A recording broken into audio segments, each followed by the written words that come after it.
tried many fat loss supplements before. You've tried weight loss programs, meal planning companies. You've probably spent hundreds to thousands of dollars trying to lose weight. All of a sudden, you've probably tried one of these medications if you're watching this, and you're probably down 10, 20 pounds. So you're telling yourself right now, why do I need someone to tell me what to do with fitness and nutrition if I'm already losing weight? If I'm already losing weight, you are assuming you've already found the full solution. Unfortunately, medication is just one component of the puzzle. It is one component of the solution. So the meds do not do all the work. They can be awesome, but they do not do all the work. The other misconception that I hear is you'll never regain the weight. All right. Within this community, within proper nutrition and fitness education, you can learn how to not regain the weight with semaglutide. All right. Very exciting stuff. So we actually just went over a lesson on what many individuals expect to be their weight loss journey, to where they just continuously expect to lose 1, 2, 3 pounds over and over again as every week progresses. Now, I'm sure you've experienced this off the bat, maybe within the first 4 weeks, maybe within the first 8 weeks, but this is not how weight loss occurs within the human body. We tend to see curves. We tend to see normal weight curves. Sometimes you'll even gain weight within a week or two. Raja has experienced it plenty times. When he's thinking he's supposed to be losing weight, he steps on the scale. He's like, oh my gosh, why am I up 3, 4, 5 pounds when I've been dieting, when I've been on a fat loss medication, when I've been putting my heart and soul into this, right? So within these lessons weekly, we teach you different weight fluctuations are normal. Plateaus are a normal part of the fat loss journey, right? So again, fat loss, weight loss, nutrition, fitness can be very, very scary. It can be very conflicting and very overwhelming. So we simplify it for you. Key insight, these medications are tools, not solutions. They work best when paired with intentional habits in fitness, nutrition, and mindset. So, guys, we have an awesome, awesome certified trainer here that is going to do above and beyond to help you on the fitness side. Just wave this hand. I'm definitely going to be trying to focus mainly on the nutrition side and simplifying it. But you have every tool here necessary to succeed. I can guarantee it. You have everything you can ever imagine to succeed within your weight loss journey. So a healthy lifestyle doesn't end with medication, it starts there. It's a very powerful quote. Who am I? Let's just run through this real quick. I don't want to talk about me a lot because you guys aren't here for me, you guys are here for you. So let me just go over it really quickly. I'm a certified personal trainer, nutritionist with over 10 years in the fitness industry. I'm the founder of 2 fitness education companies specializing in fat loss and body composition. I don't know why. I absolutely love educating. It's a weird kink of mine. It's just something I continuously do, and I wake up every morning just educating. All right? I'm a public speaker, school speaker as well. I've been invited to many, many public schools to do a lot of what I'm talking about right now, nutrition education. And with what I do, it's a lot of experience in creating sustainable, science-backed fitness and nutrition programs, which means what I teach is not stuff that I think might work for you. It is supported by thousands and thousands of studies across the world. What works for the masses? What works for the masses, and how can we individualize the approach? I'm a weight loss specialist. I've helped people lose 20 pounds. I've helped people lose 80 pounds, 60, 50, you name it. And a group fitness instructor. Oh, let me go back one. So, guys, fitness isn't just about quick fixes, it's about building habits that stick. So, this is what we're very big on. Everyone's journey is unique, and so is their solution. So, we don't like just giving you a big plan that works for 1,000 people. We like trying to tailor it specifically for your body, specifically for your goal and what you are struggling with most. I believe in blending education with actionable strategies to empower my clients. So if you're watching this right now and if you've listened to one of my previous lessons, you know I'm incredibly big on making it easy. Man, there's so many coaches out there that will teach you these incredibly difficult concepts and then all of a sudden tell you good luck, hope you try it, right? I'll teach you some hard concepts and some advanced strategies, but you will always walk away from here knowing exactly how to implement it as easy as possible into your daily life. Not just easy, but as quickly as possible. I want you to win. Eden wants you to win. Man, we're not here to help you lose 2, 3 pounds over a 12-month period. We want you to lose as much fat as possible in the safest way possible, in the quickest way possible, in the most sustainable way possible. Does that make sense? We want success. Your success is our success within the Eden community, right? So, guys, why am I here? I'm here to help you cut through all the noise and learn how to pair these medications with a healthier lifestyle. That's as simple as it gets. I'm here to teach you, not preach. Again, your success is my mission. What we teach and talk about, I'm just going to go over a couple concepts that we love, love, love educating on. The science of energy balance, calories in versus calories out. If you've ever asked yourself, how many calories should I be consuming? What types of calories should I be eating? What are the best foods to burn fat? We talk about all of it, right? How to strength train effectively to preserve muscle while losing fat. There is a very, very key difference between weight loss and fat loss. If you are watching this video and you are on any of the medications, it could be a compounded formula, Ozempic, Wegovy,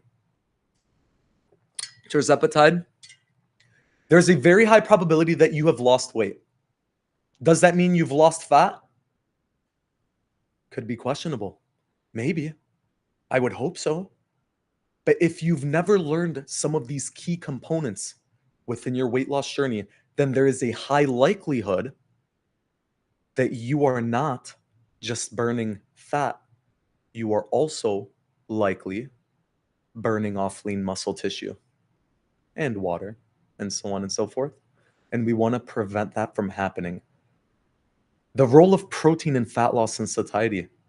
We talk about how to implement protein within your diet, how to help you stay full, how to eat even when you are overly full. I've heard this one a lot. Coach, I'm having a hard time eating when I'm taking one of these medications.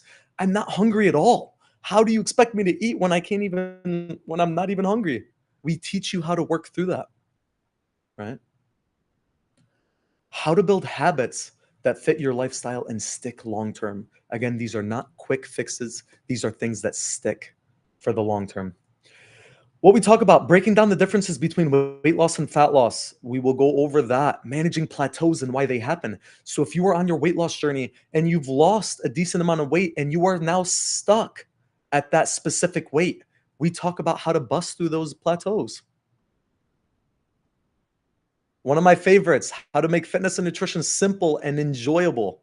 This is not something that should feel tedious. This is something that you should be waking up for and be excited to tackle because it is already part of your day.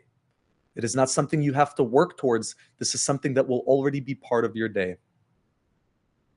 And we're here to build a community where you feel supported, not judged. Guys, everyone's on a different part of their nutrition, fitness, and weight loss journey. Everyone. Some people haven't even touched a fat loss medication. Some people are already a few months into it, a couple years.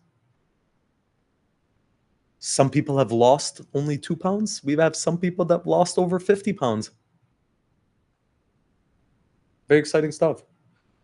This community is here to guide you every step of the way. Literally, anything you need to support your weight loss efforts, we are here to help you. Again, we want to build sustainable habits, so we want to start small. Here's just a quick couple golden nuggets for you.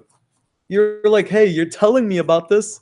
Give me something that I could do right now. That'll help. Here's just a couple of them. Focus on one habit at a time, just one. I don't need you to focus on increasing your fruits and vegetables. I don't need you to go into the gym 7 days a week. I sure as heck don't need you to hop on a juice cleanse for 7 days, right?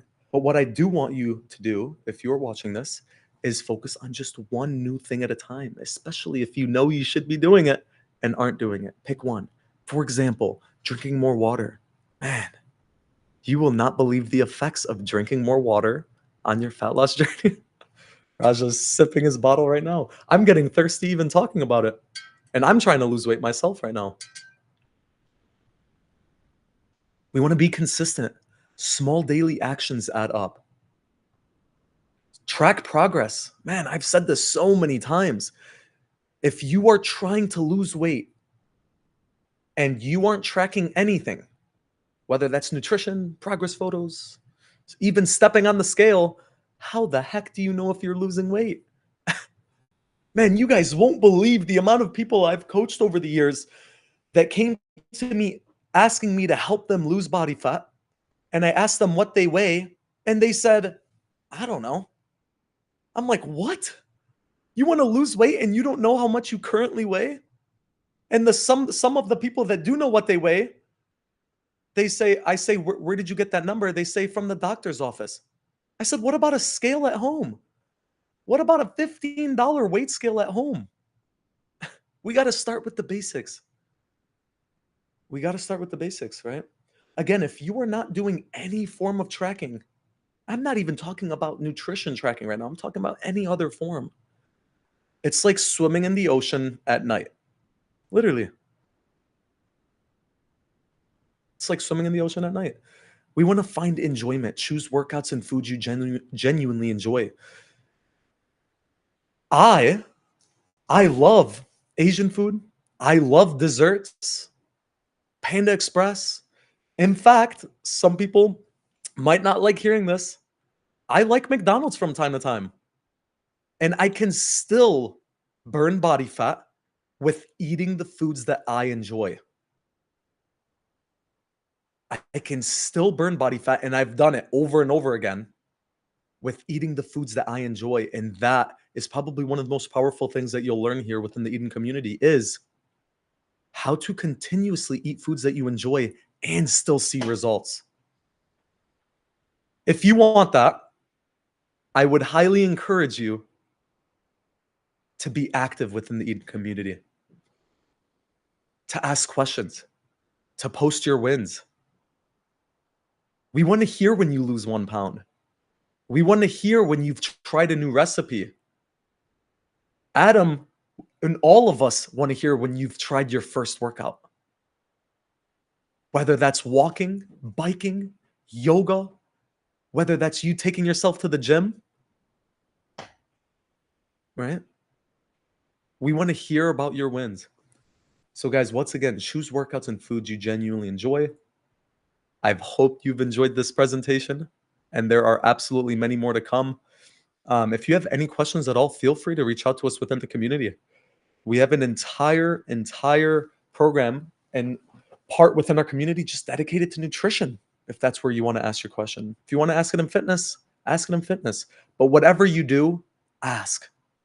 If you are not asking questions, that tells me, as a weight loss specialist, as a nutritionist, as a certified trainer, that you aren't willing to learn. Right? I know you have questions. I have questions. I always have questions. Right? Awesome, guys. Thank you guys for giving me the opportunity to speak. Yep. It was good as usual. And there's more of that in Yeah. the community. Amazing, Joe. More of that in the community, more in depth. He actually helps you with the journey more in depth. You can hop on stage and speak with him. Like I have the opportunity, Tammy, a couple other members in the community are able to actually speak directly to the nutritionist, and it's perfect for someone just starting out on their weight loss journey and then they don't know the direction to go through. Awesome.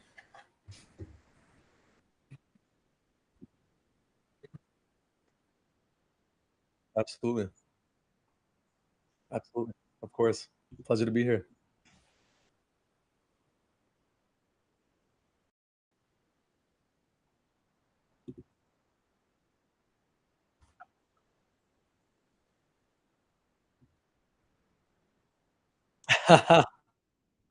There we go. Tamia?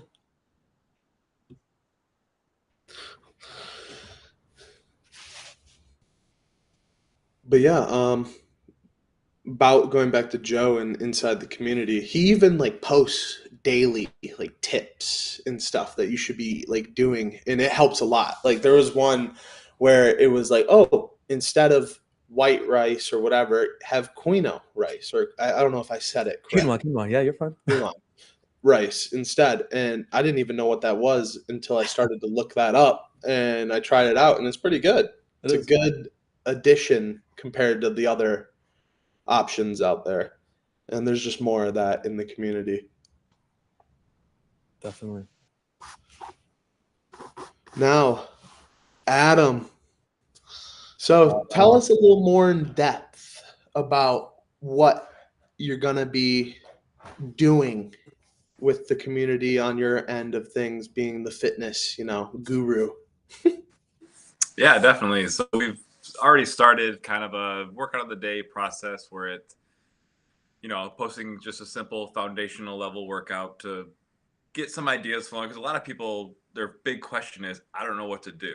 And so we want to get some information out there of simple exercises that anyone can do anywhere with their own body weight that is better than nothing. And usually it's actually pretty good. So most body weight exercises are just as, if not better, than many weightlifting or gym options.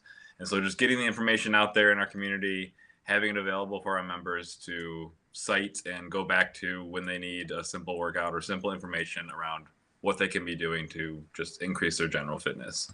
On top of that, we're going to expand from there and keep adding more fitness type content, more information around what to look for, what to avoid, the traps and pitfalls that hit a lot of people starting a fitness journey, and just making sure that people are educated and knowledgeable. Awesome. Yeah, I saw a little bit of those workout of the days. I was trying a little bit here and there. Not as much as I wanted to be trying, but they are helpful. They do burn a little sweat for you. Right, Um, something to move. yeah, exactly. And that's what we want to be doing while we're on these. Damon, welcome back. Hmm.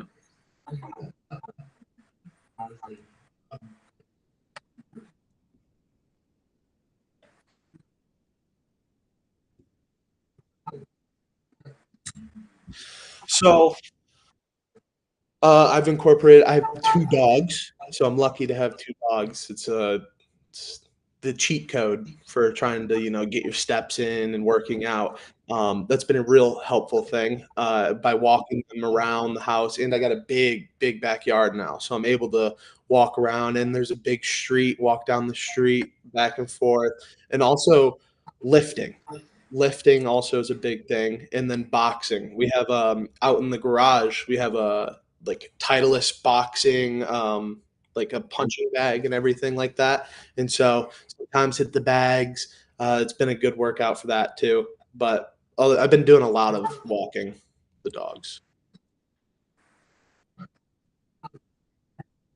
Yeah, it's cold. Cold.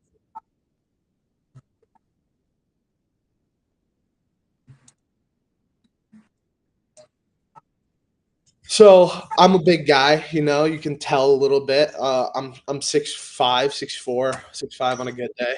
About 270. Normally throughout my life, I don't really get that cold when I'm outside. I don't know why. Something with my body, maybe. But when I go outside, I'm still kind of warm, especially when I'm all bundled up and everything. So I don't really see the difficulty on my end when walking them.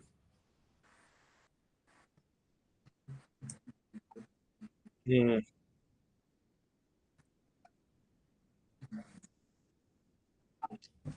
Yeah, I can't do the no, cold. I'm I've not grew built up. for the cold. I grew up in it, so I'm built for it a little bit.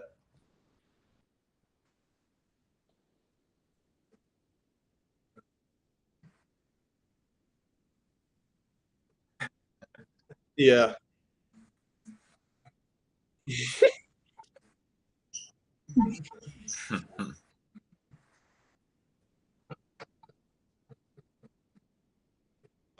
I think next Me. up is yeah. So yes, you're right. It is someone special. Yeah.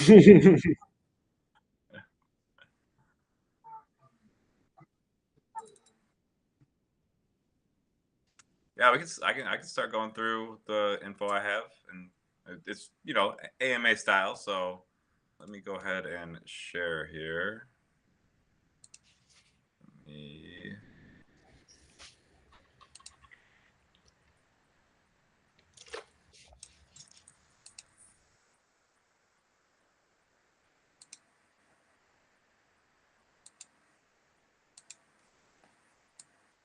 All right, can we see?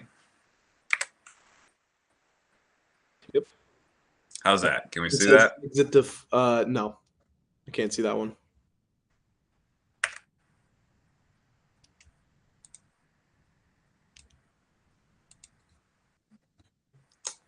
There we go. Like, yeah, if I go to slideshow, it doesn't. Then you can't see it anymore, right? Correct. It said exit to full screen.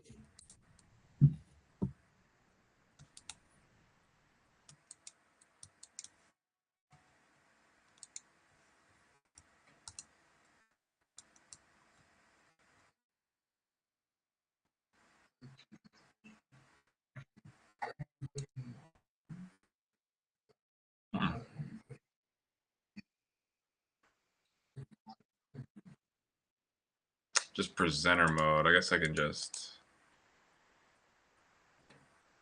Where is?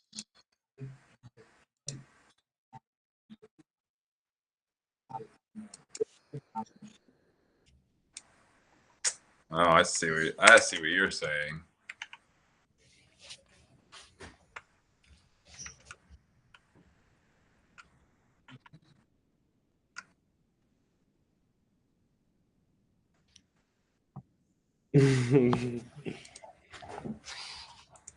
Like mine when you asked me the semaglutide journey. Yeah, no, it's been a fun journey though. It's definitely been, you know, good. Never thought I'd lose that much weight. It's been good though. Got to keep it off. Got to keep it off. So I started at about 320, 318, 320, and now I'm at 271. I've been plateaued a little bit here in this area in the 270 area, but uh, I have recently noticed that I've been going down like 1, 2 pounds now, a little bit. Before I was plateaued in about the 275, 276, 274 area for about 2 weeks, and I was just hovering back and forth on it.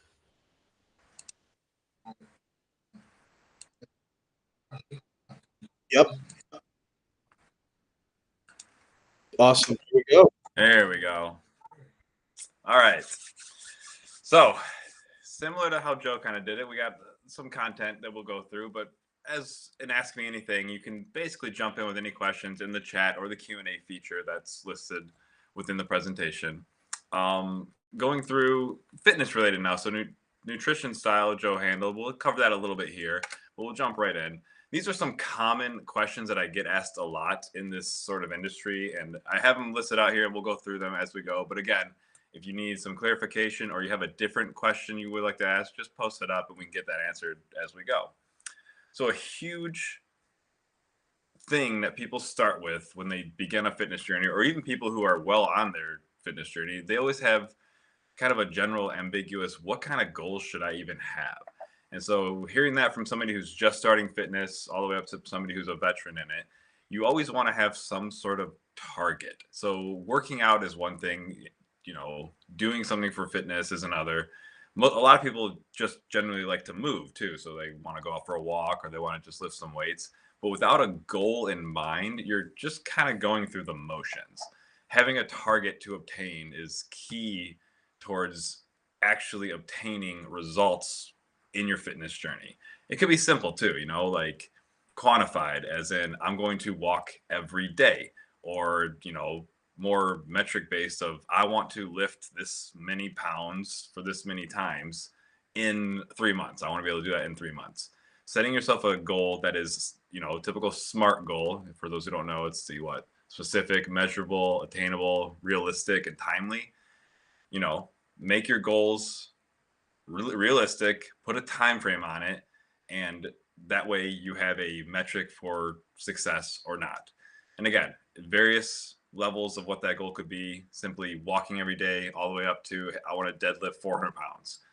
Just have a goal in mind, because without it you sort of drift and just go through the motions and you can get bored. Additionally, then you come to something like, I struggle with X being whatever. How can I improve? This is more akin to somebody who is new to a fitness aspect or has just started and they don't understand a certain methodology or whatnot. Usually it's more along the lifting lines or the, gym related stuff. So people will come and ask, hey, I struggle with, anything overhead with weight. How can I improve? And the answer is always, always, always start at the foundational level, even if it's comically light or comically slow, if you're trying to increase speed of something, and work on the foundation form or understanding of how your body should move. And when I say that, for example, you see someone who might be lifting weight that is more than they can handle, but their body is doing it because they're sort of using every ounce of their being or to like kip it up. So if they're doing a dumbbell curl, they're shrugging their body back and doing their whole body momentum to get that curl up. You're not actually doing it correctly and targeting the muscle as needed. So go back to the very foundation level. If you struggle with something, learn it again and then slowly, progressively increase. And that applies to anything as far as, cardio aspects, even running. Some people want to improve their sprint, or they say they struggle with long distance running, or they struggle with running for any length of time. Start small, start slow, and build up that endurance over time. And it sucks to hear sometimes because even veteran athletes will struggle with something and not want to take a step back, but it always, always works to improve on a specific thing you are struggling with. Very common issue, very common question.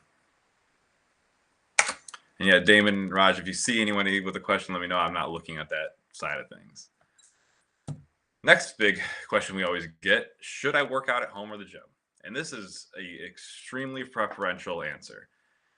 I, for example, cannot work out at home. I have to be around people. I have to have that social aspect. I want that friendly competition. I want that camaraderie and just the noise of other people around me. I need that. I have to be in the gym to sufficiently enjoy the workout for myself. But a lot of people don't care. They want that privacy. They want that, put their own music on loud in their room, or have that, zoned in effect where all they think about is what that workout is doing in that moment at their home.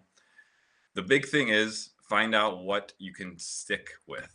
And so back to my example, I could never in a million years stick with a daily workout at home, but I drive a half hour to the gym every day because I love it. It's become part of my daily life and it's enjoyable. Find out which one of these is enjoyable for you. And another tangent of this question I normally get is, well, I don't have the stuff that the gym has at home. Do I need to buy it? The answer is, again, preferential. Likely not, though. You can get in any kind of workout generally with body weight or minimal equipment. A couple of dumbbells and a well-designed training program is all you need to have a daily, quick, nice, successful workout. Next big question, should I track progress and how? The answer for sure is yes. So back to the initial question of what kind of goals should I have? Not only should you set goals, but you need to figure out how to properly track them. And this could be very simple. It doesn't have to be all, spreadsheets and nerdy. It can be just being accountable to yourself to what you're doing. So if your goal is I want to run a 5K in the fall, every month and whatnot, you should track how much you're running, how much your pace is improving, what the quantity of per weeks, how many times you've gone out and ran, some form of tracking to then look back as you're going to see if you're improving or if you're in a lull. something to identify what you should be changing, if anything, or to see if you're getting better. So without tracking, it's all just guesswork, and that's never right. Nobody guesses things correctly when it comes to their own, body, honestly. So keeping track, how to do that is again preference. A lot of people will use an app. There's oh man, there's dozens of apps for any kind of fitness tracking you could possibly imagine. Pick one that you like the look of that works within the cost. So it's a lot of free, but with ads, or if you want to pay a couple bucks for whatever, it's kind of, wild west right now as far as which one's the best or not, because they're all basically the same. It's just what colors and look do you like the best. Find a way to do it, track it however you want, but definitely, definitely track any goals that you have set. Yes, this one. What should I eat? So anyone's fitness journey is extremely coupled with what they eat and the nutrition involved. This one it's a huge answer because it has a lot of history involved. You have to know, what the current diet of yourself or the person is. You need to know what any sort of, limitations or whatnot, what their goals are come into play here. But a good rule of thumb is that you should eat a ton of protein. That is never wrong. Ton of protein, get your fiber, and actually eat. So if you are working out, if you are doing anything active, if you are lifting weights, if you are doing a ton of cardio, definitely, definitely eat. Because all not eating does is makes what you did for a workout or fitness related things not come to fruition, not actually build muscle or not actually properly increase your cardiovascular endurance. You have to fuel your body to make that happen. What you eat, again, very, very broad strokes suggestions, lots of protein, lots of fiber, not as many carbs, more fruits and veggies. There's no big secret. We kind of all know what a good diet is. It's very specific what to eat and, like how you get your protein or how you get your fiber and that kind of things. Preference, and there's thousands and thousands of opinions on those type of things. But for the most part, it's very, very, very breaks down to protein, fiber, some carbs, fruits and veggies. Super simple. Drink water. And then this piece also very personal. So how do I get motivated to actually work out? It's interesting that people ask this so often because it's incredibly self-fulfilling. I can't really tell you how to get motivated to work out, just like I can't expect someone else to tell me how to get motivated. But this is a huge question that people always ask in the personal training world is like, I don't want to do this. How do I make myself want to do it? The big secret is to find out what you find fun. And so I'm sure most people are aware there's tons of methods to getting your workout in or fitness focused activities and whatnot. Just weightlifting in general, running, yoga, any kind of boot camp style gym, CrossFit. I do CrossFit. Any kind of hit focused things like Orange Theory. The list goes on. Find which style is actually fun for you. That will change everything. Once you want to do it because it's fun, it's no longer a workout, it's a hobby. And that is a huge moment in any fitness journey, especially or even if it's something like I just love going for a walk. If it's not a walk to work out and I like going for a walk, well now it's no longer a workout, it's just a hobby and it's fun to do, and it also is wildly beneficial for your fitness and your body. So yeah, long story short, try everything, find out what's actually fun, and stick with that. Next one. So is it better to focus strength, cardio, or both? This is a huge question that usually gets asked once people have kind of started on their journey and they've worked out a few days a week for about a month or two and they're kind of experimenting with different sorts of methods from the last question of what they've tried a bunch of different things, and they start to zone in. And like, is it better to focus on strength, cardio, or both? This is a very common question. And I always try to ask, well, what do you mean by better? So if somebody asks you, or somebody asks me, is it better? Should I lift weights or should I run on the treadmill? And it's always, what's your goal? If the goal is weight loss, which is kind of our thing here at Eden, where you start with a weight loss journey. Cardio, a lot of, that misconception of I need to run a bunch to burn a bunch of body fat. Not inherently true. Depends on where you're at, for one. And if your goal is weight loss, so if the better in this question is weight loss, then you actually want both. You want a combo of both. You want a balance of both, rather. Cardio is great. Cardio does burn calories. Cardio also makes you very hungry. Even if you're on, a GLP-1 and your hunger cues are diminished a bit, cardio makes your body want fuel. Cardio should be used to increase the capacity of your cardiovascular system. Strength training is a fantastic way to increase your muscle mass, your lean muscle mass, which burns calories passively over time every day. And if you do the math, I don't have the numbers in front of me to break it down, but it's very, very eye-opening when you see how many calories lean muscle mass burns compared to a mile on the treadmill. If you just add a few pounds of lean muscle mass, it pays dividends down the road as far as what caloric deficit you get into compared to cardio. So I always suggest, generally, strength train for basically everything. Do cardio to increase your cardiovascular health and balance the both of them. I know it's kind of a general non-answer, but it's really the truth. There's countless papers and research on the benefits of strength training for weight loss, and we just got to change that sort of,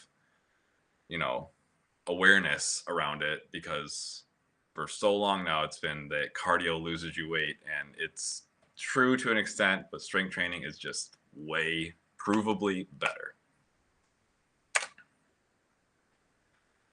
More niche, but it's a question that I get quite often. It's should I buy whatever for use at home? And this comes into play with people who may have a few bit of equipment or no equipment at home, and they're kind of, I don't have time to go to the gym. Should I just buy this thing to do at home? And this, more specifically, it's around like the NordiTrack or Peloton or anything like that, where it's a service almost, where you buy the equipment, but you also pay for the service, and it keeps you on track and gives you all the programming for it. And the answer is simply, would you use it? So just because you buy a Peloton, but you find out a month later that you hate biking, you're not going to use it, right? So the answer is yes, if you will use it daily, and likely no, if you're not going to be basically obsessed with it.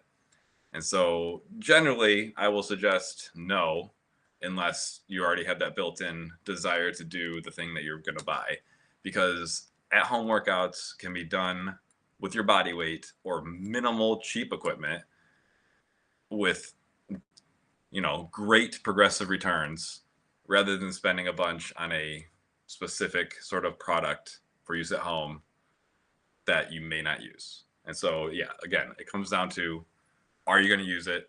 What's the goal? Why do you need it? And, will you use it every day and become obsessed with it, basically?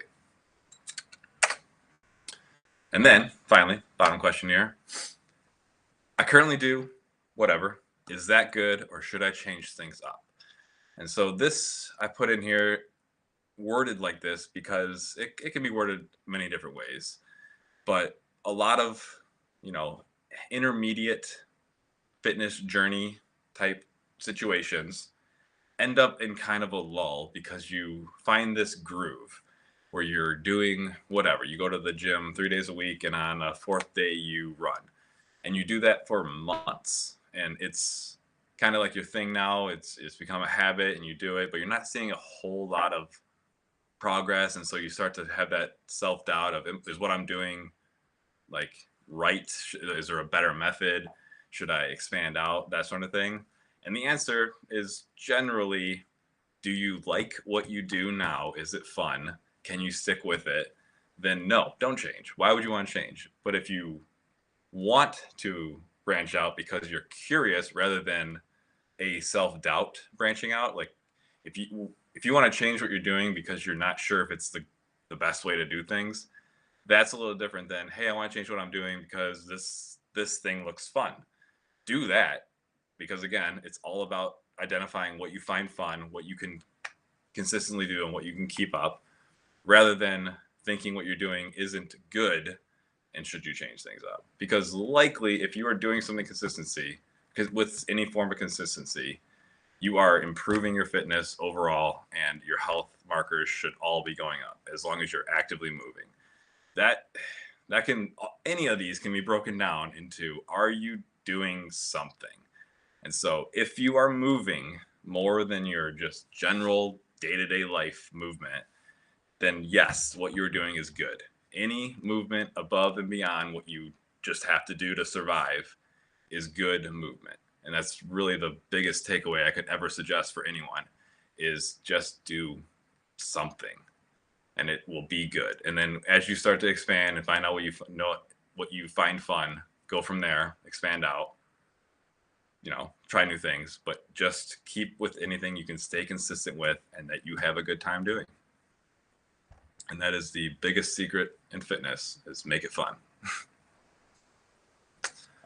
So yeah, those are the the big 9 questions that I see in my line of work quite often. I mean, I can't off the top of my head right now think of anything auxiliary to these, because these are the big ones that get asked from everyone. But if you have other questions, feel free to reach out and we get those answered for sure. So I have a question. Sure, Raj. So how do I get motivated to actually work out? That is a very big question, because sometimes myself, I'm not even motivated to work out. So what do you recommend on days like that, where like, okay, I just worked out for 3 days in a row, I don't want to work out again? Yep. Yeah, and it's again very common. So I think to myself, well, what's my goal, right? So I have specific goals that I want to meet in this year or whatever. And so to find my motivation, I'm like, okay, I could take today off, sure. That doesn't help me reach my goal. I I am very self-motivated, what is the word? Like self-competitive with myself. I want to be better than I was last month, and not going to do my workout does not satiate that need for myself. I need to improve. You have to find what that is for you. And so not everyone's like that. I get it. Not everyone Yeah. is is as, internally competitive, but everyone has something that motivates them. And you just have to figure out how to trick yourself into using that mechanism towards your workouts. So it could be even something, kind of comical of, okay, well, I really want a donut later, but I am not going to let myself get that donut later unless I do something with movement. Yeah, unless you earn it. Yeah. Which, Okay. a lot of people will say don't earn your food or whatever. But I Yeah. mean, if that's what you need to motivate, and it's, that's why it's like a comical aspect, like it's a donut. You might get it anyway, but trick yourself into thinking, well, I don't know, if I want that donut, but I'm not going to let myself have it. I'm going to reward myself by, only if I do movement. Okay. Cool. Awesome. Yeah. Do you have any questions, Damon, on it? Does anyone in the crowd have questions?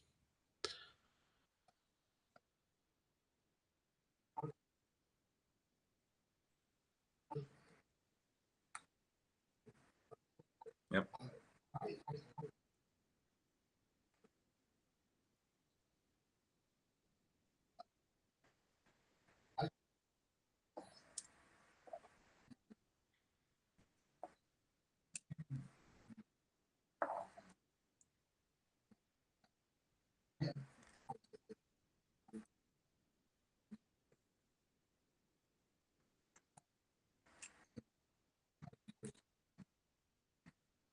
Yeah, that's a very common one. And fortunately for me, in my experience, if somebody's gotten to me, they've already made that decision to, take the leap. And so I've never personally had to pull someone, you know, physically or even like, theoretically out of their chair into the gym, because by the time they've gotten to me, they've called me or they've messaged me, they already made that decision like, "Hey, I want to come in now." But that said,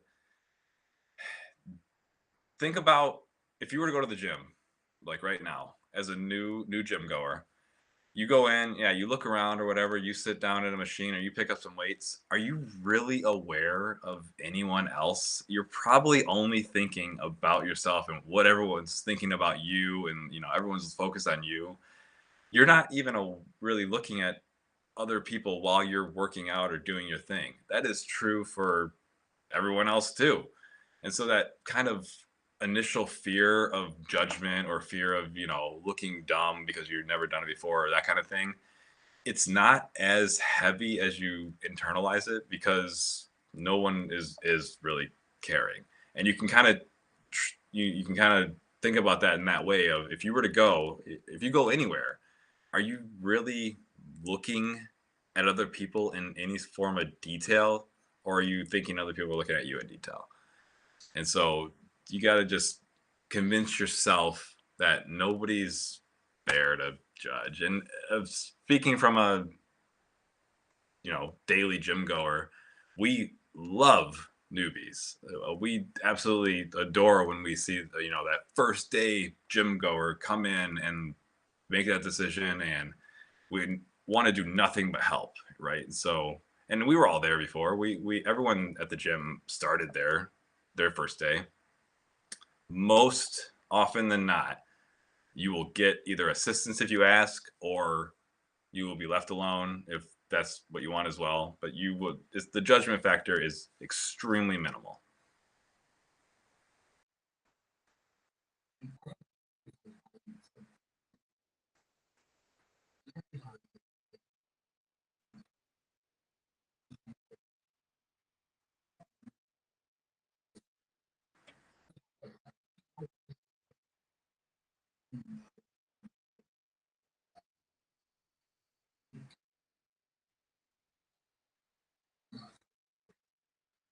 Yep.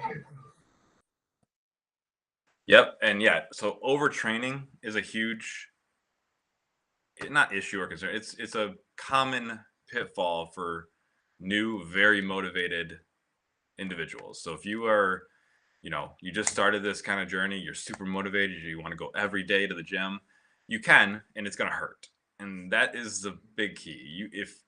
If you go to the gym and you wake up 2 days or 3 days later and your body is just hit and you have to, you know, drag yourself out of bed to then get to gym the next day, you're probably overtraining.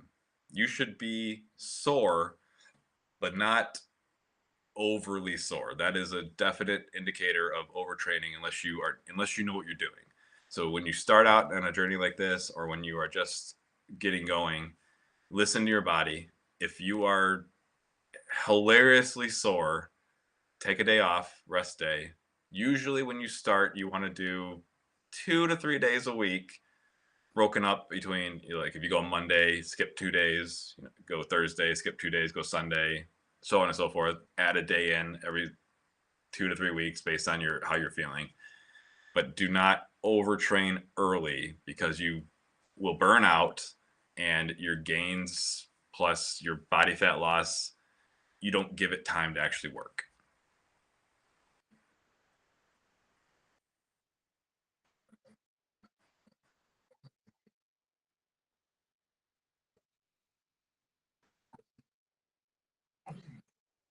Yeah. Yeah, and to that second point there, you don't have to be sore to have it have an effect, which is, also a common mistake of, if you did something, if you went and you lifted weights, I mean, is assuming you weren't lifting something hilariously light for you, you did something. and your body is either used to it, so it's not going to be super sore, or you just didn't go as hard as you normally would, so you didn't get the soreness, but you still did something and it's still working. And so you don't have to train to failure every time unless you're explicitly trying to improve like that.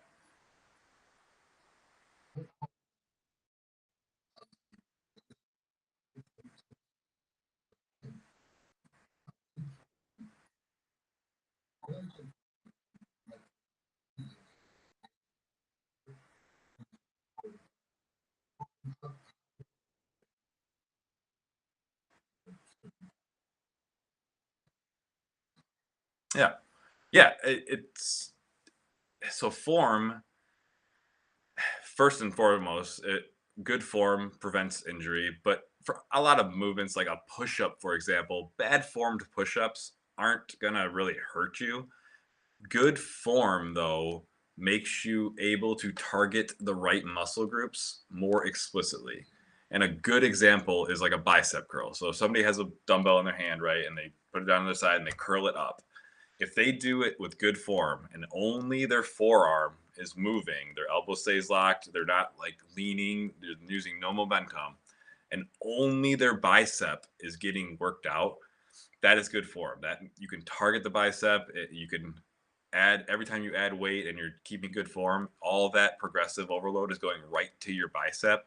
Whereas if you are using momentum and using poor form, now you're involving a whole new slew of muscle groups and not targeting that bicep, which, fake numbers, but if you could bicep curl a 25-pound dumbbell with perfect form, but a 35-pound dumbbell, you have to like momentum it up, you're going to get better bicep gains with that 25-pound perfect form rep. So yeah, form is for injury, and extreme targeting are the biggest benefits.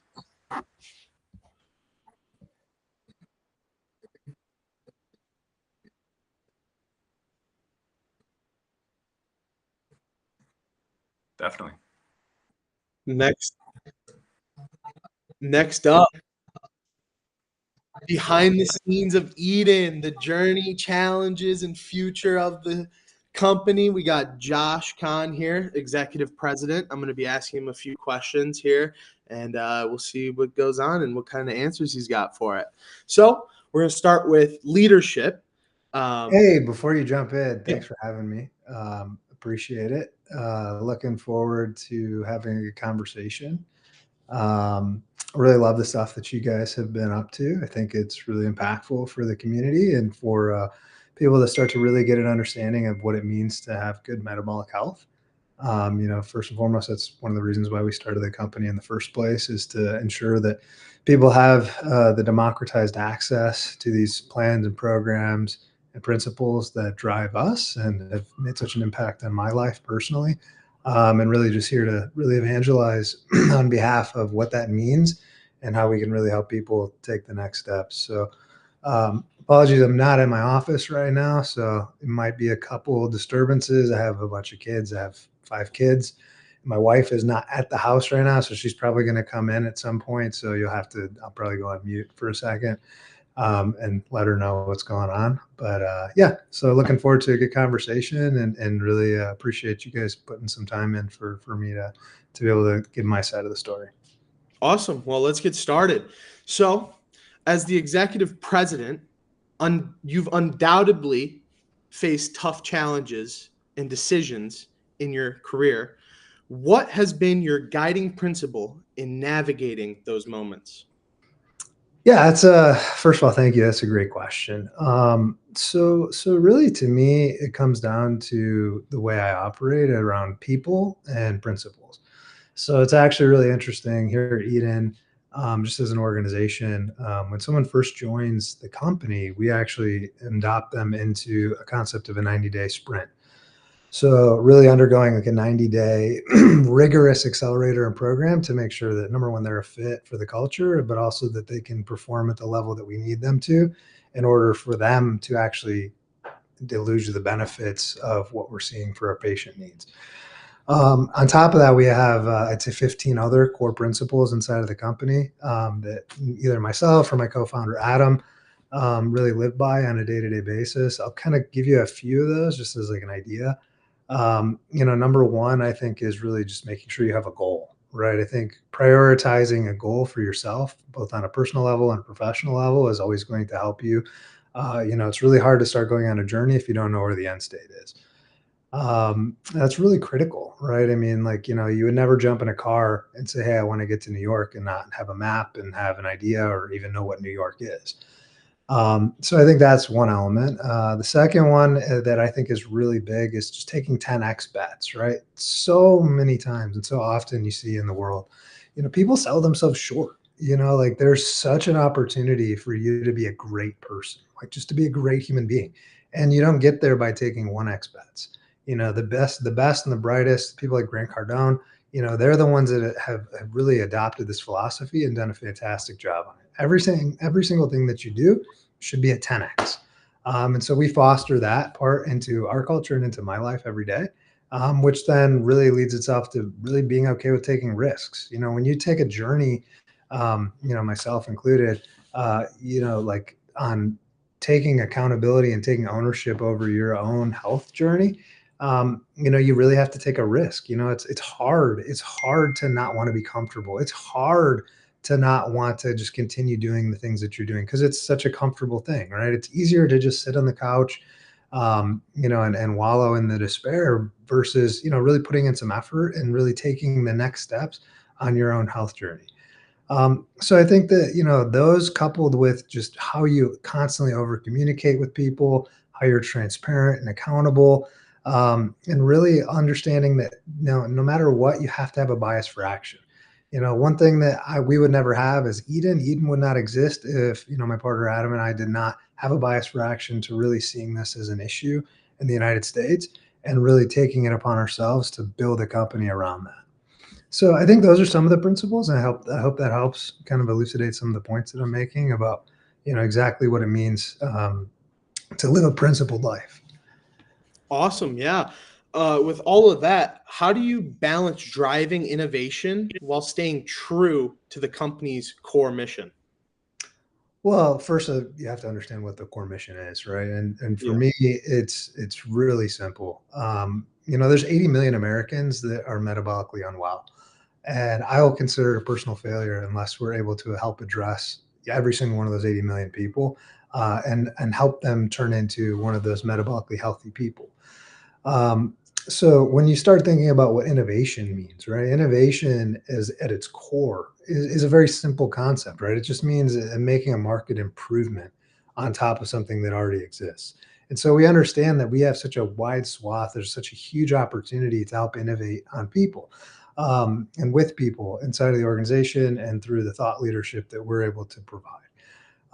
One of those areas is we are a collective, and in the framework that we operate as a business, we have partnerships with some of the best and brightest doctors, some of the best and brightest pharmacies, and we put them together and we give them data, right? Like the data on, hey, here's what our patients are saying, here's what people are seeing, and that leads to innovations from people even outside of our organization. A great example would be how we put the doctors and the pharmacies together to come up with, this concept of a gummy. A lot of people have an aversion to needles. And so seeing that in the data, putting these people in the same room to help ideate on what are ways around that, and to help people actually still see, the hope and the dream that is semaglutide, and being able to access that again through our platform. So those are just some of the very high level concepts around how we continue to innovate. And again, it always comes back to the people and the principles. Awesome. Love to hear that. So, leadership is only as strong as the team it leads, which brings me to my next topic, culture and team. Culture is the backbone of any successful organization. How do you ensure your leadership team stays aligned with your vision?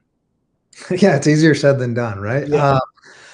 So what I can say is that, again, back to our principles, constant over communication is really key. What we really look for, especially when you're looking at a large organization such as ourselves, is making sure that everyone is speaking the same language and using the same lexicon.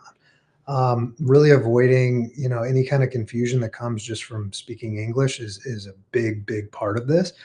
And then I think making sure everyone has adopted the principles. Ultimately, if you really think about it, if everyone has an idea of what the vision is, and then everyone is operating under the same framework of principles, it's really hard to actually mess that up. It's very hard for people to not actually stay aligned, because if everyone is adopted and basically living by that set of rules, it makes communications, it makes the end state much clearer, ultimately leading to better results. So I think the other side of this is that you have to have great people. The people are the core to everything that we do, and making sure that those people are just as aligned to what the vision is for this company as me or Danny or Adam or anyone else is in the leadership side, is really important. And so we put a lot of value into our great people, and we invest a lot into them, because ultimately we know that we would not be here without having those great people. Fostering collaboration and trust is easier said than done. What steps have you taken to build that across the organization through building trust and making sure they're doing what they're doing right? Yeah. So if I understand your question correctly, you're really asking how we're fostering Yeah. collaboration. Yeah. So we we really start by helping people understand that they are their own agile team. So when I say that they're their own agile team, I help them understand, and we hope that they begin to understand that you're not only just doing a job. You're your own engineer, you're your own product manager, you're your own project manager. And so really it's how you, again, espouse those 10X principles inside of each one of these mini teams. The other side of this is that we really look at us as an organization as one unit with many pieces. Um, we have great leadership from the farm ed ops side of the house with people like Rebecca. We have amazing thought leadership on the growth side of the business with people like Cutter. And then we have a great team in the MX leadership side with people like Carlos. All of these people are incredible, and they're the reason why the machine runs so well. And the truth about it is that they just like each other, right? I mean, like, you have to actually enjoy the people you work with in order to make this thing work. And so, like, every day I wake up, I'm just really blessed that I get to work with such a great group of people that are really so passionate about really making these cataclysmic size changes in people's lives. And that's honestly the other side of this, is that having the justification that we see of all of the lives that we've impacted over the last year has really been making it even easier every day to wake up and say, wow, I'm just excited and blessed that we get to help so many people today. Awesome to hear that again. So, a little bit about you now. Leadership and growth. It shapes most of the success. Every leader goes through a challenge, right? Can you share a mistake from your career that taught you the most? Yeah, that's a really good question. So I would say it's hard to put it into just one, but one that comes to mind immediately. At one of my first roles, I was at a company. It's a big tier one automotive manufacturer named Dana Incorporated. I was brought in to do a rotation program, basically learn every single thing about all the different aspects of the business, whether that's marketing, sales, engineering, purchasing, finance, you name it. My first boss, his name was Kevin. He brought me in, took me under his wing. He was the head of purchasing at the time. And he ended up saying, hey, here's your first project. I go through, and being the young, upstart kid in the organization, thought that I could do no wrong, and really started to second guess a lot of the established principles and rationales inside of the business. And it really started to maybe ruffle feathers. For lack of a better word, I was being a bull in a china shop. And after about a week and a half in the company, I got pulled into Kevin's office. And he sits me down. He goes, "Hey, I want you to take a seat." And I go, "Hey, what's going on, Kevin? I think I'm crushing it. I think I'm doing really sick." And he goes, "Yeah, you got to change your approach if you want to be successful. And that's not just here; that's anywhere. If you want to stay here, you have to change that approach." And so, to me, I really I was like a gut punch. And I was like, "Wow!" Like, I was not thinking that that was going to be this conversation. I thought that I was doing so well. I thought that I was making progress. And I really had to go home over that weekend and internalize a lot of what he said. And so I really started diving in deep, like, what does it mean to have a good approach? And so for me, that was like a turning point in my career where I said, wow, it doesn't matter how great you are, how great you think you are, how smart you are, any of that stuff. If you can't get people to buy in and to have a good understanding of like who you are and why you're doing it, and that you have empathy towards the reasons and rationales of why they do things, you'll never be successful. And so for me, that was like one of the biggest takeaways I've had in my career. And I think about that really often still. And that was a really hard conversation to have, right? Sitting on that side of the table, hearing that, your approach is wrong and that you need to fix it or else is not comfortable. But it was one of those opportunities where I really grew, I think, more than any other time in my career. And now I really internalize that in anyone and everyone that I work with. Ultimately, I think that's been one of the driving factors in my career is just really being empathetic and having a deep understanding of what it is people are trying to get out of their role and what they're trying to do, and assuming that everyone has positive intent and that everyone really just does want to do their best.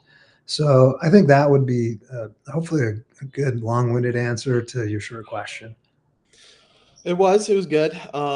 I definitely want to experience some of those in my time going forward. It definitely shapes you into a better version of yourself. Now, are there any books, mentors, or experiences that have significantly influenced your approach to leadership? Yeah, it's a good follow-up question. So one that I would highly recommend is How to Win Friends and Influence People. Carnegie is a great prolific thinker, leader in his time, and a lot of those philosophies that he espoused in the early 1900s are still really relevant today. Everyone thinks that the sweetest sound is their own name, and so just remembering those things, Raja, when I talk to you, when you hear that, it makes a huge difference. Another concept that I really like from him is the fact that you have to be a servant leader, and if you're not a servant leader, then you're never going to be successful. Again, you cannot have any type of understanding of like what success looks like unless you are able to understand how to lead from the back. And I think that's really important in today's day and age. You see a lot of boisterous, a lot of like these loud leaders that exist. You see a lot of like the bro culture, all these other things. But I think that that's almost an overcorrection. And not to say that I don't believe in a lot of the philosophies therein, but I really would say that being a good leader means that you have to be able to take out the trash. You have to be able to do the things with the group that you're with so that they have trust in you. Second book that I would say is really impactful, especially for people when they really first start in an organization, is one by Michael D. Watkins. It's called The First 90 Days.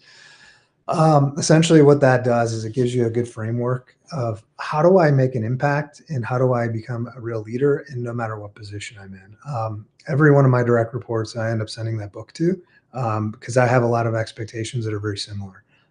So I would recommend either one of those two books to pick up and really just take a shot at reading them. They're really impactful for me, and they've been really impactful for a lot of people around me. Okay, I'll take those in a note. Let's shift gears and look towards the outward of what the company's future and legacy will be. What is the legacy you want to leave with Eden?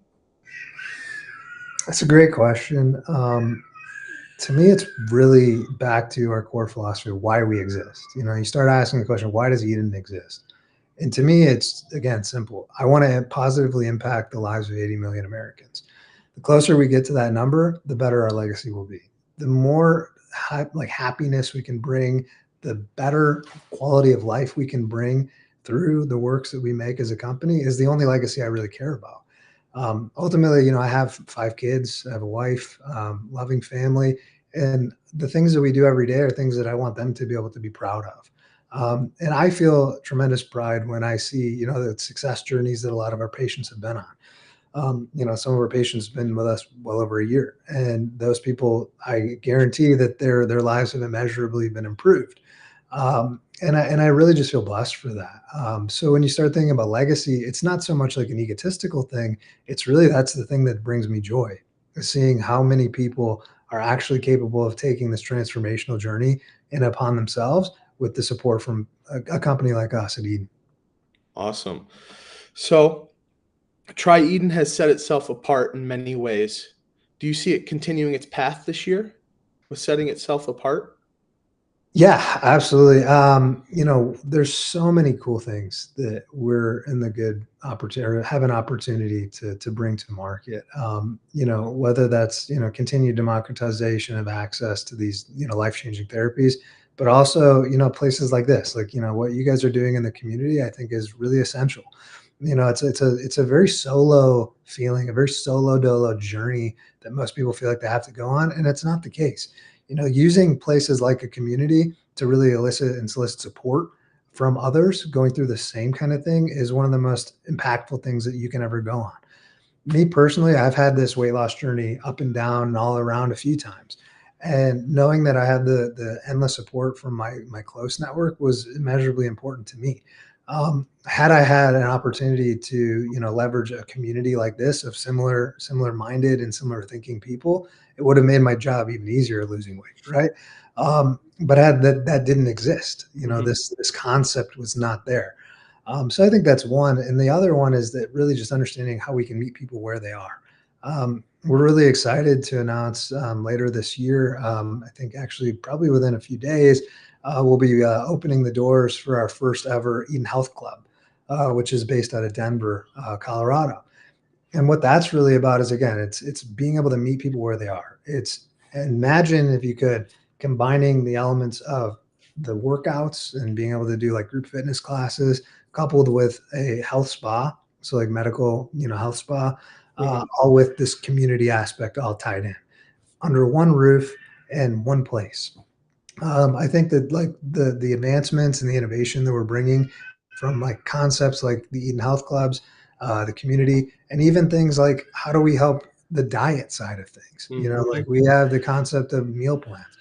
We just started slowly rolling these things out, getting some beta members, getting people involved, and like getting their feedback to really help make their journey even better and easier for them. So I think hopefully that makes a little bit of sense to you, but I think that the pathway that we're on, I think, is just being driven primarily by the personas behind our customers and our patients. Those people are driving those changes that they want to see at Eden, and we're always listening. So going back to the Eden Health Club, you said that's going to be releasing within the week, or when do you see that I'll coming? have to default to my good friend Danny. He's probably gonna yell at me for saying too much here, but we have the building. Everything is essentially in place. The only thing we're waiting on is certificate of occupancy, and then really opening the doors. So I believe that we'll be doing an actual grand opening in March, and I think that there's a lot more cool stuff to come for the community to learn a little bit more about what we're doing there and how we can even maybe get some of those folks in to the health club. But yeah, it's essentially all built out. All the courses are done. The plans are in place, and we're just waiting to open the doors. Awesome. Now, moving to my last question before we ask the viewers if they want to ask any questions to you. Eden has provided access to semaglutide gummies. What are your thoughts on that in the future of them? Yeah, it's a great question. So, like I said, this wouldn't be possible without the innovations from our partners. We're really just here to provide access to these types of innovations. Where I see this going is just really continued hyper personalization of medicine for people in general. The old adage of, "Hey, I'm a big tech company. I mean, I'm a big pharma company, and I know that I'm going to release a drug that doesn't work for 30% of people," is just kind of broken. It's back to the whole concept of I think all of healthcare is broken, and really getting down to the science of how do we really hyper personalize someone's experience and get them connected with the right doctor, the right pharmacy to build a plan for them is really the future of healthcare to me. I see a lot of changes happening, especially within this new administration, good, bad, and different, whether you love them or hate them. I see a lot of big changes happening probably over the next 4 years. And ultimately, I think that it just lends itself thinking deeper to how do we continue to personalize medicine around the individual as opposed to around the gander. And so for me, it's really going to come down to more and more of these types of advancements, more of these mediums, more of these methods for people to access the care that they need, especially when you consider that we have a shortage of doctors. Like there's just not enough doctors to see all of the human beings in the United States of America. We have 330 million odd people in the US. We do not have that many doctors. And so what it comes down to is a really simple, math equation to me that leads to more personalization at scale. Okay. Awesome. I want to say personally, thank you for coming up on stage. I want to leave it to anyone else in the audience. If you have questions, share. He, might have an answer for it if you're wanting to ask him a question. We got about 19 different people in here currently. So one of you guys got to have a question. Maybe even Damon's got one for you.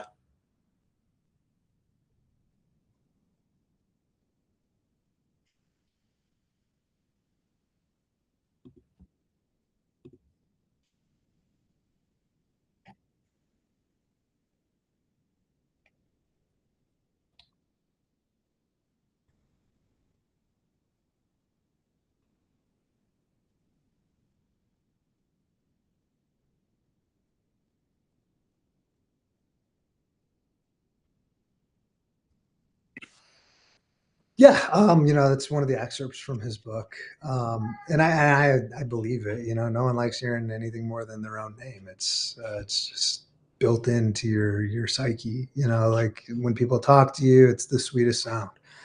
That one of those things always resonated with me. So, Damon, I really I think about that. I do deeply think about that, and that's where I think about all of our members. Like when we actually have communications with our members, I think it's really important to understand them again as a person. And again, as this is a personalized health journey for them, then we're just happy to be part of that journey.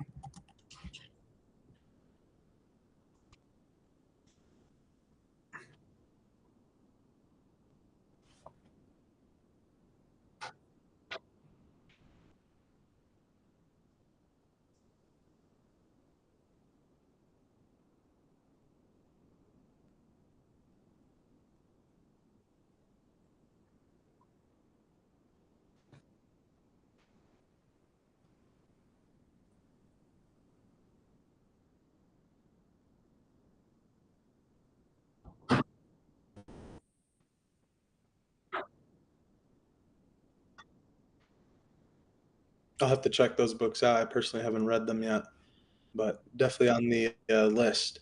But again, I want to say thank you. Our time's running out here. What about me? Do I get to ask questions? You can go ahead and ask me. Ask any You're question. you're on a journey right now. What's going on? How's So yeah, I started back in August, the beginning of August, or no, near the end of August. I think it was like the 20th something. I started about 320 pounds, and throughout the journey, at the beginning there was a little bit of side effects here and there with the nausea, but other than that, we were kicking in a little bit. We kept going, pushing hard.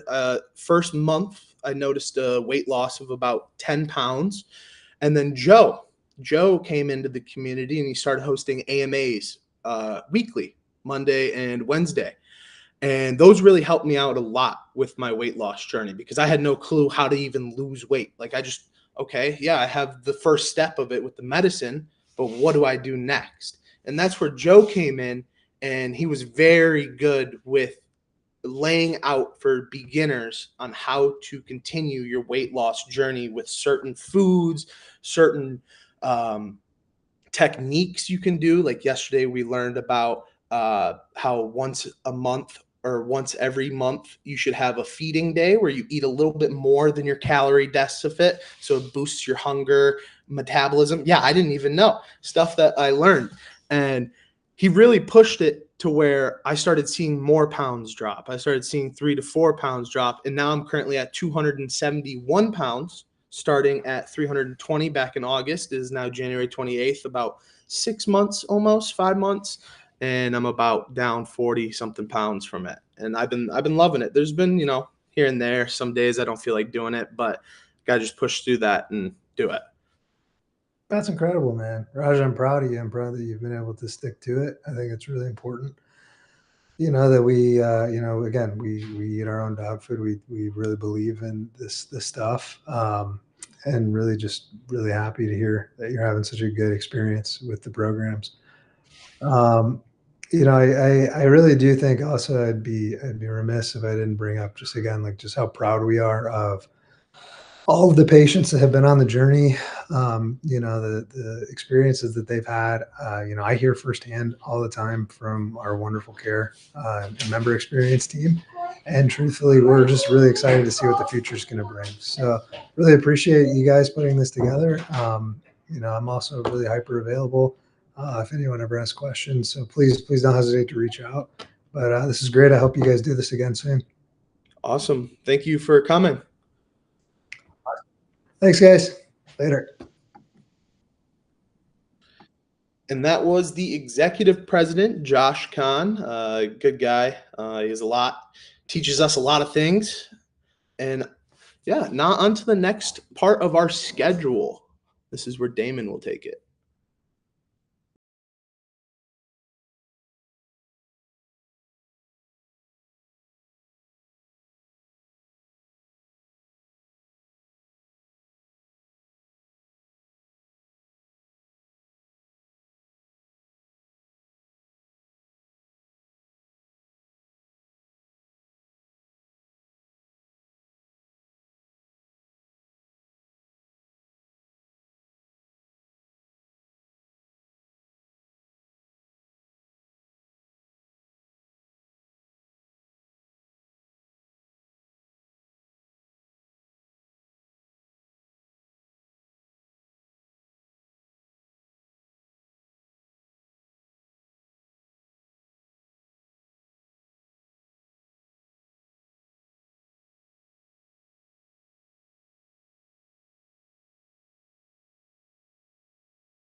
I'm good. I've been back. I just figured I'd turn on again.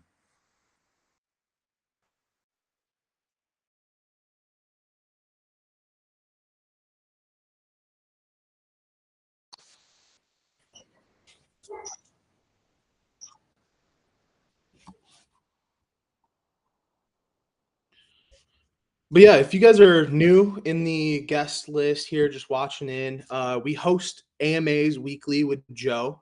Like I was saying earlier, when Josh was on stage, he's helped me a lot throughout my journey. And if you're just starting with your journey, it's a great opportunity. Even if you haven't even like bought from us or purchased from anything, it's a great opportunity to come in and listen. We've had multiple guests come in, listen, and they come multiple times throughout all of them. And they've noticed change naturally. And it's been awesome to see.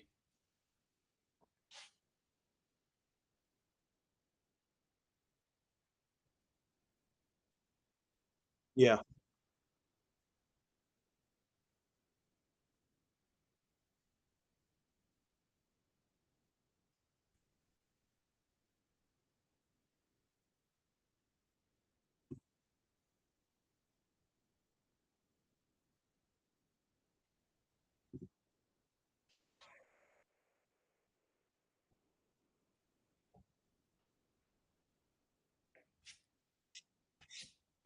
And I also share my journey weekly inside of the community. I share what I've been eating, I share my weight journey. It's and also I encourage you guys to share it too and motivate each other throughout the journey. Motivation is key when you're out on this journey. Help bringing up others is great to see because someone might not be motivated to be on this journey, but if they see you're posting and you're on the journey also, they might hop in and join in on it. and it's a great opportunity for that to help bring up a community and help others also.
We have a comment on YouTube. Sorry to interrupt. We have a comment on YouTube. He said, "Your voice is quiet and or muted."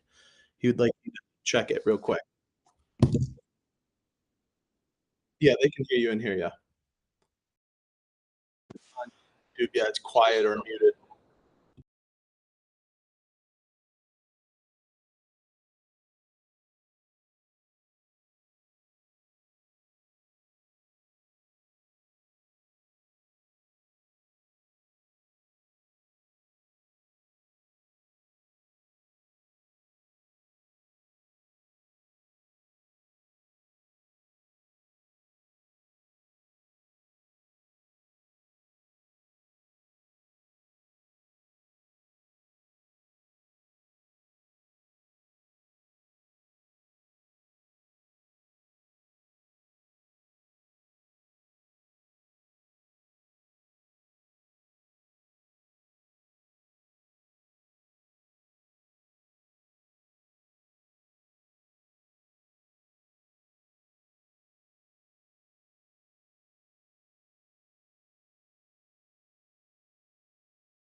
Yeah, back to the community while he's figuring that out. A little bit about inside of the community, about what I've been personally sharing through my journey. I touched up a little bit about like weekly check-ins and food and everything, but we sometimes have people ask questions regarding their treatment. And one of the questions I'd like to highlight on is one of our members in the community had semaglutide, right? But they didn't have the B12 attached, and they noticed, hey, my energy is a little bit low. What's happening here? And so I asked her if, hey, are you on the B12 with semaglutide? And she said, no, we're not. I'm not. Um, and then another few members, I could say, Gloria, came in and also stated, hey, are you on the B12 also? And the B12 added into the semaglutide has, I've noticed when I've been using it, I've gotten a lot more energy because my first month I wasn't on the B12 and I was a little bit sluggish, had some side effects with the nausea, like I, but other than that, my energy was kind of low. And so I brought that up in the patient portal to the doctor, and they're like, okay, here, we'll try this. And so they sent the semaglutide added, compounded with B12. And I took it and noticed, oh, wow, okay, this is a lot better. My energy is a lot more going. And that was one highlight that I was able to tell one of the members inside of the community, hey, maybe you should message the doctor in your patient portal and let them know I'm feeling a little sluggish on the semaglutide. Is there anything else that could help with it? And they might be able to see and look in for you and check and see.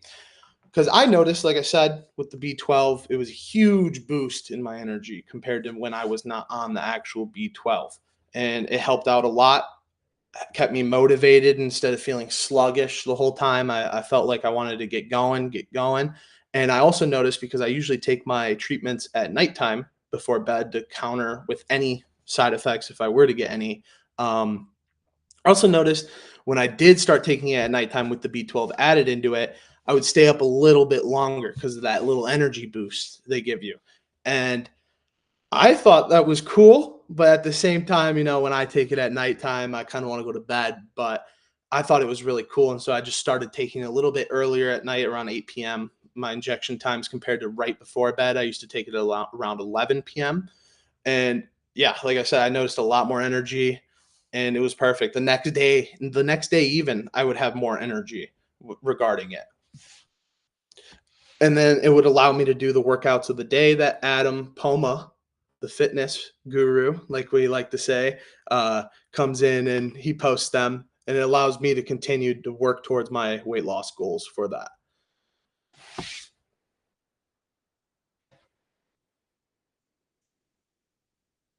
So all I did was I went into the patient portal on tryeden.com and I let them know, hey, is my semaglutide have B12 attached with it? I've noticed like, hey, that could bring up a little energy because before all of this, I learned about B12 through gummies.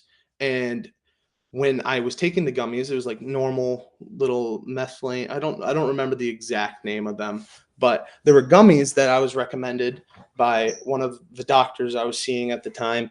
And he was like, try this out. It could give you some more energy. And I noticed they had a lot of energy with it, but not as much as the injectable B12 that I got that is compounded with the semaglutide. And personally, this is all my personal experience. I've been loving the B12 added with semaglutide. It allows me to keep going throughout my day.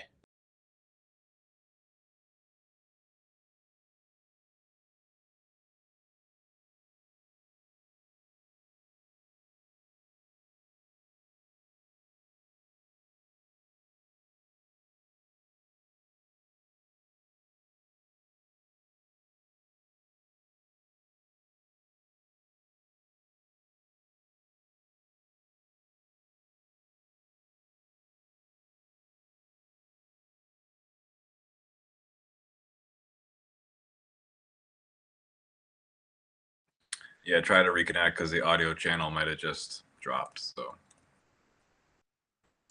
Do you have any tips for people who are getting into working out, but their knees kind of hurt, like they can't really do much knee movement.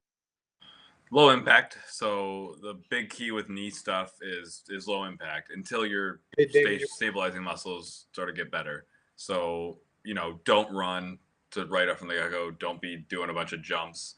Squatting is actually very good for bad knees, really, oddly enough, really, because it builds those stabilizing muscles around it. So I mean, bad knees are generally, unless you have like a medical thing where it's like bone on bone or a torn whatever. If you just have bad knees, it's usually because you just have weak legs. And so if you start building up those quad and hamstring muscles and even your calves, it stabilizes everything around it, takes a lot of load off the knees, and improves that just ache that a lot of people experience. But stay away from the high impact stuff. Stick to walking, don't run until you're comfortable, light squatting, body weight squats, don't do jumping, that kind of thing. Now, what do you feel about sitting workouts? Do you have what type of sitting workouts could people do with, let's say they actually have bad like bone Yeah. issues with their knees? So a lot of sitting stuff will be arms or upper body focus, but if you want to do your lower body while seated and whatnot, it's a lot of leg raising. So from a seated position, you're going to want to raise your legs in whatever sort of ability you have, one at a time, both at the same time, straight legged up and down, add some weight to your lap, raise your legs up. Anything that gets your feet elevated via your, muscles and your ability to raise them is going to be beneficial to somebody who's been generally sedentary and not moving a whole lot recently. Any kind of movement that flexes those muscles and forces them to lift will be beneficial. Awesome. Okay. Because that's some things I want to start doing because I do notice because I'm a little bit taller. It might be because of football, leg pressing a lot during high school, but I do notice my knees hurt a little bit here and there Yep. when doing a lot of big like squats with weight on it or stuff like that. I have Start noticed. small. Yeah. Start small. Just body weight.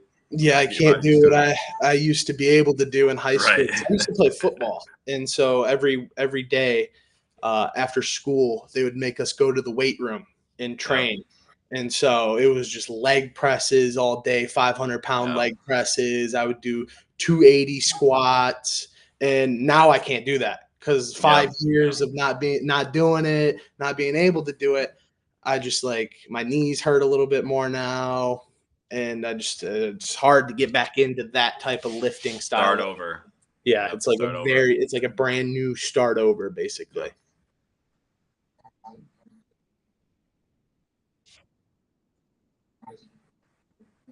Yeah.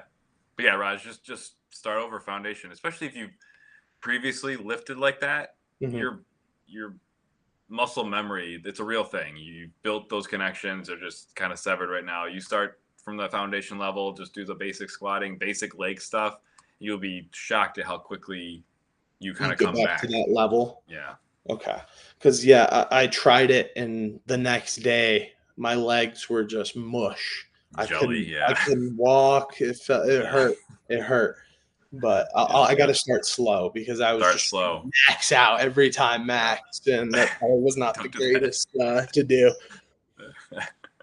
And now a little bit about your background. Did you only do like CrossFit and stuff like that, or were you a trainer regarding like lifting also? So, I mean, historically, I've just been like an athlete, a general athlete, and then I got into the CrossFit world just because I wanted some kind of group fitness thing. Fell in love, and from there, got my personal training cert. Became or got more into the weightlifting side of things, but still maintained that core love of hit style training, CrossFit or any other variation. Yeah. Okay. That's cool to know, because you're able to give out tips and tricks through what you've learned throughout your Yep. career, and what you've helped other people with, and seeing what has helped for them to then bring it to us, which is awesome. Yeah. Yeah, and the big thing, I mean, it's no secret, right? Everyone kind of gets it. Everyone knows, okay, if I Yeah. want to build muscle, I need to lift some weights. If I Hmm. want to, get better at something, I got to do it. The nuance is in finding what that person enjoys. Hmm. Because, I mean, like, I despise lunges. So Mm. I'm going to do something, anything I different. despise planking. I do not like Right. planking. Or, yeah, isometric holds. I can't stand isometric holds, but I find ways to, trick myself into doing something similar that I Mhm. enjoy. And it's just finding that, really. It's finding something you enjoy and sticking with it, and that's how Yep. you hit your goals. And it might take Exactly. time, but that's the grind. But if It's it's fun, then right, it's who cares? I'm going to do it right, anyway. right. Yep, yep. All right, Damon. Did you get the issue going?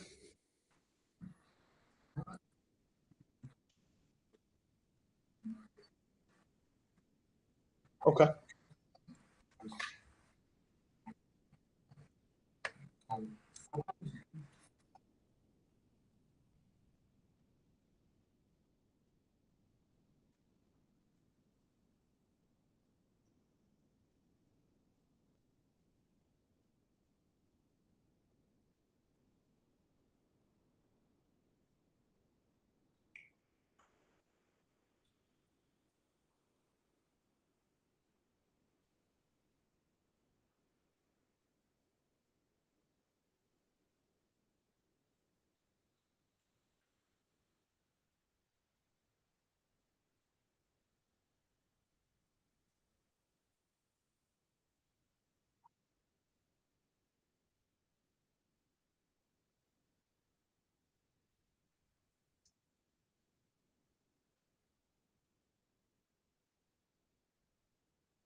Hmm. Yeah. Let's do it.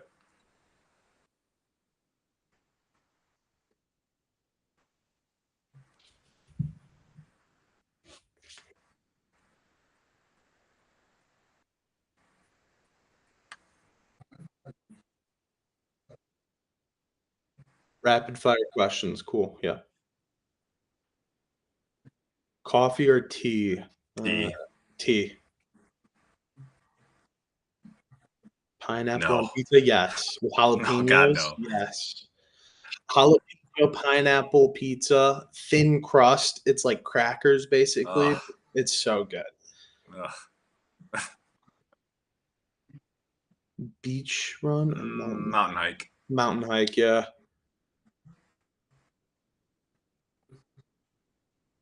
First thing I'd buy if I won the lottery. I wouldn't buy anything. I'd invest it.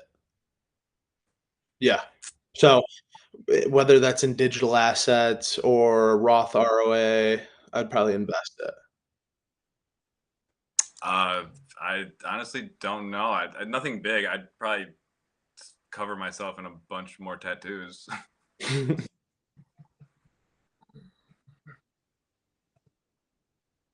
Any superpower. Invisibility.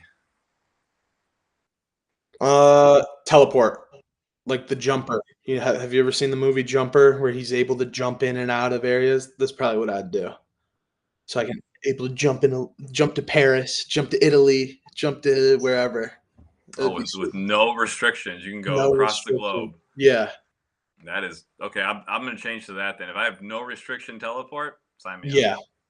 That's what I would do. Like 1 minute I'm in Paris, next thing, whoop, I'm in Moscow. Yeah, Yeah.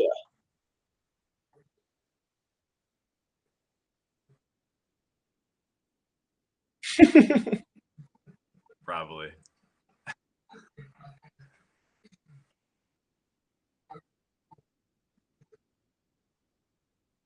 Short break.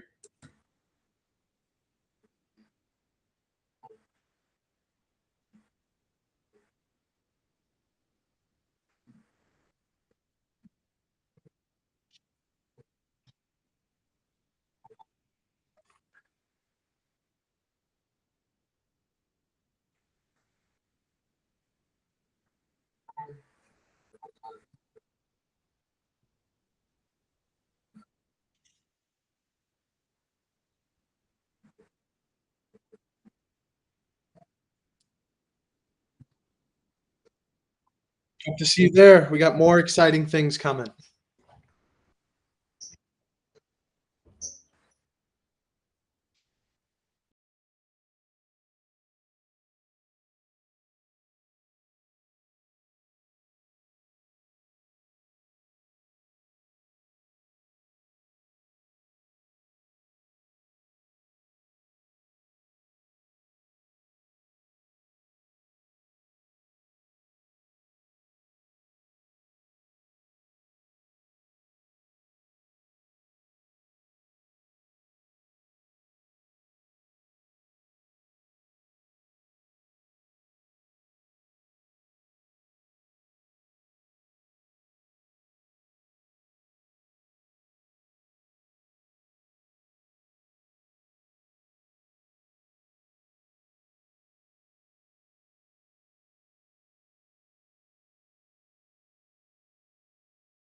Are you able to hear me on the YouTube setup?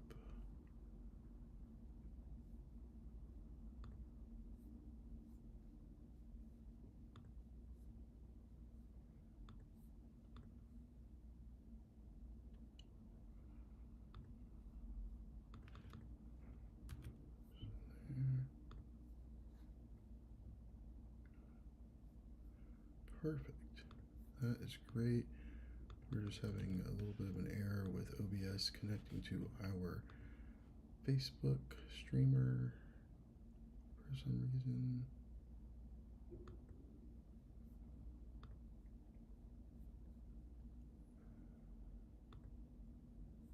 I don't know.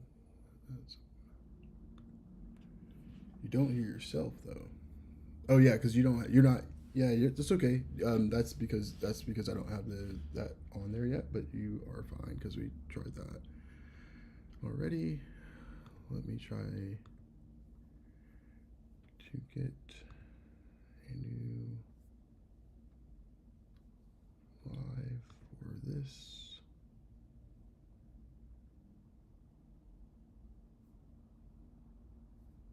All the fun parts of learning these things.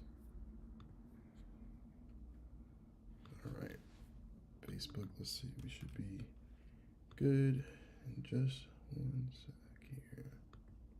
There we go. I see why now. All right, so here we go. We're getting onto our Facebook now, and we are about to get started. All right, all right, all right, all right, all right. Welcome, welcome, welcome. I think we are all in here now. Okie dokie. Let's see. We're going to just check our Facebook real quick, but I do believe our YouTube fans should be hearing us loud and clear on YouTube. Let's just hear. We're just going to verify here really quick.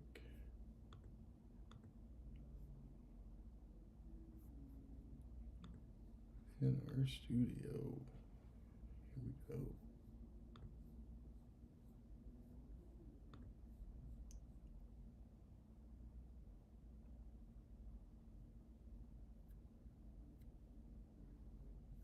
And Raj, you were able to see us on YouTube fine, correct?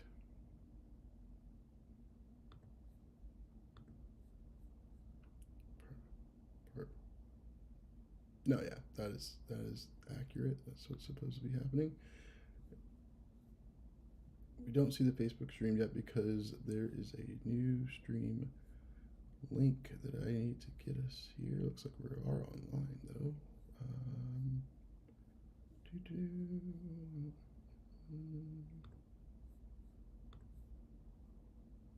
Let me grab it.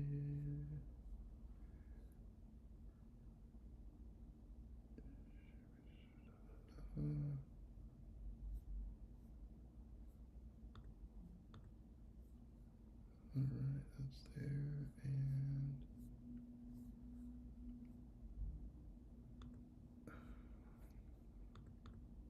come on.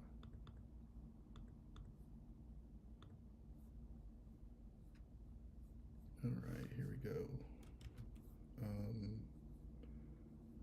Get you guys in the Slack room. Team. Here we go. Raj, you can grab the out of Slack there. Perfect. You are a man, sir. And we're gonna get moving.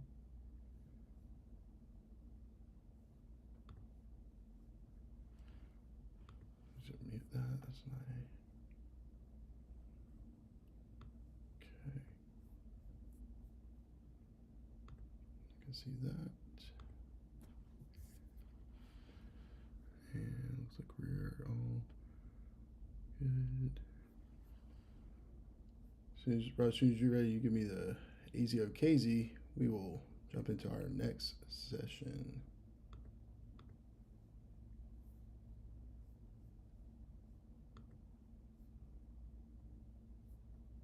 There we go. Making it happen. All right. All right, everyone, we are going to get started. We're going to bring this in.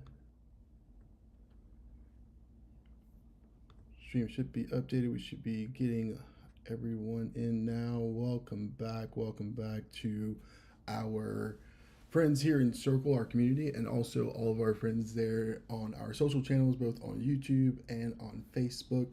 We're excited to have you here with us. Welcome back. We are starting our part 2 of our live stream today, starting with the Eden member community. I'm going to share with you guys what that community looks like. Where is it located at? How do you get in there? What's in there? What's it about? And we're going to take a look at our member rewards program as well too. Roger's going to share that, and then we're going to also talk a little about how you get in there and how to get started. So we love rewards. Say that again. Rewards. What did you say, Raj? We love rewards. Give We it back. love rewards. Yes, we do. Yes, we do. So we're going to jump on that right now here.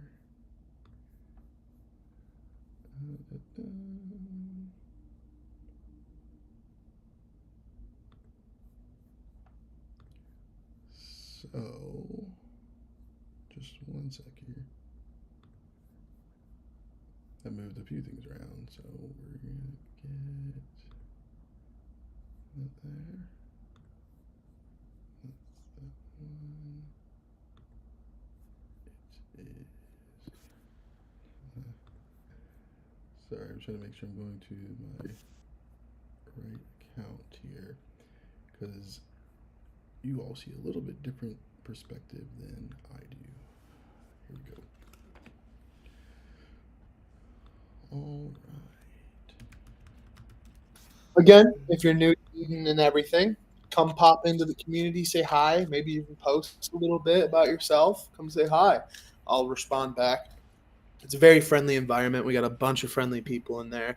Um, I can name some too that are awesome. Gloria, we got in there. We got Tammy, Christine, a bunch of people that are in there and that are awesome to chat with. And maybe you might even learn something from them too throughout your journey. Absolutely. All right, and here we go. We are in here today. So, what I do want to share first is this is our community. We're excited to have it in here. So, our community. This is from all of our members' perspective here. So, when you first come to the community, you have our feed here. So, we're just gonna kind of walk you through what this platform looks like. And this our community is actually hosted on a platform called Circle. It's a community management platform, but we are using this for a few different things. But a lot of it's to like just kind of come together, also share a lot of information, host live events that we're doing right now. So I want to kind of just show you a little bit of a tour of what is in here, right? So when you first come in here, you will see our general discussion area here. Under our general discussion, you will see different topics there. So these are all kind of categorized. You can sort through. But if you just kind of scroll down, you'll see just various posts from different people that come through. Lots and lots of food, which is awesome. A lot of people will post their food in here like this. Gives you a lot of really cool ideas on different types of food, which is awesome. I think one of the big benefits of being in here is that you get to learn a lot of different new foods or new types of things you can eat. So really helps on the journey. We also just kind of share general things about that we do. Our challenges we'll post talk about through here. A lot of that will come in through another channel, but this is just for anything and everything, right? We're going to come back to here in just a moment because I want to touch on a few other places. So first, the big place is our announcements and promotions. So when we're doing like announcements or promotions here in our community, this is where we showcase those at here.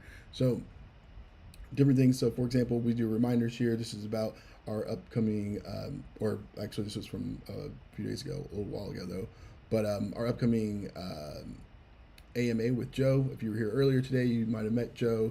Joe's our certified nutritionist that's here. You can come and talk with him. All of our pathways posted. So we got a bunch of different, just reminding people about pathways, the event we're in right now. We also post in here any other kind of like just updates that we want to make sure that everyone is aware of. If we do new products, things like that, will all show up here in announcements and promotions. Very easy for you guys to be able to navigate within. This here, the garden. The garden is our community live events. That's what we're doing right now. Is our live stream is being hosted through one of these events here. So the garden, you'll see. This is our Pathways event. We'll be doing our meet and greets, which we're going to do a little sample of that later today. Meet and greets that we do every Monday, Wednesday, and Friday, bring everyone together. We're going to be starting our new meet and greet on Friday for High Five Fridays. It's going to be a point where we can come together, celebrate wins for the week. What do we win? What was some of our successes? If you maybe there's another community member that's been helping you out that you want to shout out, that's an opportunity to do that. Or just come in and want to share your weekend vibes. Like, what are you planning to do for your upcoming weekend? This is our new High Five Fridays, which we'll talk a little bit more about later. But as you can see here, we have events going on throughout the almost every week. Well, actually every week, almost every day would be the right thing to say.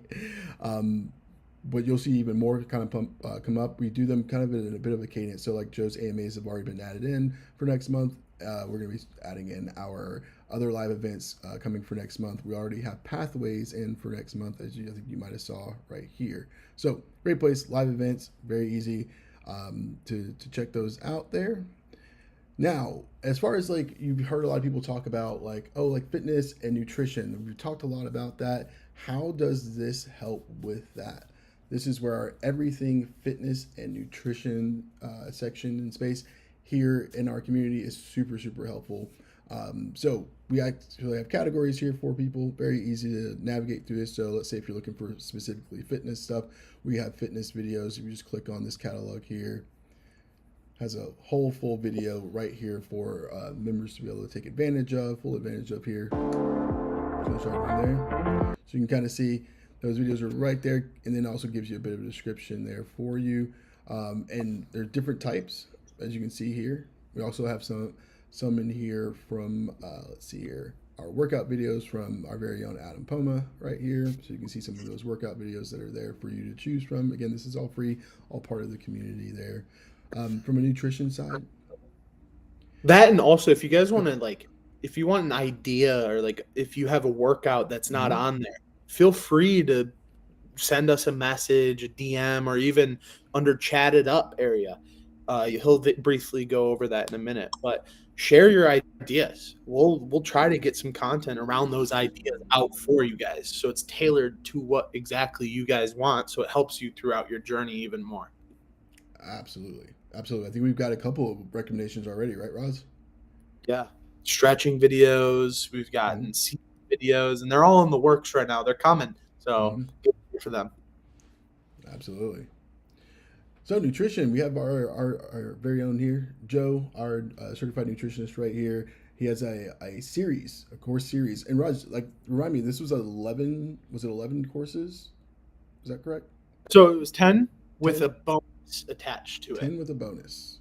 Yeah, he gives you a little extra scoop. Yep. So you can see all of those here. And he got, yeah, there's a bonus one right there. So yeah, you can see that he covers a variety of topics throughout here in regards to nutrition here for you. So these are easy, just like before. You just click on them, and you can just start your video right here. It gives you a little bit of a description right below it here as well. So again, all free content, all readily available for you as well. Here's another piece of content that was actually really, really helpful for a lot of people to building a balanced meal in 4 easy steps. Right there, nice, clean, and easy for you to be able to see. A lot of people too, and even Joe touched up on this. But this is like the key things to start building like a balanced meal to begin your weight loss journey. Absolutely. It's very, very helpful stuff there. As we go, we also have recipes. We're going to be stacking up on even more recipes as we go forward, but there's a few recipes that are in here, some cooking videos as well, some meal prep plans, so meal plans here. So you have some of these, and these are going to continuously grow. We kind of start to add in more and phase some out if we need to, but then we kind of continue to add in more here for you. So for example, let's try like our balanced bites here. It's a nice little PDF that you can easily just kind of like download onto your phone if you want, or if you just want to view it, or if you want to print it, you can also do that as well. But as you can see here, it gives you like breakfast, lunch, and dinner for a full week there. The grocery list that's attached to it as well. So makes it a little bit easier for you. So again, I actually, it's like when I'm on the app, I just download these from directly onto my phone. That way, when I'm in the grocery store, it's very easy. I can just grab these items without a problem there. Or if I'm like setting up on like my iPad, I can still access this from my like iCloud account for when I'm wanting to make certain things as well. And I'll use these sometimes to make my own fun meals, or I'll go into like recipes and get some other cool meals as well.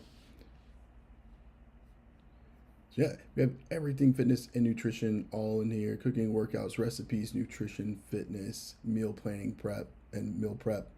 All great stuff in here.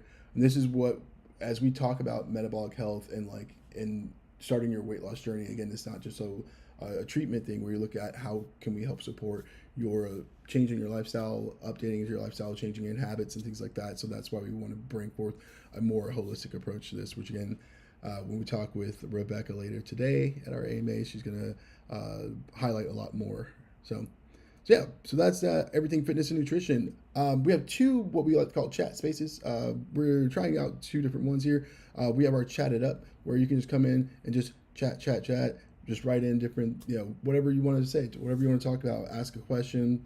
Not well, you can ask a question, but like a lot of times you can just kind of come in and just talk about something you've seen. We wanted to see how this worked with our community in regards to just having more of a live chat feed where people can kind of just interact with each other, and then have one specifically around questions where you can just like ask any very specific questions that'll alert us as the community team, and we can get in there and get your question answered, or we may send you a direct message to kind of have that conversation offline as well too. So all there for you for as far as chat areas. And then down here we have some links. And we have some other places we have links too, but like here's some links here. So you can get your Android app, you can get your ISO Apple app as well too, from directly from the store. Get to our Eden website or take you directly to your secure patient portal with Eden as well. Those are all right here, readily accessible to all of our members as well. Before we jump into the links that we have within our general discussion, I want to make sure that any of our members, if you're already here, you haven't done this yet, or if you are going to join the community on Circle, there's a couple little small things that I want to make sure you guys are aware of that's going to help your experience within the Circle platform. So one, you have your profile that you'll fill out when you first join in. If it's your first time, you'll be able to update that, view it, or edit it here, right? Also, you also get notifications, and this is a notification center right here, right? And you can press that little gear icon and modify your notifications. Now, I highly suggest this as one of your first steps when you get in here, is just adjust your notification settings. Because as you can see here, you can get notifications for a lot of different things. For example, like new activities. So comments on my post, comments or replies to my post, mentions, direct messages, all different types of things, right? You can also get them for like just new posts in different spaces, right? So if any new posts come out, things like that. Now, what I found to be helpful and probably a good best practice for a lot of people is to adjust your email ones, because you may not want to get as many emails as far as in-app. In-app will show up as like on the little bell right here. The mobile will be a mobile push notification like you would see any other mobile notifications that you get. So again, take the opportunity to jump in here. If you're already in the community, do that. Like jump in here if you haven't done it yet. If you're not, that's one of the first things I would recommend that you do. Emails can get a little bit overwhelming, especially if you're engaging and you're getting a lot of replies and things like that. You might want to go ahead and make that adjustment here, or again, the spaces ones down here. Now, from a kind of strategic way, when we set up different new things in Circle or in our community in Circle, we tend to not have the email one as default. So if there's ones that you do want to get from there, you definitely come in here and alter that as well. So again, just another little kind of like a best practice tip there. And then you can also search anything. So if you're like, oh, there's a post about X, Y, or Z, you can just go here and you can just search the community for whatever that keyword is. It'll bring that up wherever is visible at for you, and you can find that post if you were looking for it. So it's a great tool to use there as well. Now, before we jump in, or as we jump into back to our general discussion area, this is where most people spend most of their time. It's right here in general discussion. This is where you post most of the time. You can create a new post directly from here or right here. We've also started to bring in uses of our links that will be up here. So you'll see, like, again, the Eden website, your secure portal. And this next thing, I wanted to kind of pass it off to our friend Raja, which is our brand newly released Eden Rewards program. So, welcome. This is the Eden Rewards. It's kind of like a little give back to the community for engaging and just being active inside of the community. Like, we know some of you guys might be scared to share your journey and so on, but we encourage that. And so part of the encouragement is every time you post, every time you comment, every time you receive a like or attend live events, you'll get points for that. And those points can then be redeemed for gifts, whether that's Amazon gift card, maybe a discount on something that you'd like from us at the Eden products, something like that, or even like merchandise, Eden swag. And so these allows you to basically interact with us, comment on other people's posts, and the more points you gain, the more higher up rewards you get. So as you can see, the first level is 250 points. We wanted to make it easy, give back a little bit, encourage you guys to, chat up, post around and everything. So we wanted an easy milestone for that first step. But after that, it goes to 1,000 points, and then every 2,000 points up until 5,000 points, and then later on we'll have more coming in. But that's just the start of it. And again, this is a give back to our community. Like we wouldn't be where we are without you guys. And it's a huge opportunity for you guys to share your journey while also getting anything you want basically from Amazon. We've had multiple members already in the community win contests because we host contests sometimes. And for example, back in October, we had a pumpkin contest.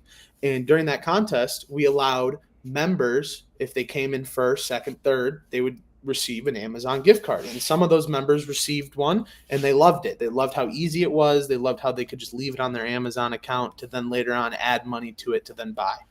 And it's a perfect opportunity if you're especially new to Eden as a member to come in and earn points to get what you want.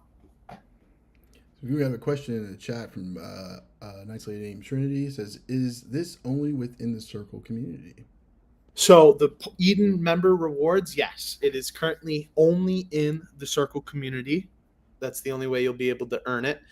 But something might come out in the future. Maybe we'll have to look into it. But for now, yes, it is only in the community. Yes. We're excited about that part of it too. Now, if you're not in the community yet, that's okay because you will be able to join this community very easily. It's very, very easy to do. And now, just wrapping back up on the member rewards there, if you go to your profile for the folks who are already here, you will be able to see, as myself, I obviously have 0 points, not the best example, but no, this is a test account, so my actual account has more rewards or more points are there, but you'll be able to see your points right under your profile as you go. So if you're ever wondering how many you have, we also have it. Raj has done a great job with setting it up to notify you when you earn certain rewards. So when you earn rewards for posting or commenting, you will get a notification on those to let you know that you got the points that you earned. So just kind of wrapping that up there. And so then one other thing we wanted to make sure that we pointed out, Raj hinted to, which was the challenges and contests. Challenges and contests, right? So we do have the different challenges and contests. What we have done in here, so like for example, we had a 30-day post-up challenge. It's about to wrap up in the next few days. We have a hydration challenge, which gives you a day-by-day, not only just being a challenge of like, hey, you should hydrate, you should drink water, but giving us great tips on what that is. So for example, starting with like the hydration reset and what to do, why to do it, why it's important, and what question you should ask for yourself, right? Like what's your hydration goal for the next 2 weeks? And share it below, right? Another one that just kind of jump ahead there, anchor hydration to meals, right? So this is a great thing when you talk about like forming habits. Tasks like drink 1 glass of water before and 1 during each meal, right? Very easy task to do. Kind of gets you in the habit of doing those things. As you see, our friend Gloria here is participating in the mix with the challenge. So you'll see challenges like this that come through, like our hydration challenge, which we'll announce in the announcements and promotions area. You'll see the actual challenge directly right here inside of the challenges and promotions. You'll see as it goes through all the 14-day hydration challenge. We will probably be doing other challenges, or we will be doing other challenges like Raj said, which will also get you reward points now that we have those, along with other things as well that we'll bring to the table for us. So exciting stuff here in the community. We're excited about what we'll be bringing to the table here. So if you're not in yet, very easy to join. I'm going to log out really quick. So if I sign out, you can go to community.tryeden.com, which I think everybody on the live stream, you probably see it there. You can just click the join button. It'll take you there to join. If you're trying to join, it'll take you to here. And if you don't have an account with Eden currently, you can just go ahead and create an account right here. If you do have an Eden patient portal account, you'll just put your email in, you'll put your password, the same email and password that you use for your Eden account. That will also get you in there, and you'll complete the profile and jump through and get to the community from there. So very, very simple there. Very, very easy. Now, if you've signed into the community before, you can always just click login. Now, this is all from the experience of the desktop version, as you're seeing here. Circle also has an app which we highly encourage our members to use. I know we have a ton of members that use a mobile website, so that's also a place you can go to as well. A lot of times, if you're getting like a notification, you may click on that notification; it'll take you to the mobile site. Unless you have the if you have the app on there, it should direct you to the app there. But you should definitely download the app. It's a cool experience where you can make it really easy to kind of post, especially if you're taking pictures or videos that you want to share with the rest of the community. All right, so member rewards we talked about. We've covered our community. I'm just going to see if there's any questions that we might have had come up. None that I have Yep. seen. Nothing I've seen. Thank you, Trinity, for yours. Great stuff. Great stuff. So we're moving a little bit ahead of time. I think we're still sounding good, Raj, on our side on both YouTube and Facebook. Yep. Amazing. Love it. Love it. That's good stuff. Good stuff. Good stuff. All righty then. We go back here. And we are going to touch on our Eden Health Clubs. I think you heard Josh, if you were here earlier with us at Pathways, you heard Josh Kahn, our executive president, talk about Eden Health Club a little bit. So I want to take you there. Give me just one moment while I take you to the Eden Health Club.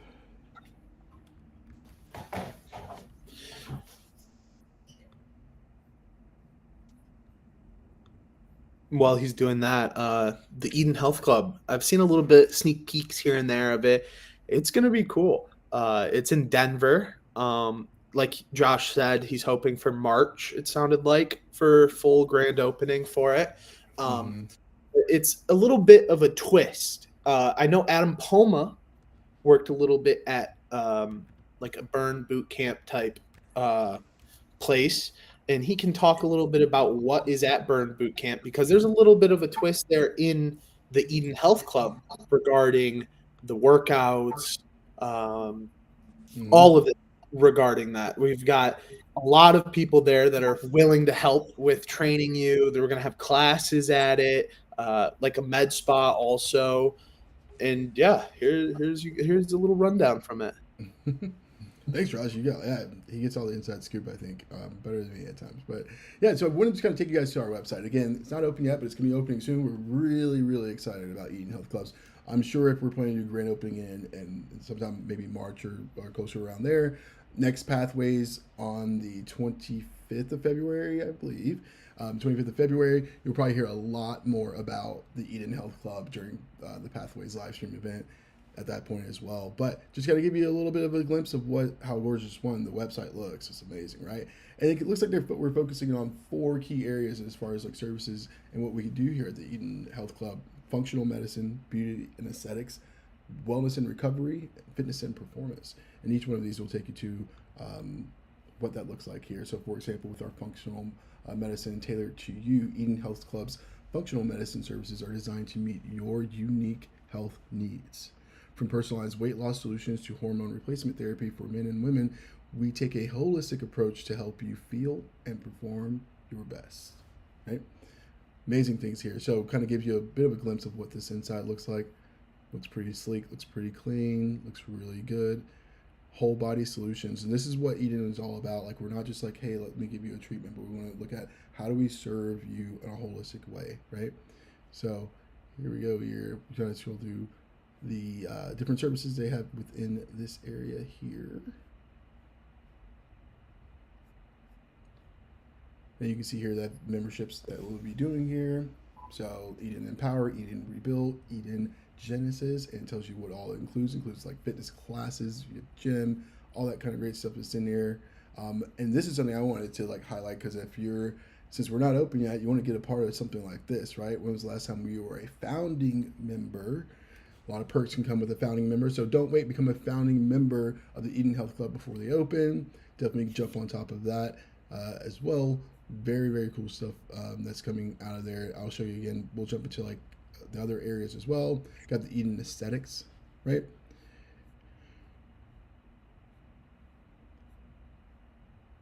Very nice stuff. Eden Brightening, anti-aging, clarifying, signature. You see all the different types of services that we're looking to offer within the Eden Health Club. Hair restoration treatments, Eden injectables.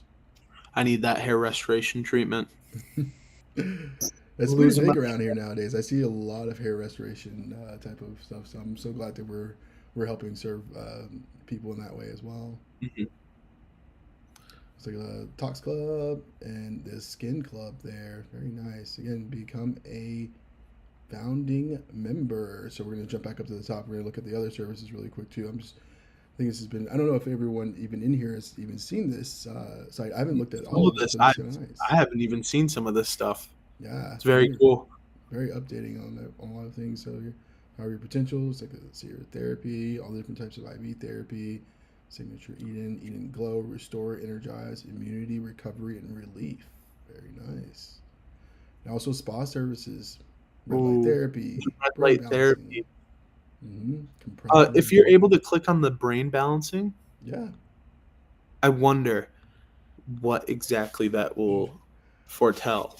yeah, I'm actually excited to hear about that too. Looks like we're still obviously we're not open yet. We're probably bringing a lot more, even more content that's going to come to the website, which is great. But yeah, you see the different things here. I will say I did have an opportunity to try out the red light therapy at the A4M conference in Vegas back in December. And I will say it is very cool. Very cool. It relaxed my muscles. I noticed a little bit of a difference for only doing it for 30 minutes. Oh, wow. Wow. That's great. Great. Red light therapy promotes healthy skin and stimulating collagen production and improving circulation, which is great. And it can reduce inflammation, enhance healing, and support muscle therapy, making it an excellent addition to a wellness routine. I might have to start doing that. So I'm turning 40 on Friday. So some of these things I might have to jump myself into as well. Maybe I have to get a membership to the Eden Health Club. Fitness and performance. Here we go. Boot camp classes here. Signature fitness and performance workouts here. Well, let's see. We explore classes. Oh, I think it's going to get there. But let's jump back up to the top and go down. Elevate your strength and endurance and energy. There it is. Some high intensity 45-minute workouts for body strength. Lower body strength booster. Okay. Sedation levels. Yep. Sweet. All right. Sculpt. 45-minute zone targeting cardio. So, and again, guys, like what's great about this is that you're just seeing, look how great this looks right now, and we're not even open yet.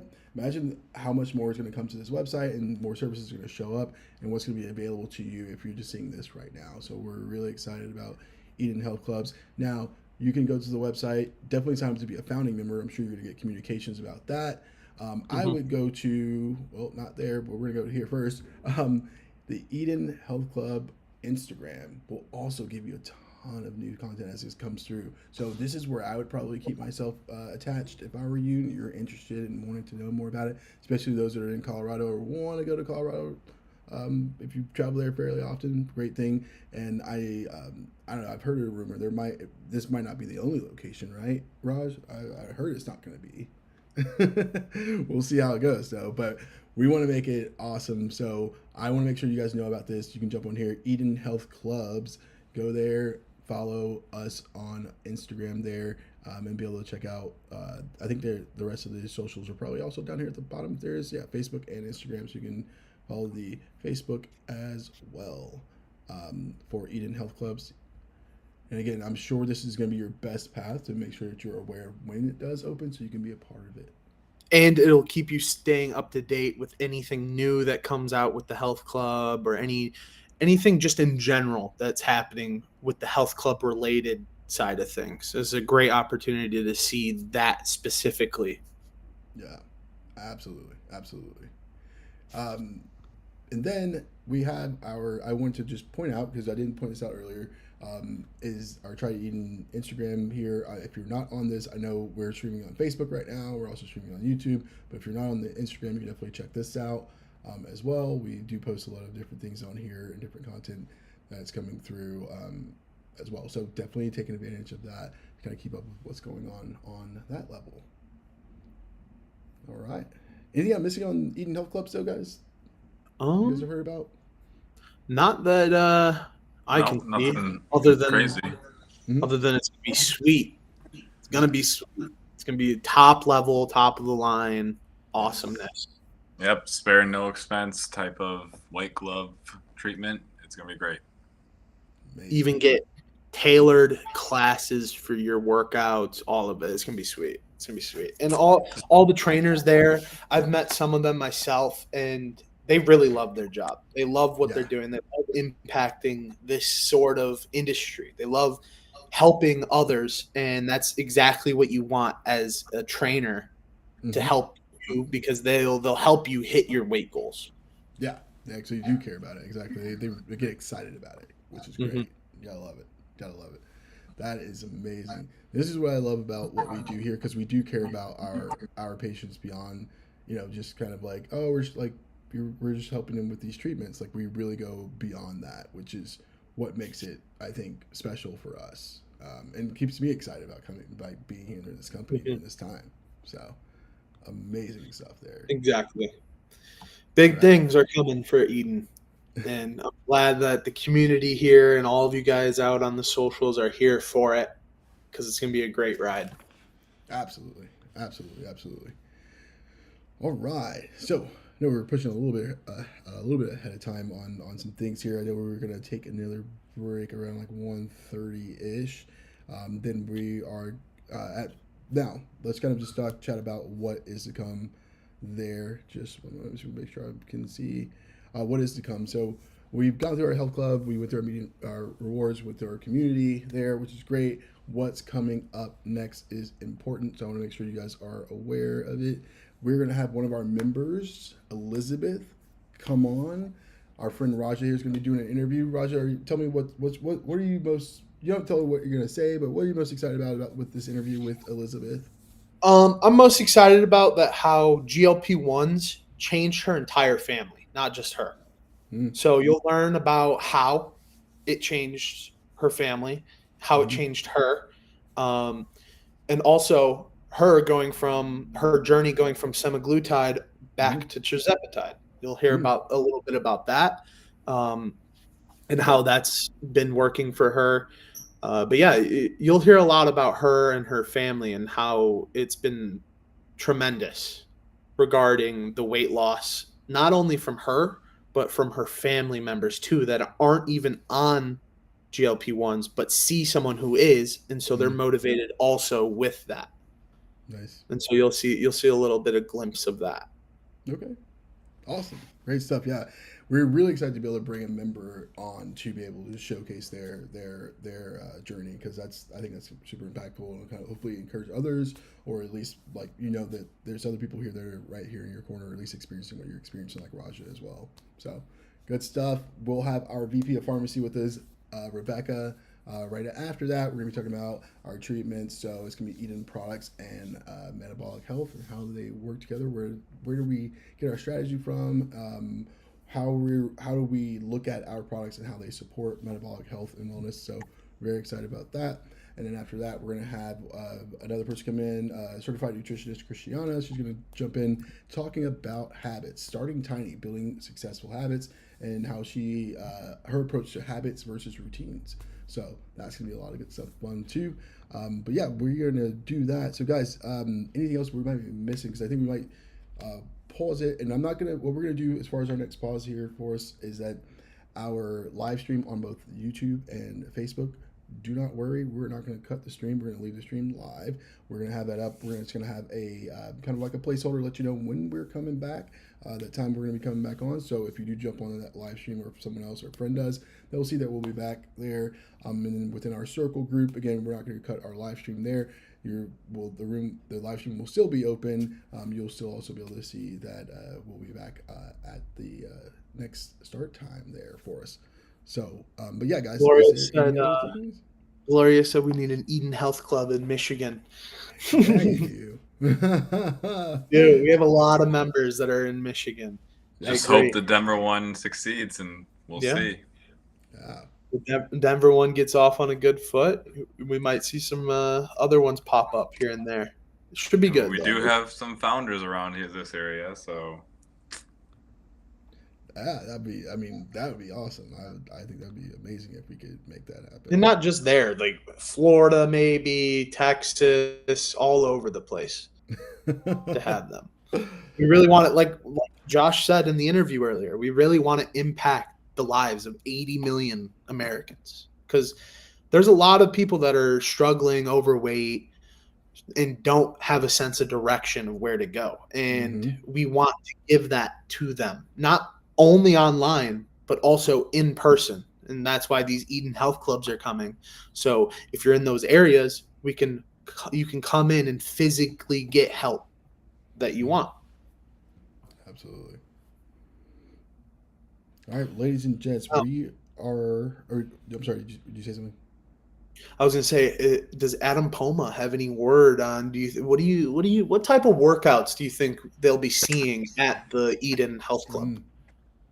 So it's boot camp style. So I was fortunate enough to be sort of involved in that initial spin up, because I do have the experience at a different boot camp sort of environment. And so those, workout names, the Ignite, the Boost, or whatever, I helped, name and create those of sorts.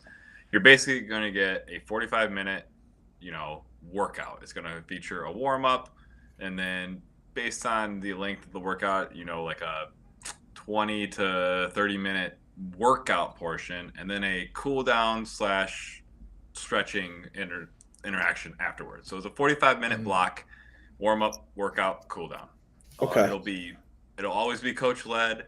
They'll have a scheduled out weekly class schedule that you will, pick when you want to go to and attend that. I'm sure they're working out what that looks like still, but it'll be a very structured, you have your 6 a.m. class, your whatever class, and all day, all throughout the week.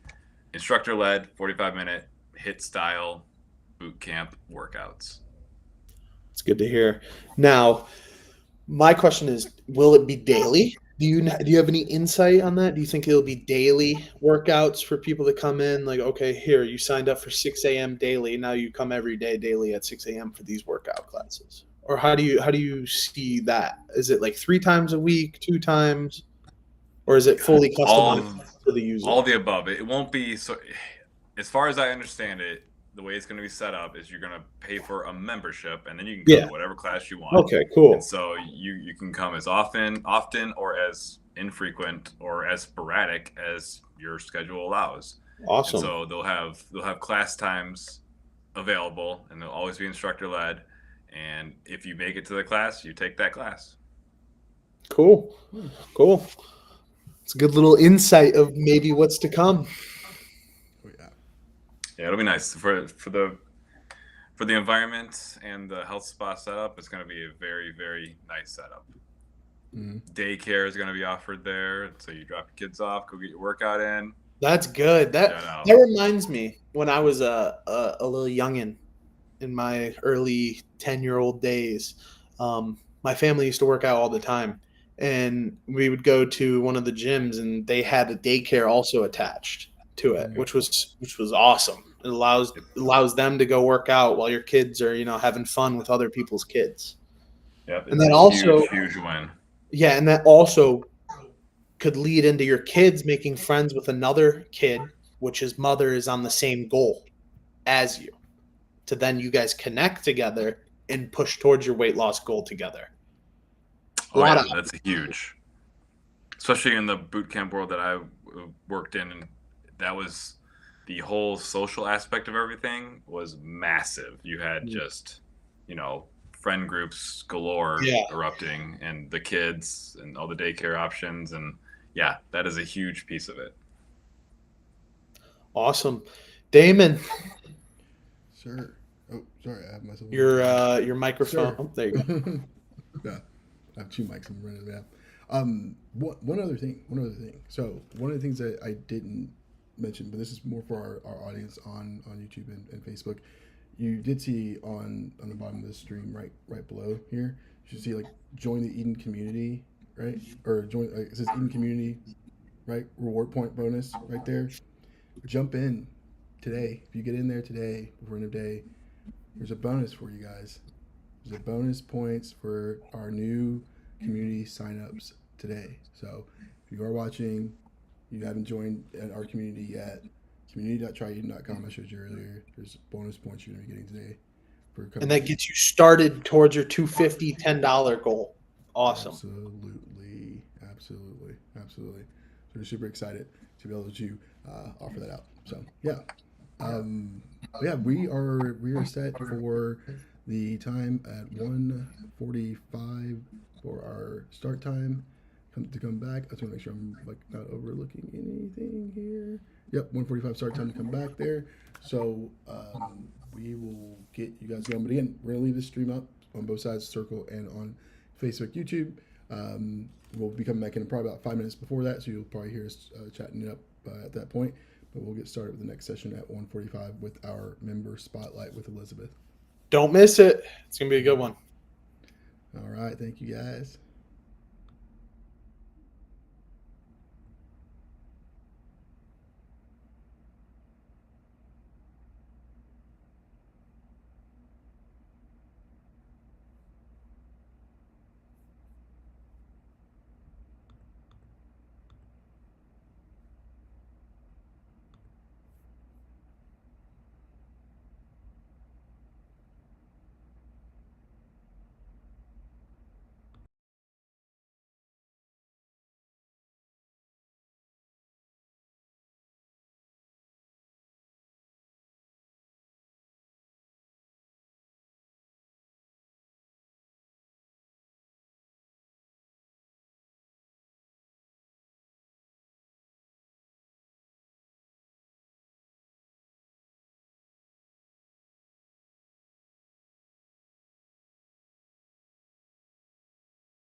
and then you're good.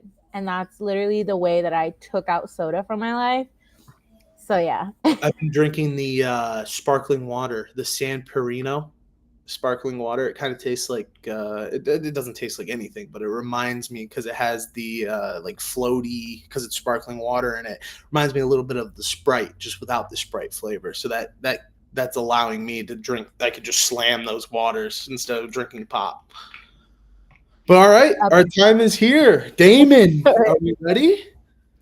Yes, sir, Bob. We should be. I just got that last piece about they're probably gonna judge me because I was drinking too. I'm just kidding. I didn't get all of that. I just got the very end about the mineral water on live stream. So welcome back, everyone. We are happy to have you back here with us. If you're on our live streams on Facebook or YouTube, you should have us live right now, or at least in a couple seconds. And we're gonna get back started with our programming here at Pathways, our all-day live stream event for Eden. I'm going to pass this off to our community manager, Raja. He has a cool interview with an awesome member. Take it over, my friend. So we got Elizabeth here. Thank you for joining and taking the time with me today, Elizabeth. I know that you have 4 kids and have a very busy work life. You've got so much on your plate. Let's start with a big question right off the bat. How do you balance taking care of yourself with the demands of raising 4 kids and managing a busy work life? How do you do it? Like that's crazy to me. Like you're a super mom over there with 4 kids, working, all of it on top. How do you manage that? Yeah. So honestly, my key to success in getting everything done is scheduling. I have an intense schedule and I try my best to stick to it. And even if I, fail like one task, I just move on to the next, go about it. I'm not religious about it. Yeah. If I do it, I do it. And if not, tomorrow's there, or, late nights. It's not easy to juggle everything at once, so that's a good way to do it. If you're not able to do it right then and there, we move on to the next, keep pushing forward. We'll come back later for it. So what strategies have helped you incorporate healthier habits into your packed family and work schedule? Yes. So I meal prep, and what I do is I cook for a lot. I cook for 6 people. Yeah. So the biggest Instapot that there is, and Instapot is my best friend, and so is the air fryer. So I just cook really easy, simple meals: rice, broccoli, chicken, and if all else fails, I always have a bag of frozen chicken nuggets in the freezer. But I buy the organic kind that are lightly breaded just in case I have to have it too. But kids, they are not as patient as adults. So sometimes I have to give them like snacks and stuff like that. So it's really good to have fruit and vegetables like already cut up and prepared, ready to go. Awesome. Now, I want to ask another question to you. What got you into this area? What made you do that change? So I was literally turning 21 years old, and I was like almost near 300 pounds. And I was like, I remember wanting to put on something beautiful for my birthday and going to stores, and like I couldn't find anything that I liked. Everything was like flowery, Same. grandma vibe. Yeah. And I was like, I experienced don't that. like this. Yeah. And it's bad because we're so young, and like Yeah. people would mistake my age too. They would like age me up, and I was like, Mhm.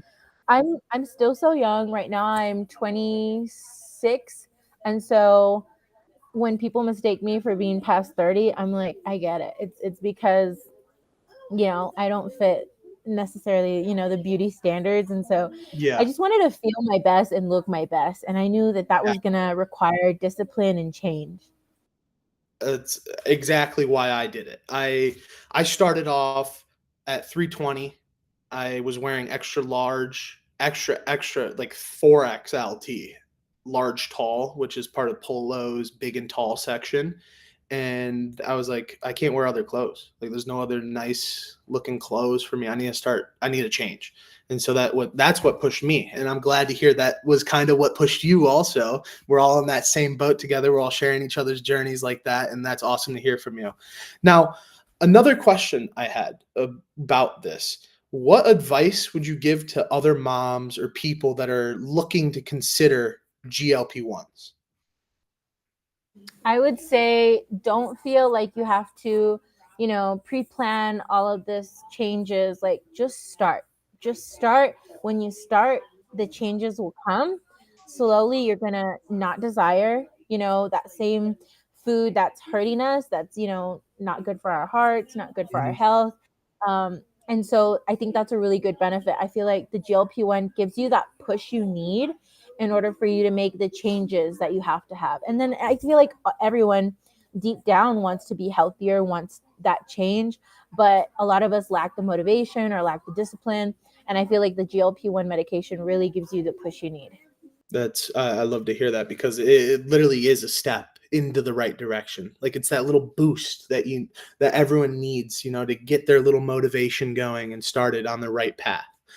Um, it comes with hesitations when starting these things. For me, for example, when I was starting GLP-1s, I was hesitant on injecting. What were some of your hesitations when trying to start the GLP-1 therapy, and what did you do to overcome them? Yeah, I definitely feel you on the injections. I was also kind of scared and I was like, oh no, I don't know that I have the courage to inject Mhm. myself with the medication. But here's the benefit of being plus size, if there is any. Because we have that extra fat Yep, on our tummy or on our thighs, on our arms, we do not feel that needle go in at all. I correct. don't know about you, but I don't feel the needle at all. Yeah, after my first time doing it, I did it, like, with people around me to, like, make sure I was doing it right and everything. After my first time in injecting it, I noticed, like, "Whoa, wait, I don't feel anything." I didn't feel the needle go in or anything because I'm a big guy. I weighed at the time, like, 320, Yeah, and I after didn't my feel it, first and so after that, I was like, "Okay, I didn't feel the injection, let's try next week." Didn't feel it, and I was like, "Okay, this is cool. I'll keep going on it." So, since big starting, benefit. yeah, it is a big benefit. It is a big benefit for us plus size people. Um, so since starting the GLP-1s, have your kids noticed any changes in your energy or mood? Because I know you have 4 kids. Yeah, definitely. So I would say my kids have noticed a change in my energy. And, I'm a little bit more disciplined now, just sticking with my schedule. And even if something goes wrong, because, we all have our crazy days Yeah. where, maybe we didn't wake up on time or whatever the case may be. It's still not going to deter me from the rest of my day being a bad day. And so that's been really good to see that they have a happier mom and thus they're happier. And with that, has that has your, like, change gone to them? Like, have they experienced a little bit of change in, like, the way they see their eating and the way they're doing their life also? Because of their Yeah. super mom is doing it? Yeah, it's been a huge difference because we definitely used to be big on eating out. Like at least once a day, we'd go out, whether it's for dinner or for lunch, whatever the case was, because I wasn't as prepared for the day. And so I was just like, oh, well, lunch is here. I don't have anything to cook. So let's just go get Chick-fil-A or let's just go get something. And that in turn, the change with the GLP-1, I don't really want food like that anymore. Yeah. And if I do have it because like I wasn't prepared or Yeah. whatever, I'm regretting it after. I'm like, Mhm. oh, I feel inflamed, I feel bloated. And so because of that, I've made sure that I'm better prepared. And thus for my kids have actually lost a great amount of weight once I started my GLP-1 journey. So That's it's been awesome a to hear. great change. I heard you touch up a little bit on that when we briefly spoke. If you're able to go a little more in depth on it and maybe share a little bit on, like, how it affected them too and how they lost weight, if you're okay with that, it's up to you. But it would be awesome to hear because they see their mom losing weight and they want to be on that too. Yeah, my daughter, bless her heart, she's my oldest daughter, and she was always chubby, just as I was always chubby. So I just thought it was the norm. I didn't really think anything of it. And then she got to be, 6 years old, and she couldn't fit in the kids' clothing anymore. She was more in the adolescent clothing. And she was always like XL. And so she would fall in love with like a beautiful dress or something like that in the store, and we would try it on and it just wouldn't fit her the way that she wanted. She didn't feel comfortable in her body. And so because of that, it it really triggered me to know that we need change for everyone, not just me. And because of that, my other daughter, who was a little bit on the chubbier side, she wasn't as chubby as her older sister, but definitely you could see, a little chubby face. The moment we started the change in the GLP-1, both of them radically, like, they look so different. They look so healthier. And now they can wear whatever they want. They don't have to worry about sizing anymore. So it's I really bet you great. that boosts their self-esteem a little bit and being around the kids. Because when I was young, for example, I always wore hoodies because I was fat, and I wanted to hide the fat from everyone. So I would go to school wearing long hoodies, even in the summer. I would wear a hoodie, and ever since losing that weight a little bit, I've been getting out there more with just a t-shirt on, not more than just the hoodie. Like, it's allowed me to show off my body more in the ways that I wanted to do it, other than having to hide it and feel like everyone's looking at me because I'm the big guy hiding my behind the hoodie. But that is awesome to hear. What advice about health and wellness do you share with them? So the best thing that I always tell them, because they're big on snacks, like most kids, is if you're hungry, go and get an apple. Go and get, an easy fruit or vegetable. Like, they already know how to use the air fryer, so Yeah, they'll just pop a bag of frozen broccoli, toss in some seasoning, and pop it in the air fryer. Like, they're very, good smart. with good with what to Yeah. eat. And now, have you shared any, like, oh, instead of eating this, you should eat this with them, or have not much? So you just still allow them to be kids. So because I take them shopping with me, we'll be going down the aisles, and so they'll see me like, "Mom, here's this oil," and it's like, "No, we don't buy that oil anymore." I try to stick to olive oil or grape Mhm. oil, or just anything other than the Yeah, regular processed canola oil, yeah, that I feel very inflammatory. And so I'll tell them, because they'll ask like, "Why don't we get this anymore?" And my youngest, well, my middle child, she will keep me on track too, because never go grocery shopping hungry. Sometimes I do that, and I'm like reaching for a jar of Nutella out yeah. of old habit. And my middle child's like, "Aren't you on a diet, mom?" Everyone in the aisle Yeah. hears, and I'm like, and this lady, she stopped me. She was like, "Can you let me take her with me grocery shopping? She'll help me too." I was like, yeah, they That's definitely awesome. keep you in check. I share a little bit of that. My uncle has 5 children, and his oldest, whenever I'm eating something I'm not supposed to, she's like, "Aren't you supposed to be losing weight? Aren't you on a diet?" I'm like, "Yeah, yeah, I know, just a little cheat here and there." And but yeah, they really keep you mindful of like what you're doing, and that's awesome to have. It's like a support system, kind of. And now, going into that support system, what has been a major key for you to continue on your journey? Who has been there for you, supporting you throughout it, other than your children? Has there been any major, like, key players there help motivating you to keep going? Yeah. I would say my husband has been a big help. He's always there with me. So it's been great to always have him by my side, because some days I'm not feeling up to it. I don't really want to, work out or whatever. And he'll Yeah, call me out on it. And like, that's what you have to have. It's yeah. not You have fun to when have someone someone calls you there out on covering you it. up. But Yeah. yeah. Exactly. And that's been a big thing for me. I just recently moved near more family, and they keep, pushing me towards my goals. And it's awesome to have those people supporting you throughout your goals. It really does help a lot. Like, some people might not think it does, but deep down, it helps a lot when someone else is telling you, "Hey, you should be doing this. You should keep pushing towards the goals you want." Now, we're coming close to the end. We got about 10 more minutes here. We'll leave 5 minutes for any other people if they want to ask questions to you or not. But what's one family activity or goal you've reached or excited to reach now that your health is improving?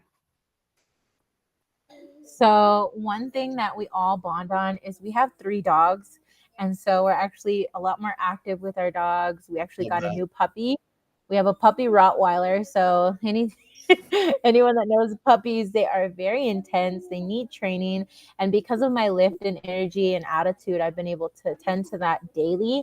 And also my kids are more involved with that. They're helping me, take the dog out on walks. And so it's really fun to have like a family activity that we all love to do. Yeah, I have 2 dogs actually also, and one is a puppy too that we recently got back in October, and she is a little gremlin. She is a gremlin. She's just running around everywhere, biting everything. She's crazy, but I love it. It keeps me active and going.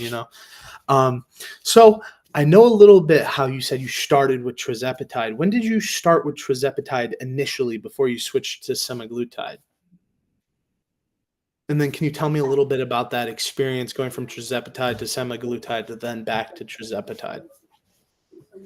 So I initially started on tirzepatide and it was great. I didn't feel really any side effects other than I did start losing weight. I went from a 3XL down to a 2XL, and that was absolutely wonderful. I was so happy to see that because for a lot of people, once you get to a certain weight, even if you work out, it's just sometimes you don't lose the weight as fast as you want to see it. And so seeing Exactly. that push was a great help to stay in my, goals of pushing myself and working out.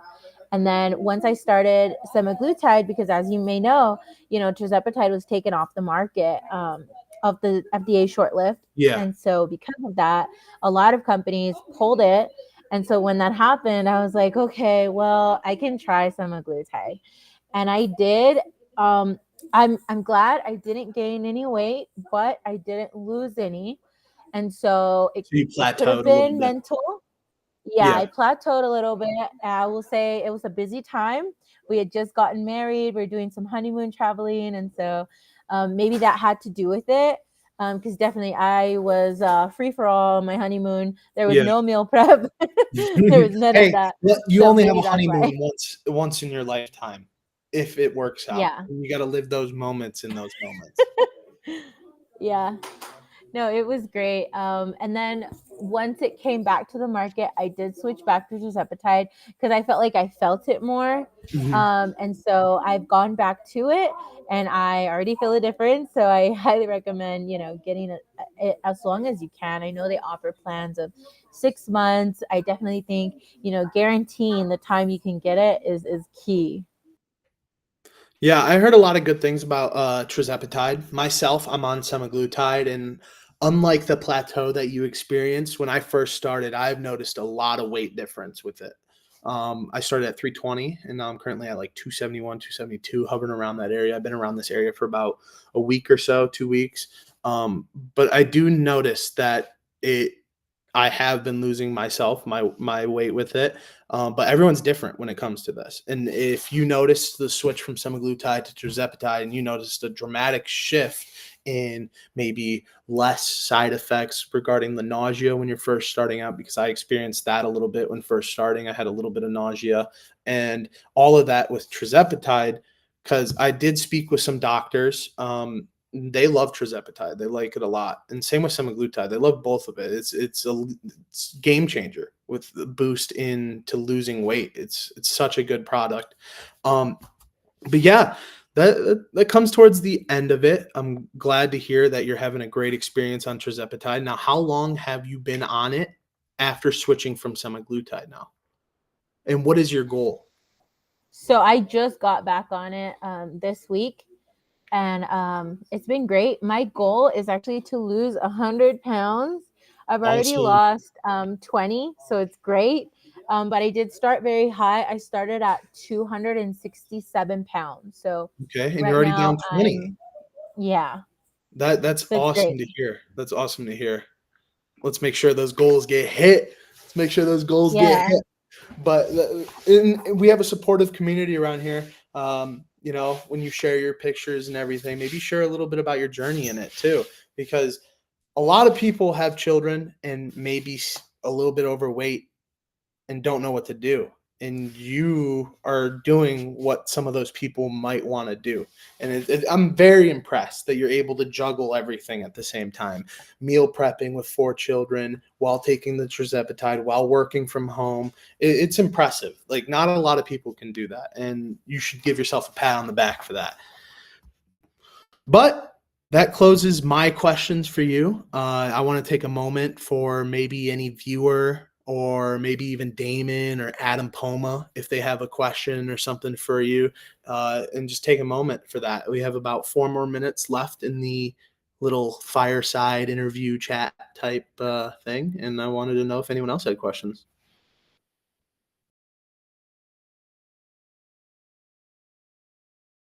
Any coming through there yet?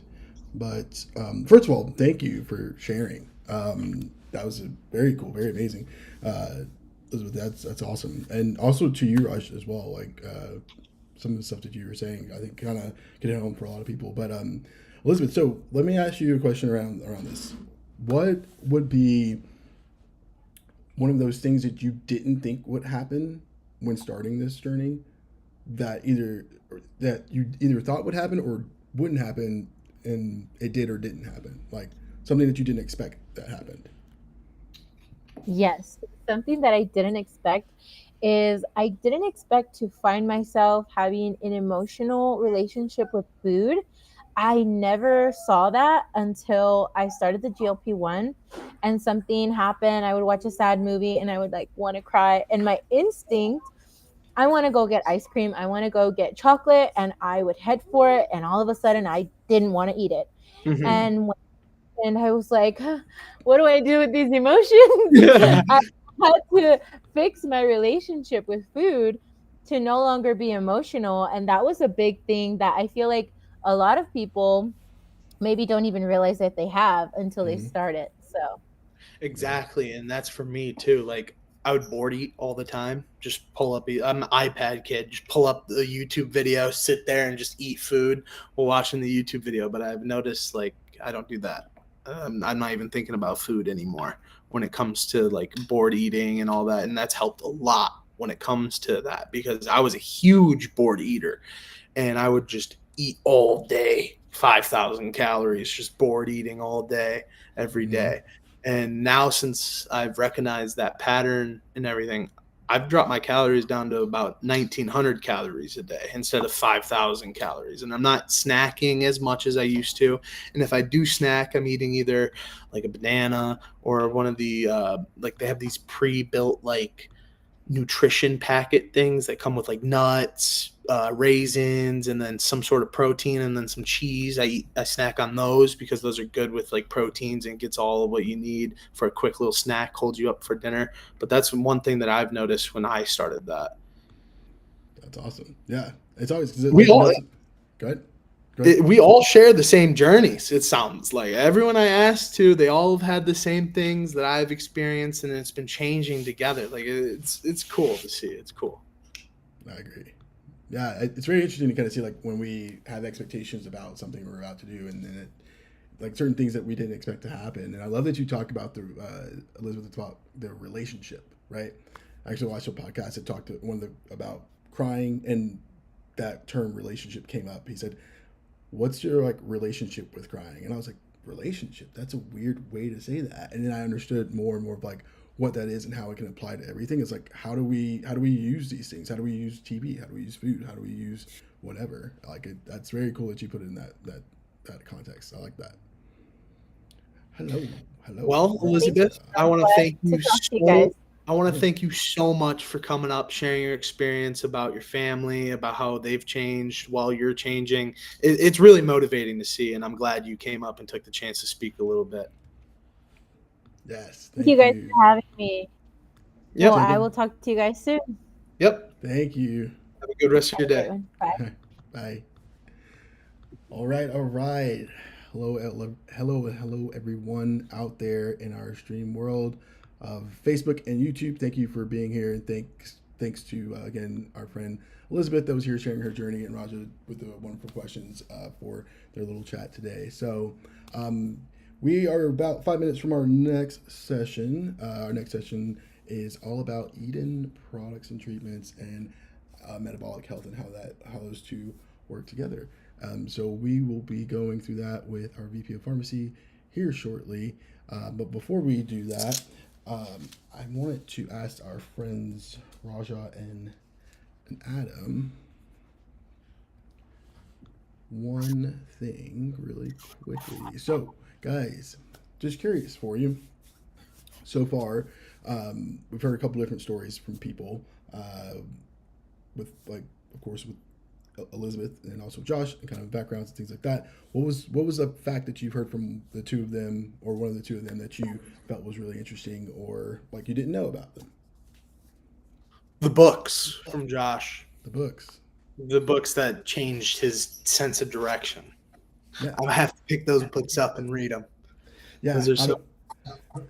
How to win friends and influence people. Like, I think anytime someone first hears it, they're like, what? And then you realize, I mean, this book has been around forever, and it's a book that almost like most people like I've met that I've talked to have read it, and they always take one little piece of one of those mini I forget what he calls them, effective, like his truths or like his like lessons in it.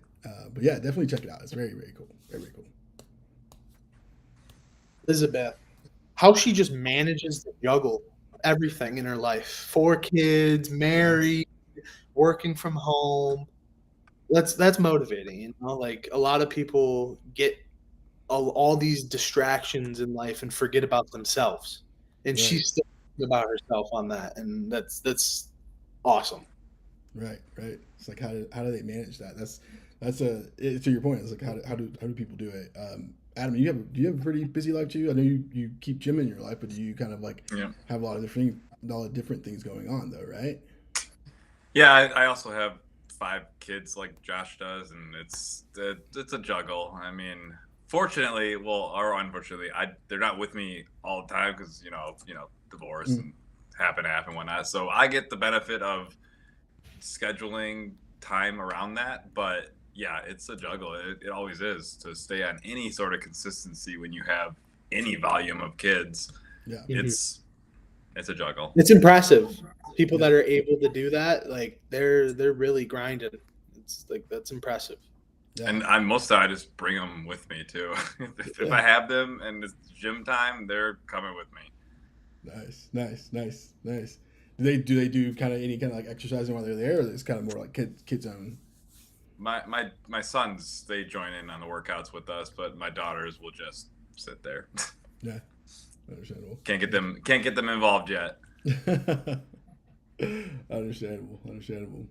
Yeah, guys. Oh yeah, Adam, I didn't even ask you. Like, was there anything that you took away from either Elizabeth or Josh's kind of chats today? Yeah, Josh, it was nice to hear the whole Eden vision straight from his mouth, right? And hearing kind of like that formulation and the vision behind it, and the passion behind the idea of founding Eden. So that was interesting to hear, without just reading it on paper. Hearing it spoken and inflected with his own. Yeah, and actually able to see him talk about it too, because you don't really get to see the higher ups that often, and it's a cool opportunity to have. Yep. Yeah. And then with Elizabeth, it's nice to.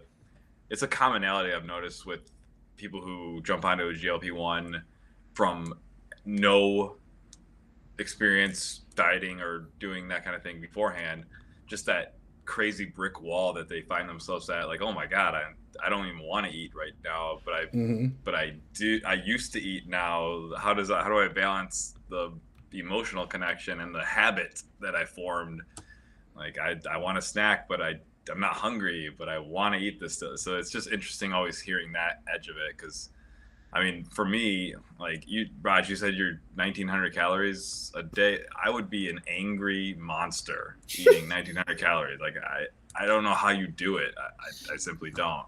Yeah, I eat about like 2 meals a day. 2 meals a day. 2 big packed meals with protein and everything that I need a day. Mostly protein, though. I just fill up on protein. Yeah.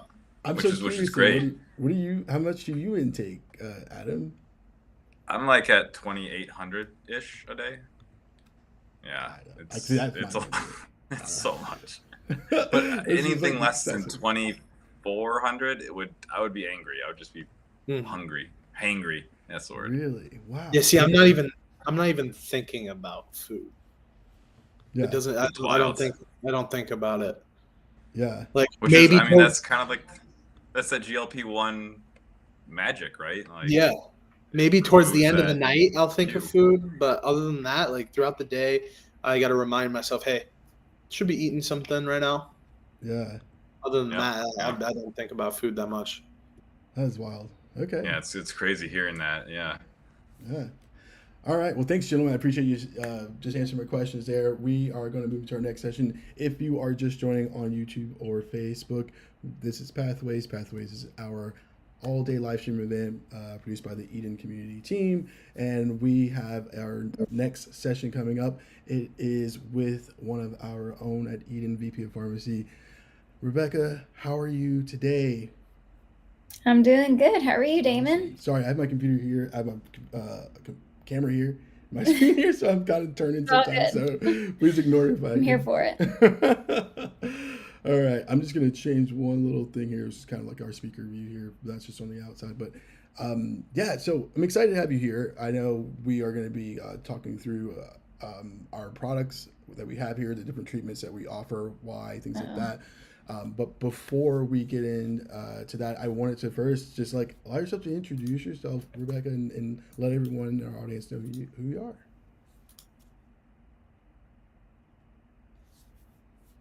Did I lose you? I think I might have lost you for a second. Or did I lose everyone else? Let's find out. I think she accidentally dropped. Yep, she might have accidentally dropped. I'm sure she's dropping back in. There she is. There she is. I have no idea what happened. I guess my internet is just out, you know? That's okay. That's all right. It always happens whenever you're like ready to present something, and then that's whenever it decides to, you know, do its thing. Oh yeah. But yeah, I was just saying I wanted to give an opportunity for you to introduce yourself to the audience here and let us know a little bit about you. Yeah, of course. So I am a pharmacist by trade. I graduated pharmacy school about 10 years ago or so, you know, coming up on 11 years. And I went to Mercer up in Atlanta for pharmacy school, and I have worked in a couple of different compounding pharmacies since then. So during pharmacy school, I really found that my passion was in the compounding pharmacy industry because I thought it was really cool to just be able to create medication for patients that was not commercially available or needed to be in a different dosage form that was not commercially available. And just working in the hood and the labs, it was just a really unique experience that was really rewarding. And so I've worked for, you know, a couple. My last position, I was a general manager at a national sterile and non-sterile compounding pharmacy, making things like semaglutide and low-dose naltrexone capsules, and you know, things that, you know, we're pretty familiar with here at Eden. And that's actually how I came to Eden, is through that last position. I got to know Josh. He's one of our co-founders, and he was on earlier today. And whenever he basically told me that he was splitting off to do his own thing, I was like, okay, well, where do I sign up? And I've been, you know, working from home, which has been a unique experience after being in a pharmacy for 18 years. But oh wow, yeah. You know, I've really enjoyed it, my time here. Nice. That's good. Well, I appreciate the introduction. I didn't realize this was your first work from home job. I bet it was a nice little transition. Yeah, it definitely has its ups and downs, you know, not having coworkers and, you know, just talking to people over the computer sometimes is tricky whenever you're trying to get things done, but it's just, you know, something that you adjust to. Absolutely. Well, I mean, some people, you know, have to manage kids. I think Raj has to manage his puppy sometimes. So, like, it's definitely an adjustment for all of us. I get it. Yes. Oh, go ahead. Oh, I was gonna say, like, my dogs are, I Uh-huh. feel like they're more needy than my boys. They always have to be let in and let out, so I'm constantly getting up. It's like, this is their house. I'm just working in it, Yeah, basically. yeah. They're like, "Where's my human? I need to go outside." That's great. That's great. Well, yeah, I'm so happy to have you here. I know you have a pretty busy schedule a lot of times with everything that's going on here at Eden as we're continuing to grow. So I appreciate you taking some time to chat with our community and the broader audience here. So we're just gonna go ahead and dive right in there. And I just wanted to start with like, because our mission metabolic health, right? So what makes Eden's approach to metabolic health unique? Yeah, that's a good question. So, Eden's approach to metabolic health and weight loss is really rooted in personalization and innovation and accessibility. Mm-hmm. And we understand that metabolic health isn't a one size fits all, it's highly individualized, Mm. um, especially regarding weight loss. So, we like to say around here it's not just about willpower, but it's also about biology. And whenever I first joined Eden, I was actually shocked to hear that over 80 million Americans suffer from some type of metabolic disorder, whether it's obesity, high cholesterol, high blood pressure. And if we can treat the root cause of Mhm. what's causing the largest amount of health issues in America, then we can positively impact patients' lives by bringing back quality and quantity. Yeah, that makes complete sense. I think that's a lot there. And I think I have a slide that I had for you because I think we had some conversations, and I think that might make a little sense to bring that up. Can you give me a second while I bring that slide up? Is that okay? Yeah.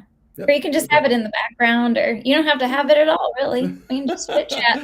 Yeah, we can sit chat. Well, I might bring it up at the end because I definitely think it's good because I think I forgot we kind of touched on a lot of cool things. So I will bring it to the mix. But I love that we had when we talk about personalization or the personalization approach to it, right? And that we look at innovation and we look at accessibility because sometimes I think accessibility is one of the major things that a lot of companies sometimes don't think about is like how can we make it accessible for anyone and everyone, right? But can you tell me a little bit more about that personalization or Eden's personalization and innovation side of things? Let's elaborate a little bit more on that. Yeah, of course. So we do have a medical operations team here, and we work in conjunction with our partner doctors Mm-hmm. to develop intake questionnaires that help us gather comprehensive health data. Mm-hmm. And using that data, we're able to create tailored treatment plans. So, we also like to focus on delivering clinically proven solutions, such as, GLP-1 medications, and there are other advanced therapies as well. And, in different ways that are both effective and convenient for Mm-hmm. patients. So, for example, we're currently conducting an IRB study on our semaglutide gummies, which really highlights our commitment to innovation with this new dosage form. And additionally, at Eden, we really prioritize quality service and Mm-hmm. access to treatments that have been third-party tested for safety and efficacy. And we prioritize the support that we provide to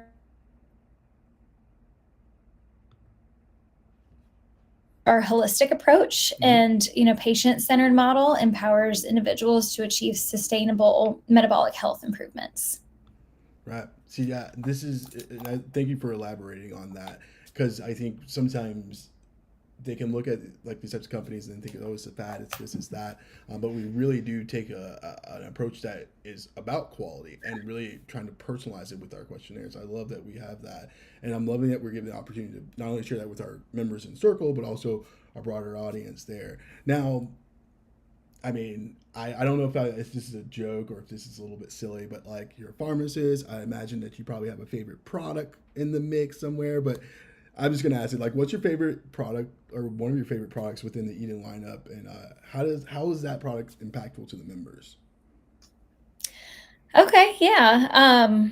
So you're asking for my favorite product? What's one of your favorite products in the lineup? Okay. What is my favorite product? That's a hard question, because Well, they are so different yet let me sorry. complementary. I'm sorry. I apologize. I think I might have jumped a little ahead. That's one I was really excited about because you're a pharmacist. Oh no, I let think me that go could ahead be and answer cool. that You sure? question. No, it's perfect. Okay. It's We can perfect. do that. Great. 'Cause I Yeah, had we'll go another back to question. your Yeah. other question next. That's totally fine. Okay. Because this is a good question to ask, and I do like this question. And there is actually one medication that is probably my favorite in the Eden lineup. And it's the very first product that I launched. So it's very exciting and near and dear to my heart. And it's a low dose naltrexone capsule. Okay. And it also has different ingredients in there. It has a carbose, which is a carb blocker. It has orlistat, which is a fat blocker. You can take it before a cheat meal. Mhm. And it's part of our Everyday Plus plan. We also have, just low dose naltrexone combined with a couple of other ingredients as well, like inositol and acetyl L-carnitine. Mhm. And all of those are, combined together to, create our Everyday Plus plan, essentially. And since this was, the first product that I launched, it was originally designed to answer that question of what happens next in my semaglutide journey whenever that's over. And while this is not, an FDA-approved medication for weight loss, it has been shown in many different clinical studies to decrease appetite, decrease inflammation, support overall wellness. And, those two, other ingredients that I was talking about, the inositol, that's been shown to help with, insulin sensitivity and, helping with neurotransmitter production like serotonin and dopamine. And, we also combine that with acetyl L-carnitine, which a lot of people know that as Alcar. And that's used, pretty heavily for energy production. Right. It can also help boost mood, mental health, and even support weight loss and exercise performance. And it also, funny enough, it can reduce oxidative stress, which can also help with heart disease. So, which is another, component of metabolic disorder. So this medication took a lot of research and collaboration with our partner doctors and our pharmacies. And, each one of our medications that we, launch or provide access to, I can't say that we launch them because we're not the ones who physically have them. It's our partners that have them. Right. But each one of these medications goes through the same launch process of clinical research, data collection, physician collaboration, and a lot of quality assurance and compliance testing before it's released. Yeah. No, and this was your first. This is your first one here at Eden. That's the Everyday Plus there, which is amazing. I love that for you, and I can see why it's probably one of your favorites there. So if I can lead that into, you kind of talked about, you started hitting on the collaboration with the pharmacy partners and our doctor partners to bring forth and offer these types of products that we have and treatments that we have. How do we decide which products to offer? Can you kind of take us through that process? Yeah, definitely. So with metabolic health in mind, we just decided to take the first three major factors, which are obesity, or the first of the three, which is obesity. And we started with the most clinically effective medications on the market. So that's going to be your GLP-1s. And we really used a data-driven and patient-focused approach, whenever we were launching this product. And really for all of our processes, we start with identifying gaps in the current landscape of treatments. And we analyze, different, emerging clinical research.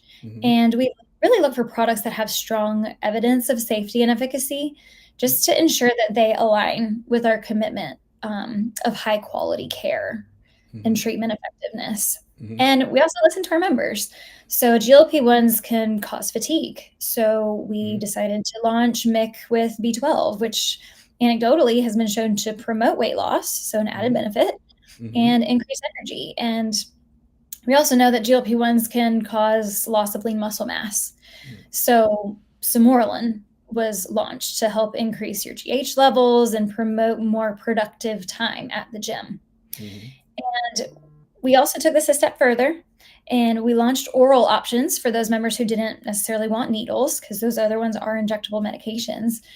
And for those who wanted to, let's say, boost their energy levels and cognitive clarity, we released methylene blue, which is a capsule. And we also launched vardenafil tadalafil, which we are using to increase blood flow throughout the entire body. And this helps work as kind of like a pre-workout for being able to make the most out of your time at the gym. Hmm. And so I guess just to wrap that up, with the patient experience in mind, we explored like even new delivery formats like these semaglutide gummies to make treatments more accessible and convenient. So, that's just something about us at Eden is that we're relentless to ensure that every product that we introduce really adds value to our patients' health journeys. I love that, and you can see that too, like when you speak about the gummies or the oral, right? Well, some folks that like I'm okay with needles. I know some people are not. I can't inject myself though, so an oral product would work better for me, and that's that kind of accessibility. And to even get that accessibility, the innovation has to come into play, right? That's amazing stuff. I love that. I love that. Then would you say here then, like as you've been working, like doing work here at Eden, this is kind of a side question. It's not really one that we're thinking about, but what is something that you really enjoy about it here versus what you did in like compounding pharmacy? Which part? Like just your job in general, just kind of like, it's a little bit different, right? Here than there. It is so different. It's so different in so many ways. Over there, as a general manager, you're managing all of the different processes. Okay. All of the different processes that go into making a formula, pairing it with the doctor's prescription that was written, and making sure that that gets to the patient Okay. in a timely manner, and only delivering quality product. And it's a lot of supervision of personnel. And, Hmm. here it's more or less being able to be more innovative. We have a lot of different, product offerings.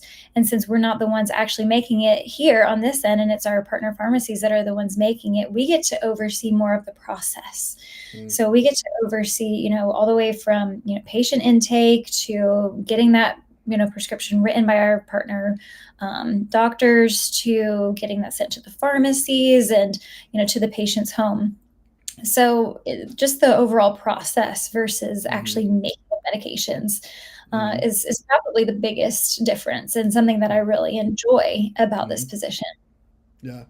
I was funny when I first started and I saw your role. I didn't think that role, not you personally, but that role was be so involved in it. And so it's actually really awesome to kind of hear your answer to that, which is that you get to be a part of that entire member experience, right? Like that you get to have Mhm. influence over that and get to see that it's not just here's a product, we don't know what happens after that. So yeah, I love that. I love that for you. And that kind of leads into this next question. Like, how does our products, the Eden products, integrate with services like coaching and fitness or nutrition to create a comprehensive health journey?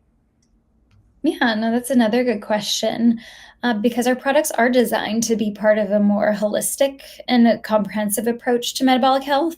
Mhm. And, we know that medications are just one piece of the puzzle, and lasting change really does require lifestyle modifications like nutrition, fitness, mindset. And, our platform really works to integrate these elements, rather seamlessly. So patients can receive access to coaching and, personalized health plans that align with their treatment goals that they specify during the intake process. Mhm. And we even have our community coaches that work alongside patients to implement, sustainable dietary changes and exercise routines, and Mhm. um, different, techniques that, patients can take advantage of, during their medical treatment. Mhm. And this collaboration really ensures that the GLP-1s are just serving as a stepping stone to get you where you want to be. And then, because of the lifestyle changes and the modifications that you made during this period of being on a GLP-1, Mhm. then you'll have the tools and resources that you need to keep the weight off long term. That's really the answer, right? That's really what we all want, right? Is to be able to keep it off long term. So I love that. I love that. I love that. Okay, so that was kind of like my last question. I know we only have like 5 minutes left, and I think I want to save the rapid fire for the very, very end. So Okay. I'm gonna open this up for our community and team. See if any questions. If you guys have any questions at all, you can put it through the chat. You can also put it through the Q&A. Raja, Adam, do you guys have any questions you want to toss up? This is the time. I'm gonna check our social channels as well.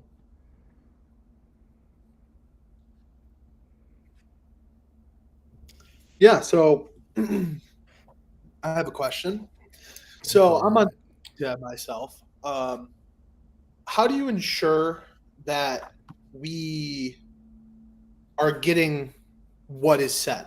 You know, how do you ensure that the product we're receiving is actually going to change? Because for me, semaglutide, I got it, and it helps you with not eating and everything. For me, at least, it helped me with being more mindful with what I'm eating. How did you guys find out about that? How did you guys know and ensure that, like, oh, this is like one of the main things that the GLP-1 can do? Well, GLP, you're talking about just like why GLP-1 in general. Right. Yeah. Okay, so the glucagon-like peptide is something that your body naturally produces. And so it basically works to mimic that. So that way, that is what helps your body feel full after you've had a meal. So now if we're essentially promoting more of this to, flow inside of your bloodstream, then it's going to slow down gastric emptying, and the body's going to do what it does naturally by just promoting this, this natural process, this endogenous process to take place. Okay, cool. Yeah, that was something I wanted to know, because how it actually like worked and everything. I didn't really know too much about it. That's cool to know. Yeah, absolutely. Thanks, Raj. I'm not seeing any on here. So we will. No other ones. We're going to jump into our rapid fire. Just one minute. If I pull them up. I'm excited. We did this a little bit with each other earlier, but got some rapid fire questions. These rapid fire questions are meant to be very quick and fun. Get to know each other a little bit more there. So we're just going to wrap this up with our rapid fire questions. Are you ready, Rebecca? Sure. All right. So, coffee or tea? Coffee. Coffee. Definitely like that life juice. I call it life juice. How many cups of coffee do you get? How many do you do a day? Like 2. Okay. I try not to overdo it, and I try to not do the energy drinks anymore. Like I cut all that out whenever I got pregnant the first time, and yeah, ever since then, like I'll have it every now and again. But no, coffee is like my staple. I literally will not be able to complete the day without coffee. I honestly can't even remember the last time that I've like not had coffee in the morning. Wow, that's amazing. That's wild. Yes. All right. So, beach run or mountain hike? Oh, definitely beach. Except for I don't know that I would run necessarily. I am definitely not a runner, but I would love to walk on the beach. So yeah, I want to retire on the beach someday. The beach is my happy place. Any particular beach? The Gulf has like the most beautiful sand, and the more clear water than the Atlantic. I lived in Jacksonville, Florida for about 6 years or so, and that water is just brown, and the sand is brown, and you can't even see your feet whenever you're ankle deep. So I don't think the Atlantic is really the best one. Or the most ideal one. But honestly, like if I have to, beggars can't be choosers. Like I would do it again. I love it. Just 1 second. I'm just going to interrupt for just a second. Mr. Raja. We actually had a question pop in from Gloria. She's part of the community. She's been around for a minute. She wanted to know, do the gummies metabolize as well as the injectable semaglutide, aka work as well? Yep. No, that's a really great question. I would compare the gummies more to the Ribelsis tablet than I would to the injection. The injection is going to be more effective. That goes directly into your bloodstream. It gets to work right away. It has a long half-life. Whenever you ingest it orally, you have to take it daily because the stomach does break it down. So that's why you have higher doses. So that's why you're seeing doses like 6 milligrams for the gummies versus 1 milligram, or even, lower starting doses, like 0.25 is technically where you start. Whereas with the gummies, you'll start at 2 milligrams, which is almost the max dose of semaglutide. So because it's extensively broken down by the GI tract, we have to have those higher doses. It makes a shorter half-life, so you have to do daily dosing. So, but the benefit of that is you have more control. So if you have bad side effects to the injectable and you just feel really sick, like you do an injection, you can't take that back. You're going to be sick for a few days. Whereas with the gummies, it's not going to be as severe and you have a little bit more control. If it's like way too much on day one, you back off day two. You take a half a gummy day two. If you're like, okay, I'm feeling pretty good about this, I want to go ahead and double up and try to get to that 6 milligrams sooner, you can do so. So that's the benefit of it. If you want to, let's say, binge eat, for someone's birthday coming up on a Friday, on Wednesday, you're like, I'm not going to take my gummies like the next couple of days, so that way I can have that more control. And also another question that came in: who's your favorite person to work with at Eden? Oh, I cannot answer that question. Okay. Another one that came in then: what made you want to join Eden? Definitely Josh Cotton, our owner, or one of our co-owners. So I knew him, from, my previous pharmacy. We did business with his last organization, and he came down for, a visit to the pharmacy, and, I took him on a tour and showed him what we're about. The leadership went out to dinner that evening, and I was like, wow, this guy is like so young. He was like 30 years old, at the time or thereabouts. And I don't know, maybe even 29. And he's already accomplished so much in his life. And just the way that he related to people, he just felt like a real person. And to have accomplished so much, but yet be a real person is so rare to find in the industry. And he really cares about people's advancement. And so that was one of the things that he was even talking about there. He was like, one of my goals is to, have anybody who basically would work with him, and he would take them to that next level, or, wherever they wanted to go in life. So that is actually one of the reasons that, we even started talking about it in the first place. So whenever he was saying that, he started his own company and he had the perfect position in mind for me, I didn't even hesitate. You just went. And now the last question from the audience is: what is your favorite part of your job? You know what? I have so many favorite parts. I do love it. I like traveling. That was not something I really got to do a lot of in my last position. And, we travel about anywhere from once a month to once a quarter, just depending on the time of year. And we get to go and see the pharmacies. We get to, work with each other. There's so many brilliant minds inside of this organization. Everybody is such a hard worker, a go-getter. Everybody is just collaborating on a whole different level, and just being around those types of individuals, even if it's offsite or if it's, from remote, it doesn't really matter. Just that type of community collaboration, that 10x value, that mindset, and, all of the personal and professional growth that comes from it. I would say that kind of, like, they pair together, so visiting the pharmacies, because, I'm a pharmacist and that's where my heart is. But, and walking through other people's labs and just collaborating with all the biggest pharmacies in the nation, but also, being able to collaborate with some of the most brilliant minds in the nation too. Like, we're really going to be going somewhere because of these brilliant minds. So that's, in a nutshell, my favorite thing. Well, that's it from my end. Damon, if you'd like to take it. Absolutely. Thank you, Raja. Thank you for bringing those questions in.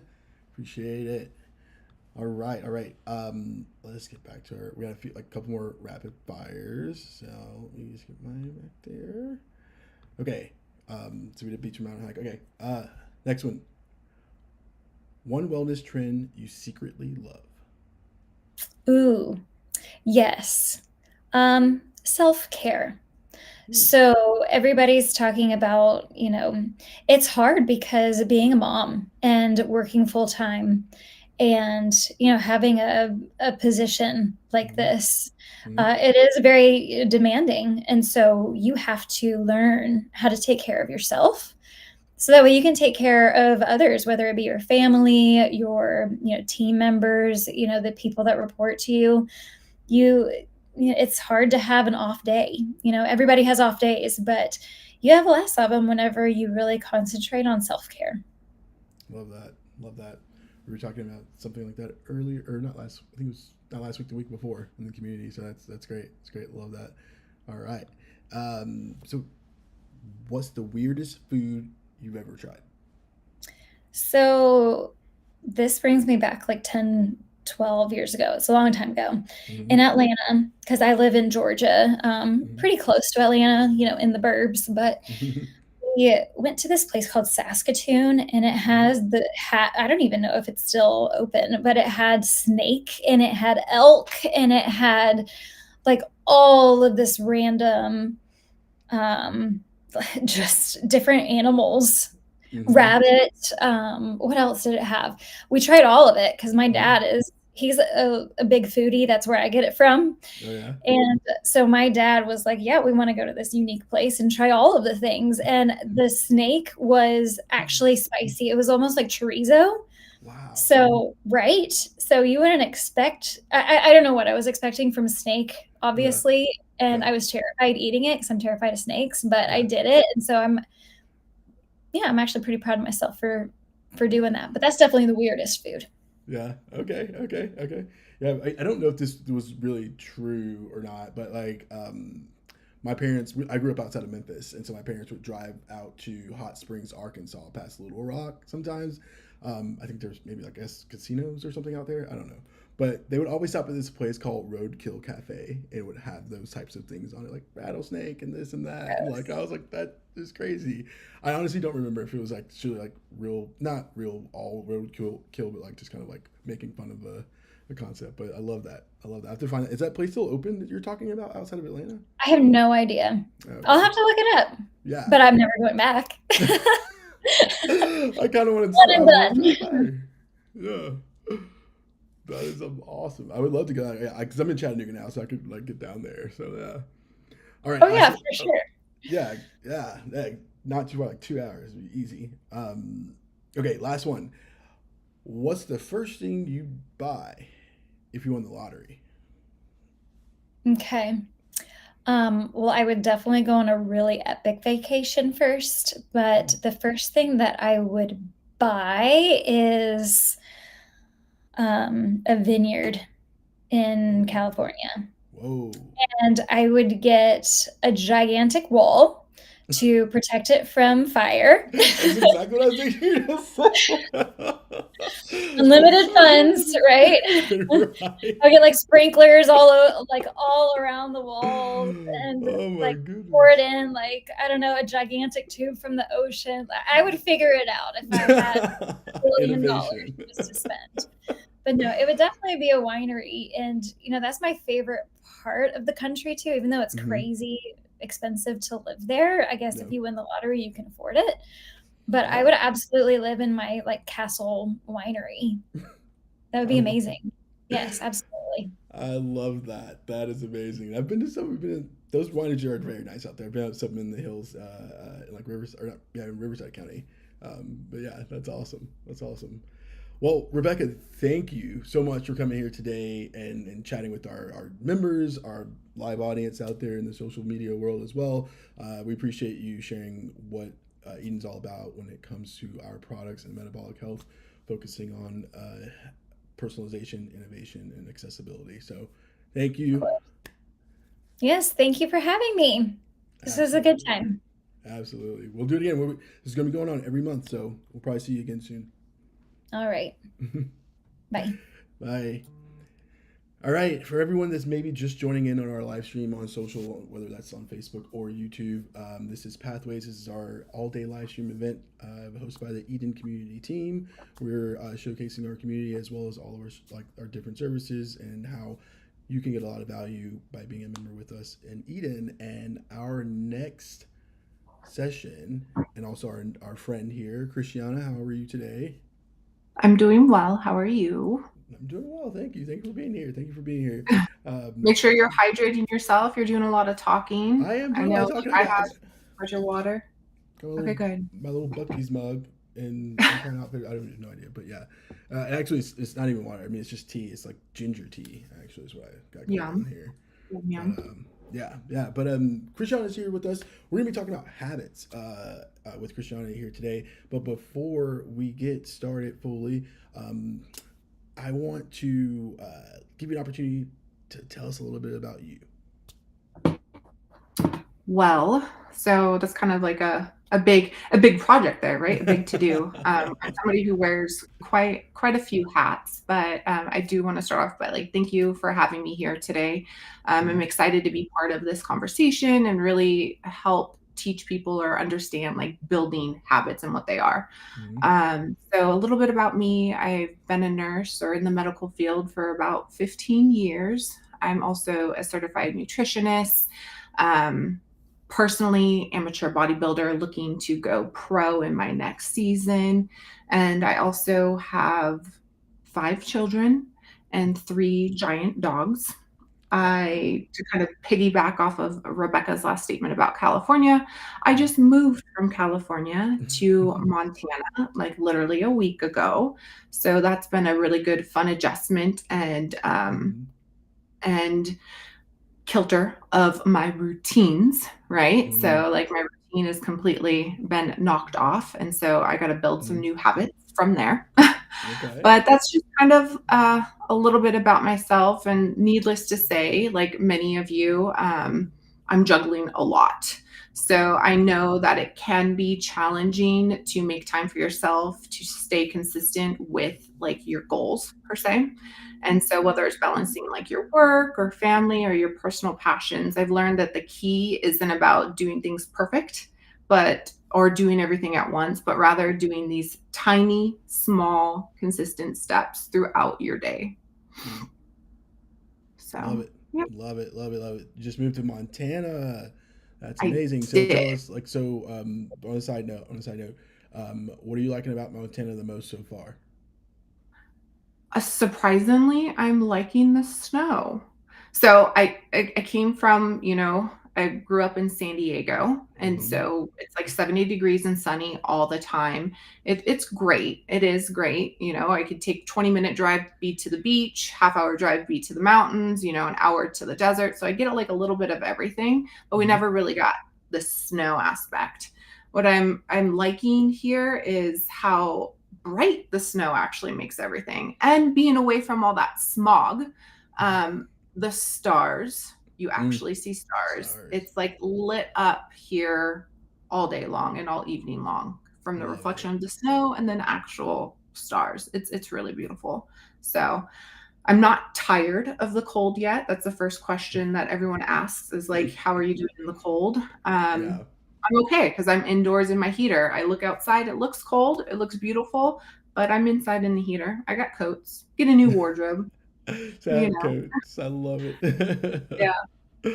That's cool. I love it. I mean, you definitely caught my eye with the stars. I'm a little bit of an amateur astrophotographer. I have like a big telescope, about yay big, and I take pictures of the sky. But the sky out here isn't that great in wonderful Chattanooga, Tennessee. So Montana sounds like a good spot. I might have to check out for it. So yeah, we're pretty north, and so it's really, really. I was surprised. I was like, wow, we actually have that many stars out here.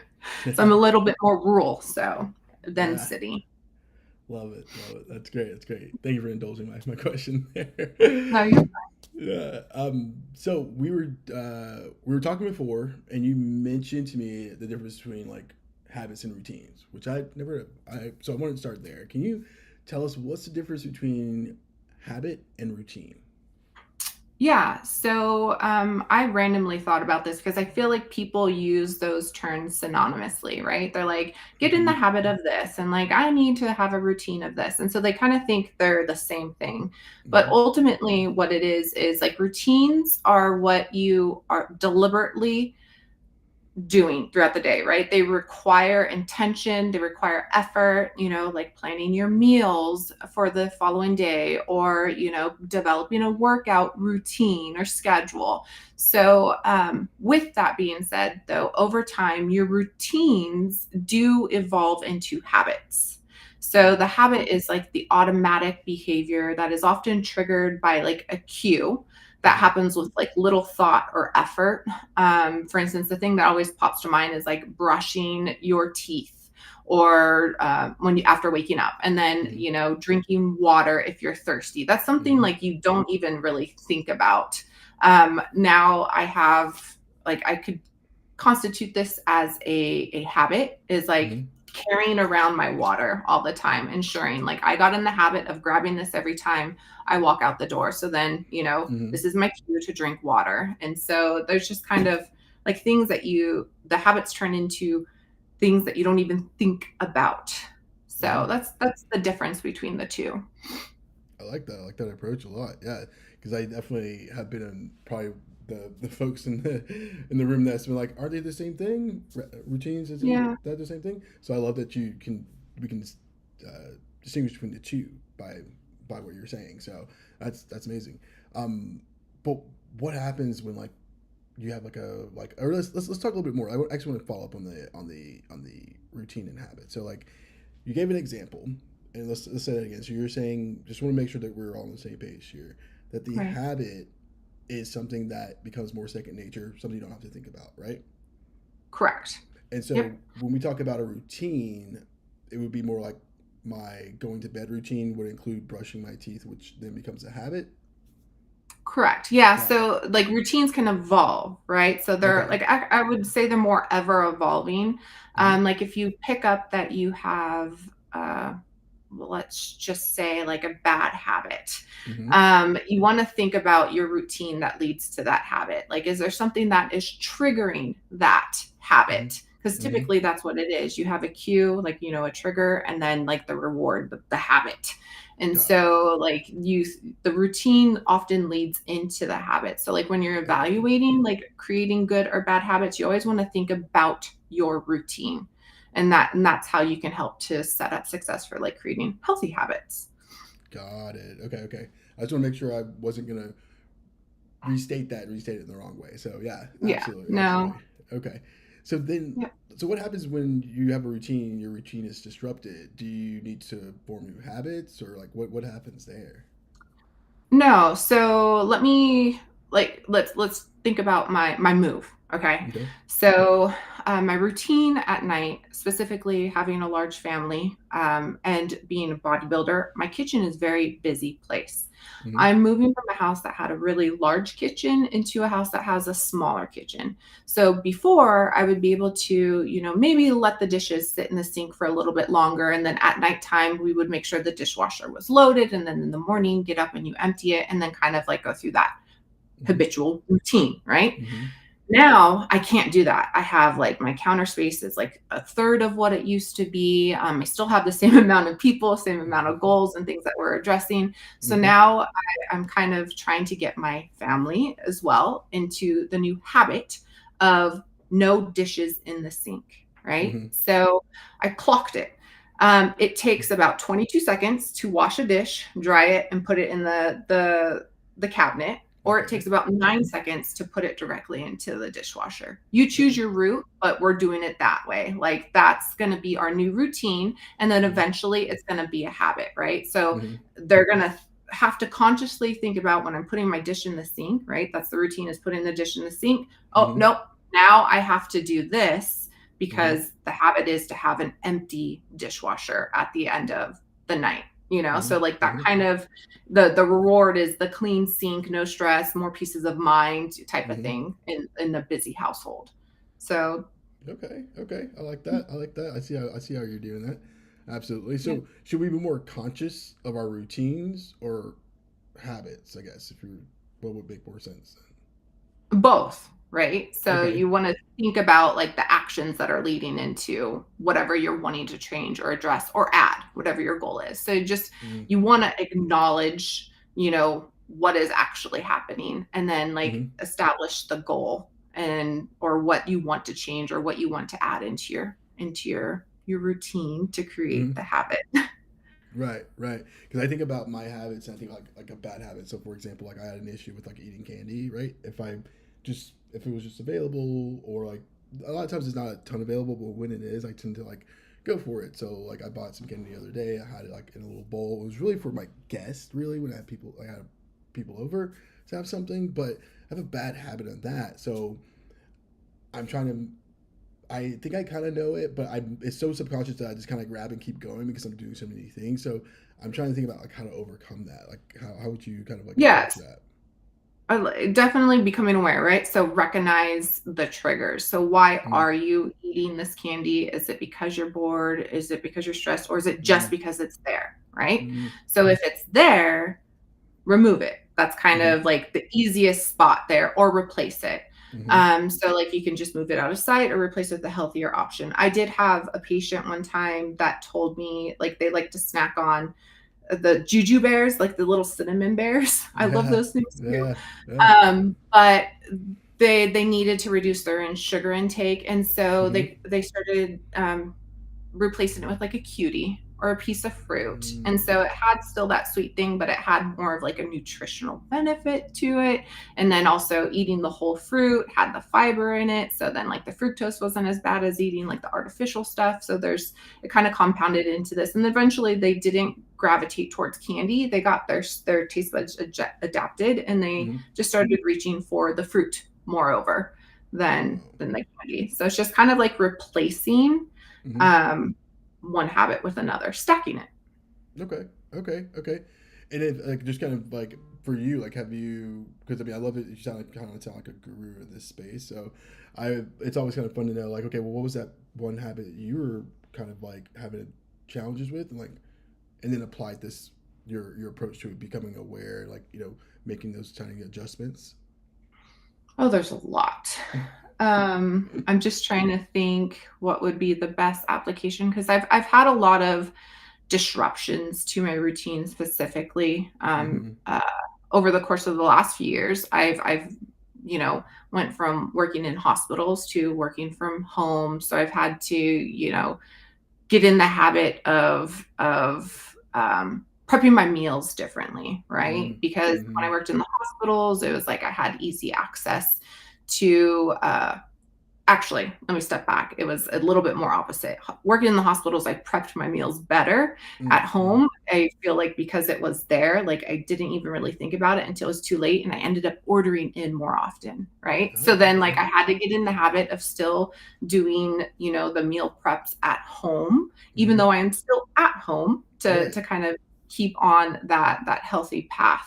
So it's just recognizing what habit is there, and Mm-hmm. then what the routine was preceding that habit, and adjusting at that point. Got it. Okay. Okay. Okay. I love that example too. Yeah, like that's because people sometimes apply a lot of like this kind of like habit stuff with like bad habits. Like it's like, oh, I have a bad habit. I smoke cigarettes, or I like this, that, or the other. I have a bad habit of just like sleeping through the day. I don't know what it is. Whatever those things are, they apply it to that. Whereas like you kind of also put it in an approach of like, yeah, it's just like some changes in my life led me to roll into like a habit that I had to recognize that I didn't want, and shifting back into like something that fit properly for Yeah. myself.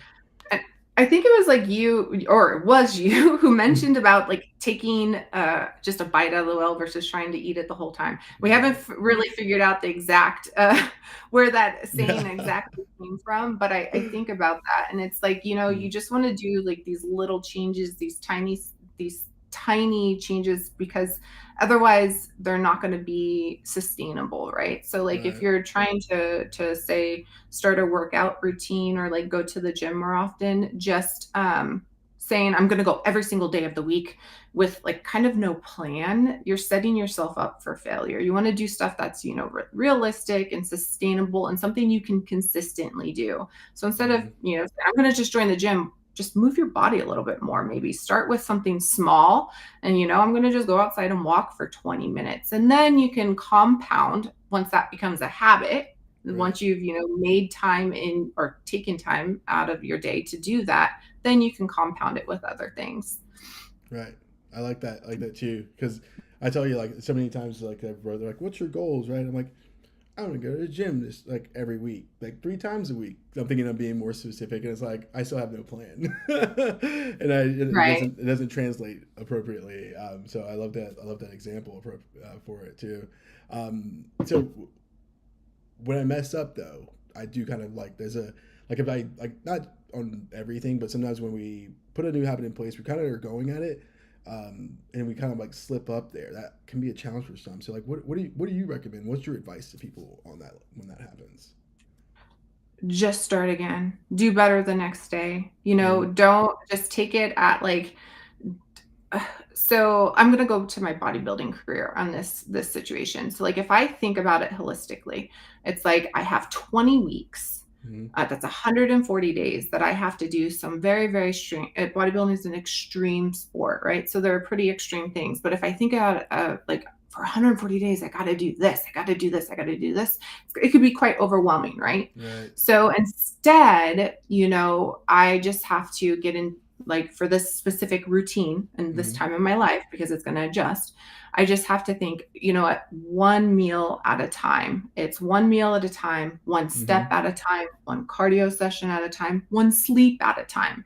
I just have Mm-hmm. to get through today.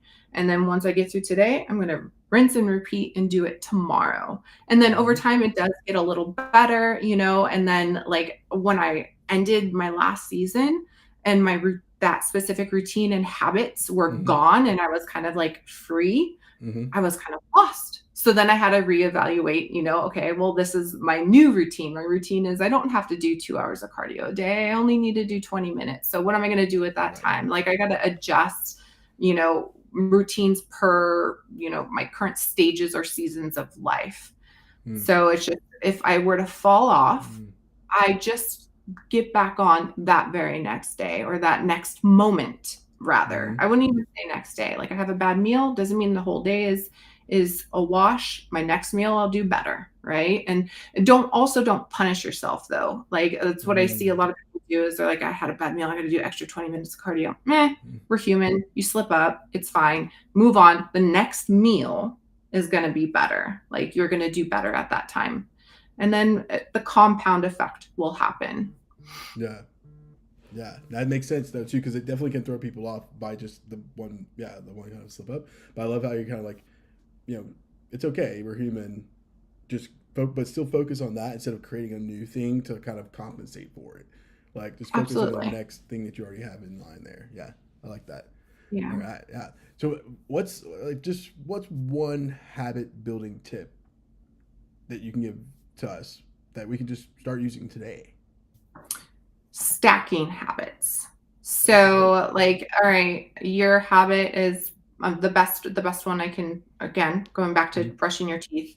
I'm going to associate this with drinking more water. So one habit I already have right now is I brush my teeth every morning. So I'm going to stack that habit with what I want to be a new habit, which is drinking more water. So after I brush my teeth, I'm going to drink a glass of water. So I'll have a cup of water or, make sure I carry my water jug around with me. So every time I brush my teeth, I'm going to take, my 10 gulps of water to get my 8 ounces in. So that's like habit stacking. So whatever, because it's something you're already doing, right? And so then you're just going to compound on it and then it will become more natural as you go along. I like that. I like that. Yeah, yeah. It's like after I do this, I will do this. Right. Yeah, I'm a very formula oriented person, being a nurse. So it's like this one thing, then plug, and then you're going to plug in this next thing, and then you get this. Like this is the equation to it. I love that. That's very cool. That's very cool. That's very cool. Let's see here. So I think it was like my last question, but I think we might have some other things. Was there some other like topics around this that you felt like we should share that maybe we didn't get covered in the questions I asked today around starting tiny, building healthier habits? No, the like one of the big takeaways that I kind of want to touch on is like we live in this world, right? We're surrounded by information, and there's always like a new expert telling you how to do everything perfectly. But the truth is that like if you're just starting out, you don't need to worry about finding the most optimal way. And I hate that word too. Like, progress over perfection and optimal, those are like trigger words, right? Just need to start. Yeah. So like when I started my whole wellness journey, like a little bit more backstory, like I broke my back in 2020, ended up gaining 100 pounds, had a spinal fusion, and then I had to like lose this weight. And like my life was thrown all over the place. I couldn't do things that I used to do. Like I had to adapt and change. But like, again, like I had no idea where it was going to go, but I knew that I just needed to do a few simple things. Like it's like I knew I needed to eat better, and I needed to eat out less, and I needed to like move my body. And so like just simple things. I didn't need to think about like, do I need to be on a paleo diet? Do I need to be on a keto, carnivore, all those other things, similar things that are going around. Like I just needed to eat more vegetables, eat out less, and move my body more.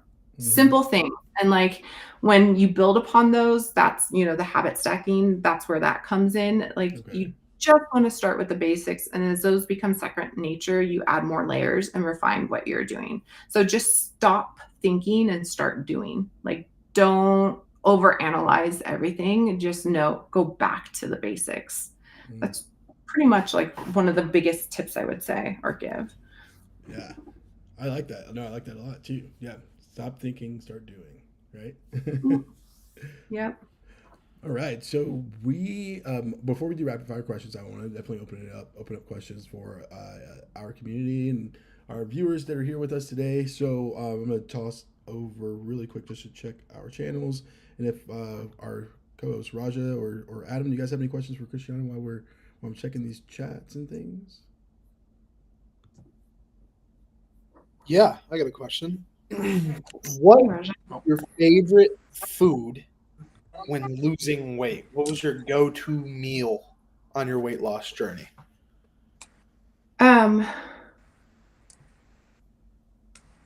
Okay, so I like to say I'm a clean eater in the sense that I like very basic foods. I don't like stuff that is laden with sauces. Like I literally love steamed broccoli with a little salt and pepper, like some of the blandest stuff. And so I would say and cold crunchy foods. I was a vegetarian for like 15 years, and then I just actually my oldest now is 20, so 20 years ago I started eating meat again, which I still have like those icks too. So my favorite like go-to foods would just be cold, crunchy foods like salads and vegetables, and no heavy dressings. I love like the crisp taste of like just a little bit of lemon on stuff, and I love vinegary things. So like a little bit of lemon vinegar. I don't need the oil. I don't need that additional fat, but throw in some avocado for fat. Like that's good. Oh yeah. So that was like those are kind of like my go-to, but you definitely protein would be a good source. So I would throw like quinoa in there, or even lean chicken breast. So okay, take that into consideration. The broccoli with the salt on it. Oh my! I went down this rabbit hole of like learning how to cook vegetables all sort of ways, right? So like I dehydrated vegetables, made chips. I love kale chips, broccoli chips, and like saute versus just blanching, and like all these things. It's delicious. I love veggies though. That's awesome. Awesome. I'm going to try out the broccoli with salt and pepper because I need to start eating veggies more. I just be eating protein only. Not many veggies. Yeah, no, you need those micronutrients, fiber. I get the avocado in, but other than that, I don't really eat vegetables at all, which I should probably start eating. You're like a lot of people, because I mean, it depends how you make them though too. So like, I do like the Kinder's buttery steakhouse seasoning. Oh my gosh, my jaw is hurting. Like I'm craving it now. Like that's one that like I will put that on anything. That stuff is pretty good. That's amazing. That's amazing. Yeah, She made throw pizza that on last any night. vegetable, it'll taste like heaven. It'll taste like a steak. We were talking You about guys- pizza. Was it last night?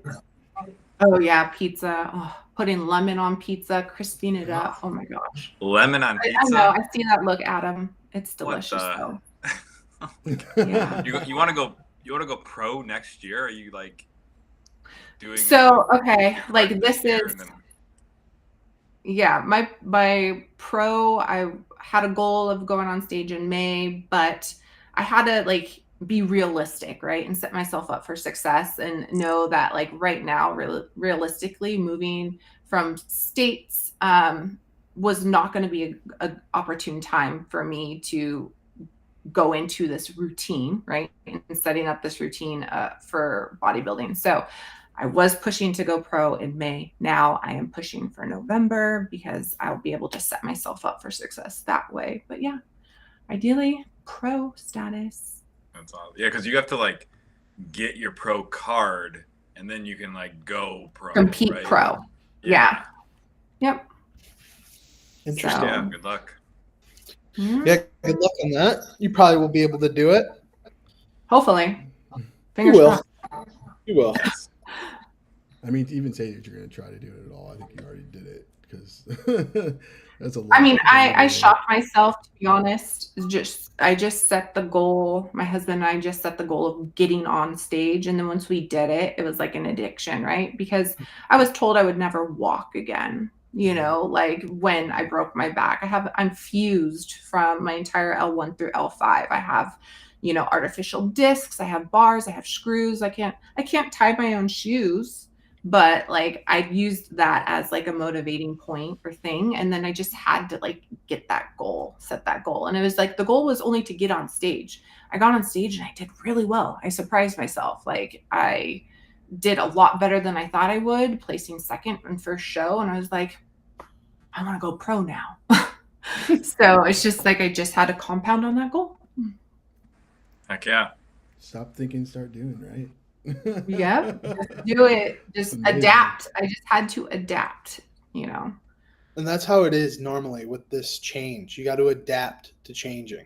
Like a lot of, like, that's the big step is adapting. Like you want to change the way your lifestyle is, you got to adapt to this new lifestyle.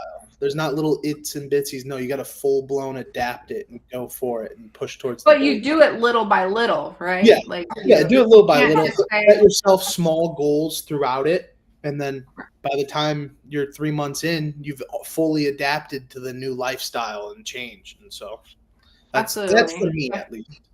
Yeah, like right now, I have a really bad habit of drinking soda, diet soda again. I hadn't drank soda in years. I had not drank soda in years. And then because I was traveling a lot, like in the car, I would stop and get like a Diet Coke. And then like slowly I became freaking addicted to it again. And so now I'm have to consciously think about, okay, when I want the soda, nope, I'm going to just exchange it for a fizzy, you know, water. Like what about the soda am I wanting or needing? Granted, I'm addicted to the sugar, the aspartame in it, but I need to start training my body to reach for the sparkling, like a Spindrift, a sparkling water instead. But it'll eventually happen again. But yeah, it's a really nasty habit. I'm glad I don't pop that much. Coke Zero is just a huge vice. I can't get rid of it. Really? Wow. You can. Slowly but I surely can. you can. It's I went fine. from daily. I literally would wake up and I'd think, okay, is there a way that I can, you know, hit Sonic on the way or McDonald's because their Coke is the best. Like I don't want their food. I just want their pop. And like I would think, okay, I'm gonna go this way. Maybe if I go this way, I can go by there. Like now I don't think about it as much, but I do have like little triggers of it. And I was like, all right, go grab the sparkling. And then You've been in Montana for like a month and you're already calling it pop. Yeah, that's what I just heard too. My mom is from Pennsylvania, and I remember growing up as a kid, she would always say "water" and "pop," like the way she would say certain things, and like it kind of Water. I know. Water. I have some friends that say it like that. Yeah. So those are one thing, like pop. Mhm. I'm a Montanian now. What are you talking about? Montanian? Is that Yeah. the phrase? That's a word. I hit black ice one day. So I think I'm fully engulfed. initiated, right? Yeah. Yeah, I'm Indoctrinated now, yeah. That is amazing. Oh wow. Well, I'm thinking everyone else. Like, I don't see any other questions there. We were going to rapid fire really quick, and then we'll let you get out of here. But rapid fire questions, Christiana, you ready? Yes. Favorite cheat meal? Pizza with pineapple Ah, there it is. and black olive. Poma. Adam Poma, do you have anything to say on the pizza with pineapple? Nothing surprises me with Christiana anymore. So You know, you gotta they're all sprinkle a little just mustard on it too. Lemon and pineapple. It's not even a pizza anymore. It's like a smoothie. It's like a salad. It's like a salad. Put arugula. Though I like designer pizzas. You know, like a little arugula, pear, goat cheese, no pepperoni. I still do pepperoni though. It's like a staple. I mean, not on every one of them, but like yes, I still like that. But yes, Poma's on the outside of the of our group now because he doesn't like pineapple on pizza. But I'm kidding. But that's was my favorite delineator. That's the delineator. Yeah. All right, beach run or mountain hike? Mountain hike. I like to chase the sun. So like I like to do like really early morning hikes and watch the sunrise, or do a hike and watch the sunset. So I'm surprisingly, I like the mountains more than the beach, being from San Diego. Yeah. There's sharks in the water. There's no sharks on the mountain. But now apparently there's bears out here. Yeah, but now there's bears. So. Yeah. Oh man. You gotta learn that. Well, then if you had a superpower, what would that be? Being able to fight a bear. Being able to fight a bear. without hurting it. Actually, like I have a little sense like I don't want to shoot it. I don't want to shoot the bear. I'm in its environment. I want to respect its space, but I also want it to share its space with me. So okay. Like I'll pack in and pack out. Okay. So is tranquilizer okay? I mean, I'm a bad aim. Okay, so no. I'll probably shoot myself first. Like fair. Weirdest food you've ever tried? I don't try weird foods. I'm kind of like a blandy person. Now I do like I wouldn't say blandy person, right? Because apparently I like pineapple on pizza, which is odd. But I will mix things together that might not seem good. Like to stay on pizza. Like I've had peanut butter on pizza, right? Okay. That's a weird, right? Yeah. So like, but I don't know. I don't really have a weird food because I won't eat weird stuff. Like some people in my family like blood sausage. I'm like, bleh! Like nope, yeah, cannot. Oh, I love it. My kids like marrow and like I'm not a huge meat person, so. Understandable. Yeah. No, I get that. All right, last one. What's the first thing you'd buy if you won the lottery? I don't know. Isn't there a lot of lakes out there? Yeah, but I don't know if there's anything I would really buy. Oh, okay. We're renovating. I really want marble floors. I'm a sucker for those checkered marble floors right now. So that would be the first thing I buy because I have to get like 6 jobs to pay for like a 3-foot space of that stuff right now. Yeah, you're talking about that. So maybe that would be the first thing.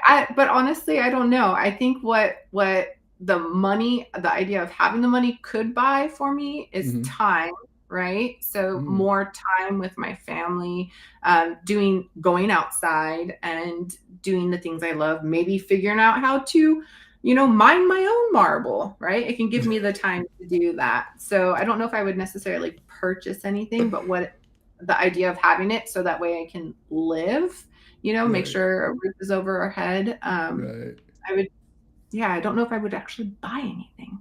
Well, I thought buying the marble or like paying for someone else's time to install your marble would help you.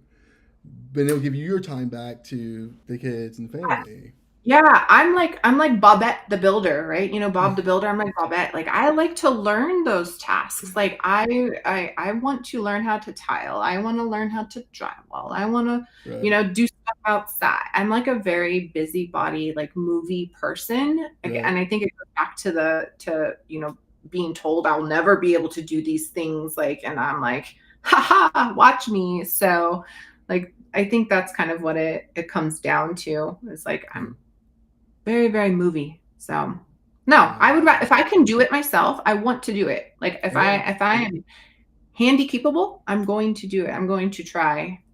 Yeah. I love that. I love that.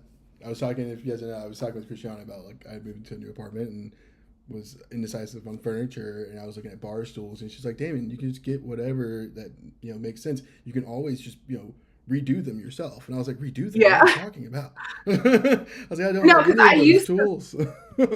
yeah, I used to look at furniture too, and I'm like, wow, that's like a beautiful piece, but it's the wrong color. And I'm like, you don't really think. You're like, okay, I'm gonna walk away from it. But like you can very rarely, unless you're building it yourself, you're gonna have an ideal thing. So just make what you have work for you. So make those tiny adjustments to it, and you're like, wow, just adding those different knobs. And I'm like looking at my side table right now.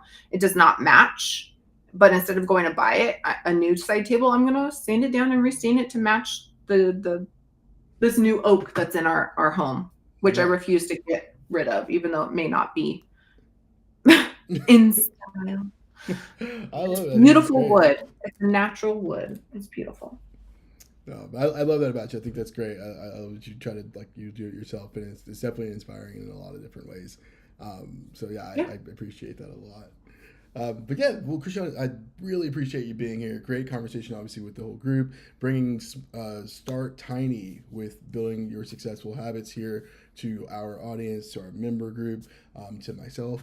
So all great things there, and I hope that we'll be able to have you back for some other topics in the future as well. Absolutely, with hopefully a new office in the background. That you're going to build yourself, right? Yes, in 3 months. But yes. I like it. Well, thank you again, and I hope you have a great rest of your day if I don't talk with you before the end of the day. You too. Have a great day. Bye. All right, everyone. So,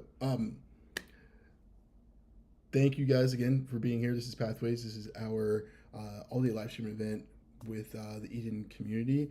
We have our members that are here inside of Circle where we're streaming from as our member community live stream here that you're joining in on if you're on Facebook and YouTube. So my co-hosties, peoples, Adam and Raja, bit of a change for us. So I need to probably chat with you guys offline. So we're gonna actually make some modifications to our schedule a little bit. Let me see here. And we're going to, instead of taking a break later, we're actually going to take a break now because we're going to make a couple adjustments due to some unavailability, some last minute unavailability for some speakers that we had. So unfortunately, and some things in changing and shifting. So we might have an opportunity to actually shorten our overall live stream today, but we'll still be giving a lot of great content. So still stick around. Please don't go anywhere. But we're going to take about let's see here, our next sesh at 4, so about a 30-minute break. We're going to leave live streams up both on our Facebook and YouTube and also within Circle, just to let you know. But again, we'll be back at 4 p.m. Eastern Standard Time. My co-hosts, Raja and Adam, I'm going to send you guys a link for us to chat in just a moment as we jump out of here. But again, thank you guys for being here. We will be back shortly. Cool. Thanks, guys. Cool. Hope to see you guys then.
joined and just kind of been addicted since. It was very like epiphany moment. I had reached heavier weight than I've ever been. I was just depressed and How needed to big were change you? something.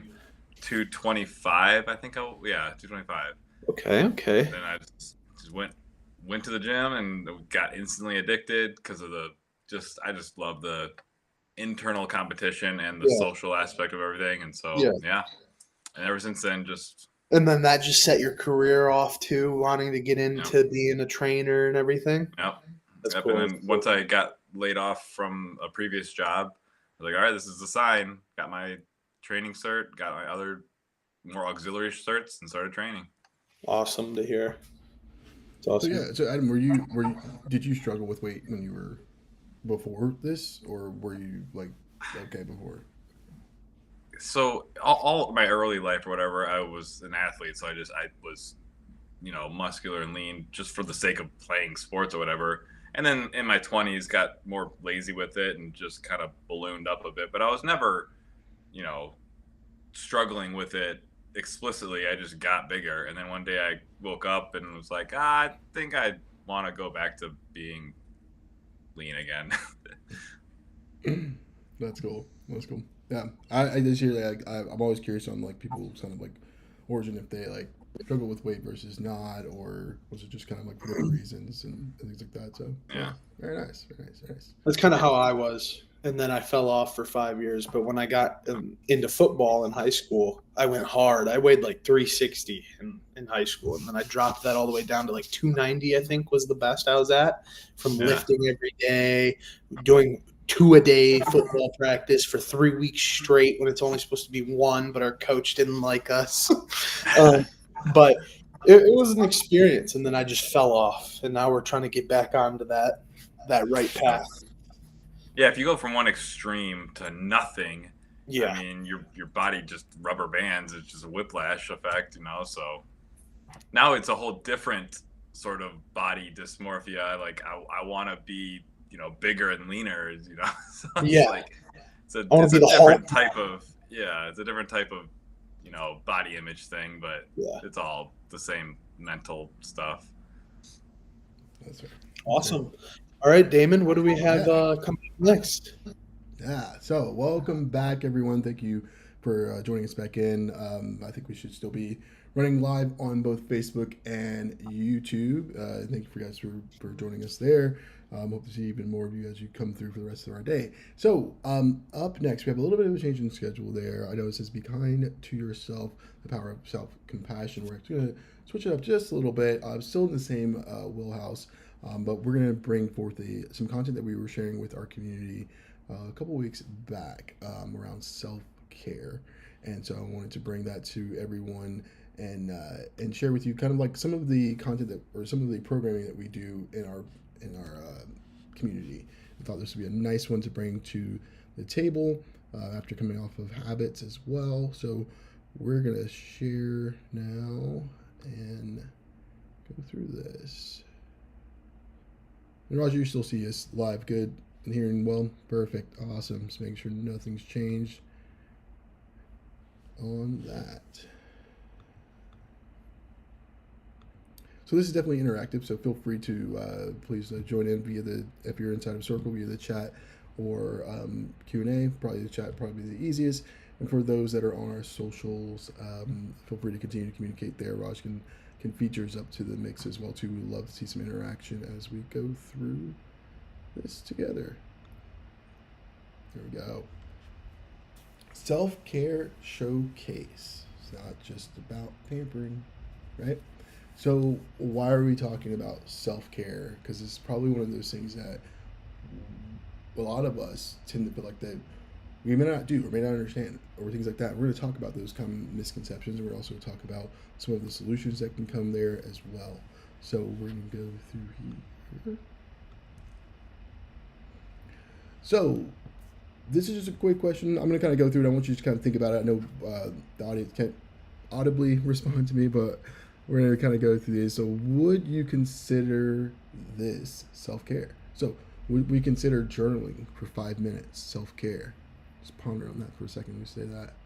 You have a an infinity mirroring showing up. Oh, I have an infinity mirror going. Okay, that's one moment. Let me see what I did there.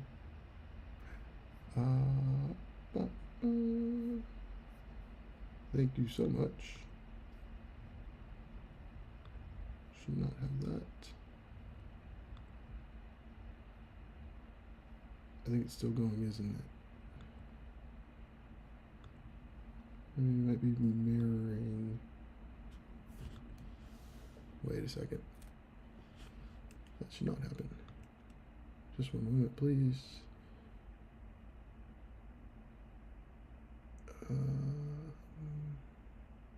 Are you showing that infinity mirror on the socials? Yeah, it shows up on it all, like on your stream. On my stream? Oh. On the No. Okay. That should not happen though. That's really odd.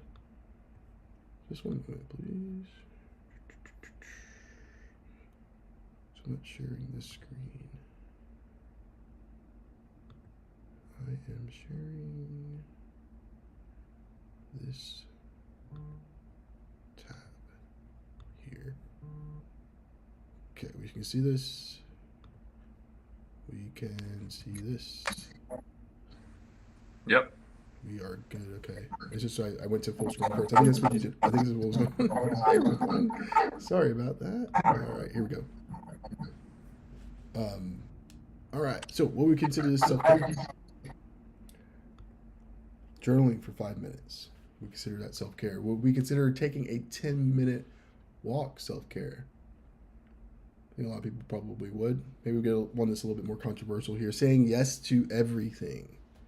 Saying yes to everything. Are we wanting to be a good friend, good partner, good spouse, good brother, good sister, good son, daughter?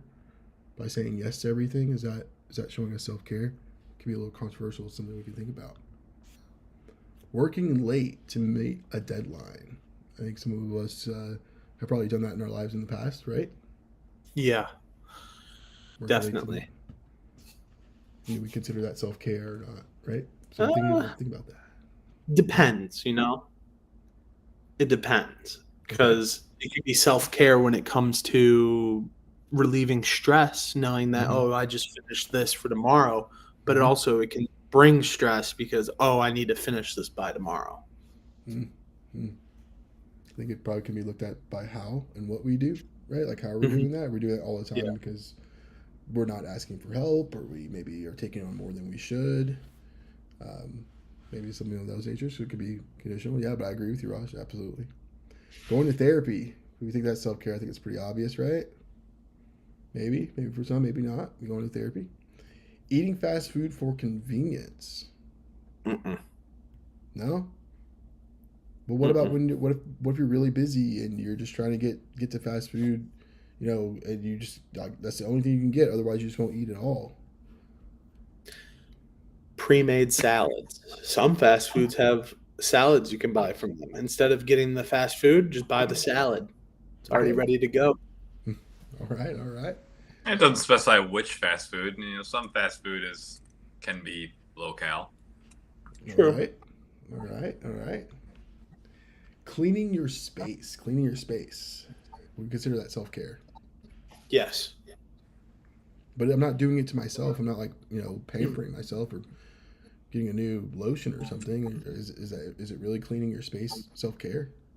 100%. Because when your space is cluttered, your mind is cluttered. Tells the truth, doesn't At it? least for me. Would you agree with that, Adam? Yeah, I'm a neat freak though, so everything's got to have a place. So if something's cluttered or there's obvious disfigurement of the workspace, I'm a mess. Got it. Yeah, there's definitely they say there's definitely a link between looking at a person's space and looking at if it's messy, kind of indicative of what may be going on in their mind, whether they're aware of it or not. So yeah, I like that.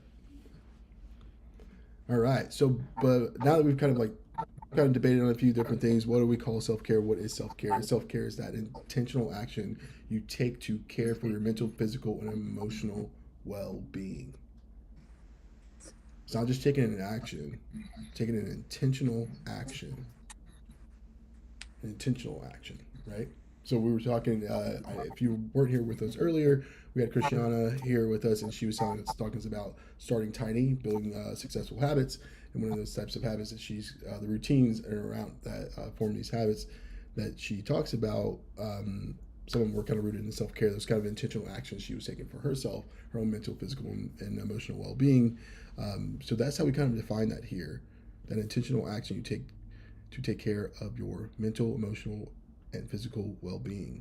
So as we go into that, what I've learned from folks and even myself is that it can be hard. It can be hard, right? What makes self-care so hard? We define it to be a few different things. So people feel guilty about taking time for themselves. Has anyone kind of had that show up for them? Kind of ponder on that. You're just taking a little bit more time for yourself. Oh, but I got to do this thing for so and so. I got to do this thing for so and so. Although you're really, really stressed, or you're just tired because you got bad sleep, right? Should we take a little bit more time for ourselves so we can show up the best way we can? And we're doing that. But what makes it so hard? Feeling guilty about it, right? The misconception that it has to be expensive or time consuming. Self-care is expensive or time-consuming. Just lack of awareness of your personal needs, right? That can be part of it too. Just not knowing. And then knowing where to start. I think almost everyone can kind of may have experienced that before. Where I think that's a big one. Right? Where do I start? And that could be for anything, not just self-care. That could be like, I want to start my fitness routine, or how do I change my diet, or how do I buy the right foods? Just knowing where to start can be something that makes it very hard, right? This is where we want to discuss those types of actions and what can we do to kind of help that. But before that, we're going to kind of like just expel some myths here. Self-care is selfish. It's not selfish at all. It actually helps us show up better for others. Just by taking a little bit of moment. Because remember that time where we decided to stay up super late because we were trying to be a friend to another person, and then we don't sleep well enough, and then we go to work the next day, and then we're not able to like think straight, and now our team at work isn't getting what they need out of us, right? So self-care is not selfish at all. You want to be able to set those boundaries, be able to say, hey, I need to rest tonight because I want to be able to show up better, just like I showed up for you at this point, show up for others in the same way, right? It's only about pampering. It's only about pampering. You think about it like, oh, I got to go to the store and buy my loofahs, maybe a foot spa, things like that, right? It's really not about that. It's about maintaining our overall wellness. It can be something as simple as just stretching, like this nice lady here, right? It takes too much time. Right? I'm a big believer in we make time for things that are important to us.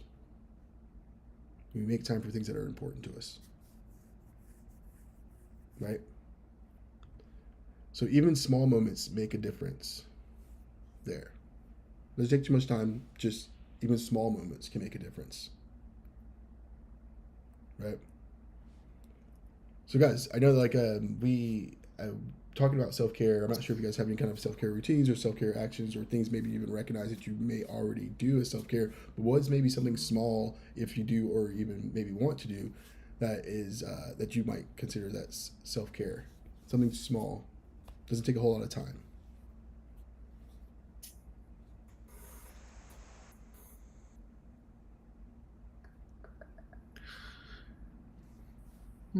Probably. I don't have anything small. I mean, I don't know.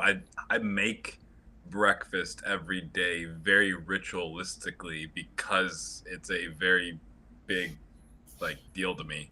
And I consider it self-care. Like I have the same breakfast every morning.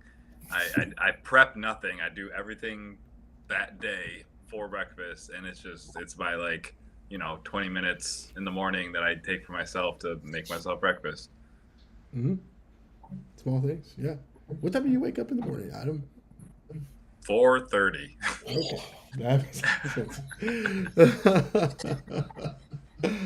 I was like, I don't know if my 20-minute breakfasts start on a weekday. Those are weekend breakfasts for me. But yeah. Well, yeah, I got to get up, go to the gym, get home, make the breakfast, shower, and then start the day. Right. Something small, yeah. Something as small as like having like water available to you. That is something that could be so small. Whereas folks where they're like, hey, I should drink more water, I should hydrate. And they're thinking about like, well, oh, I thought about it today, so I decided to like chug down my Brita, water in the refrigerator, right? As opposed to like it's like the small thing that we can do is just like, let me just make sure I always have it readily available for me. How do I make it accessible to me a little bit easier, right? Where I don't have to forget. Whether that some people will put like that glass of water on their nightstand, so when they wake up, it's sitting right there. They drink the water right when they wake up, right? So when we think about it takes too much time, sometimes the time that it takes, it's just a little bit of just pausing, pondering, how can I make this easier? Right? So yeah, debunking those myths there, guys. Debunking the myths. So what I did with it, and I'm just going to explain to the broader audience, what we did with this next this slide here, which is kind of where we wrapped up, is we talked about like what's the one thing you'll do for yourself today to give yourself a little bit of self-care. Maybe it's that one thing that you've been talking about. Maybe it's going outside and taking a walk before it gets dark out, because it gets dark out so earlier now in this time of year. And so some people, like, they get up, they go to work, and they are at work, it's dark, they get off, it's dark, and they're like, I never get any sunlight. If that's part of your self-care, what would it take? What is that one thing? Maybe it's stepping outside then. What is that one thing? So, as you guys are listening in our social on our social platforms with YouTube and Facebook, we're going to talk about that here. But be thinking about that for yourself, and feel free to toss it into the chats on either platform too. We would love to hear that, love to showcase that too. But we're going to continue the conversation in here as well. So, guys, what are you thinking? Like, was there something that you were thinking about that you haven't done so great at, or haven't even started yet, but you've been thinking about doing it? It doesn't necessarily have to be a like strict aligned self-care, but I think anything that we do that's intentional for ourselves, like I said, is self-care. So guys, I want to open that floor up to you two as well. Is there anything that you feel like you can do today for yourself that'll help with your own self-care? Go get some sunlight and walk the dogs. Sunlight and walks and dogs. Like it. Mm-hmm. That's if the sun is still out. We have one more break.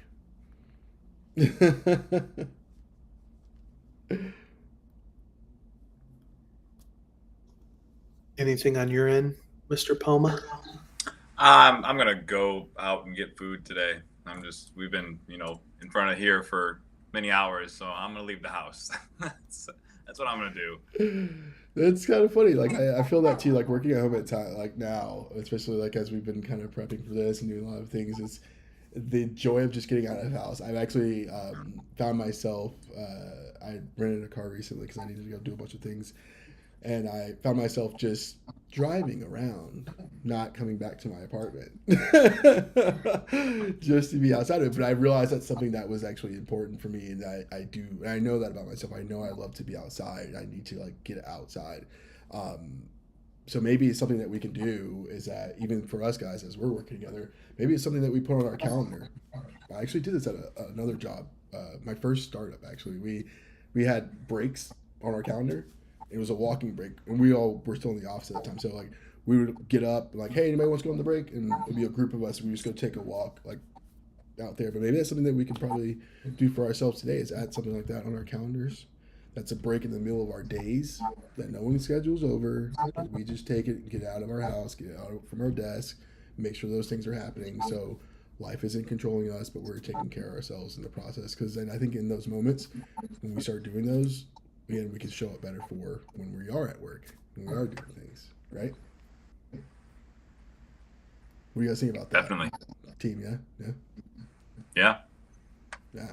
I know. I see you. Like you have a standing desk as well, right? That's why I'm at a standing desk all day. Because if I sit down, I just feel lazy. So like, I'm at the standing desk, but it makes me sort of fidget more, and I walk, over there to pet the dog briefly and come back or whatever. I'm always moving with this standing desk, and that's very helps that to that point of taking a walk break. And for my instance, it's just a shuffle over there, but just movement in general.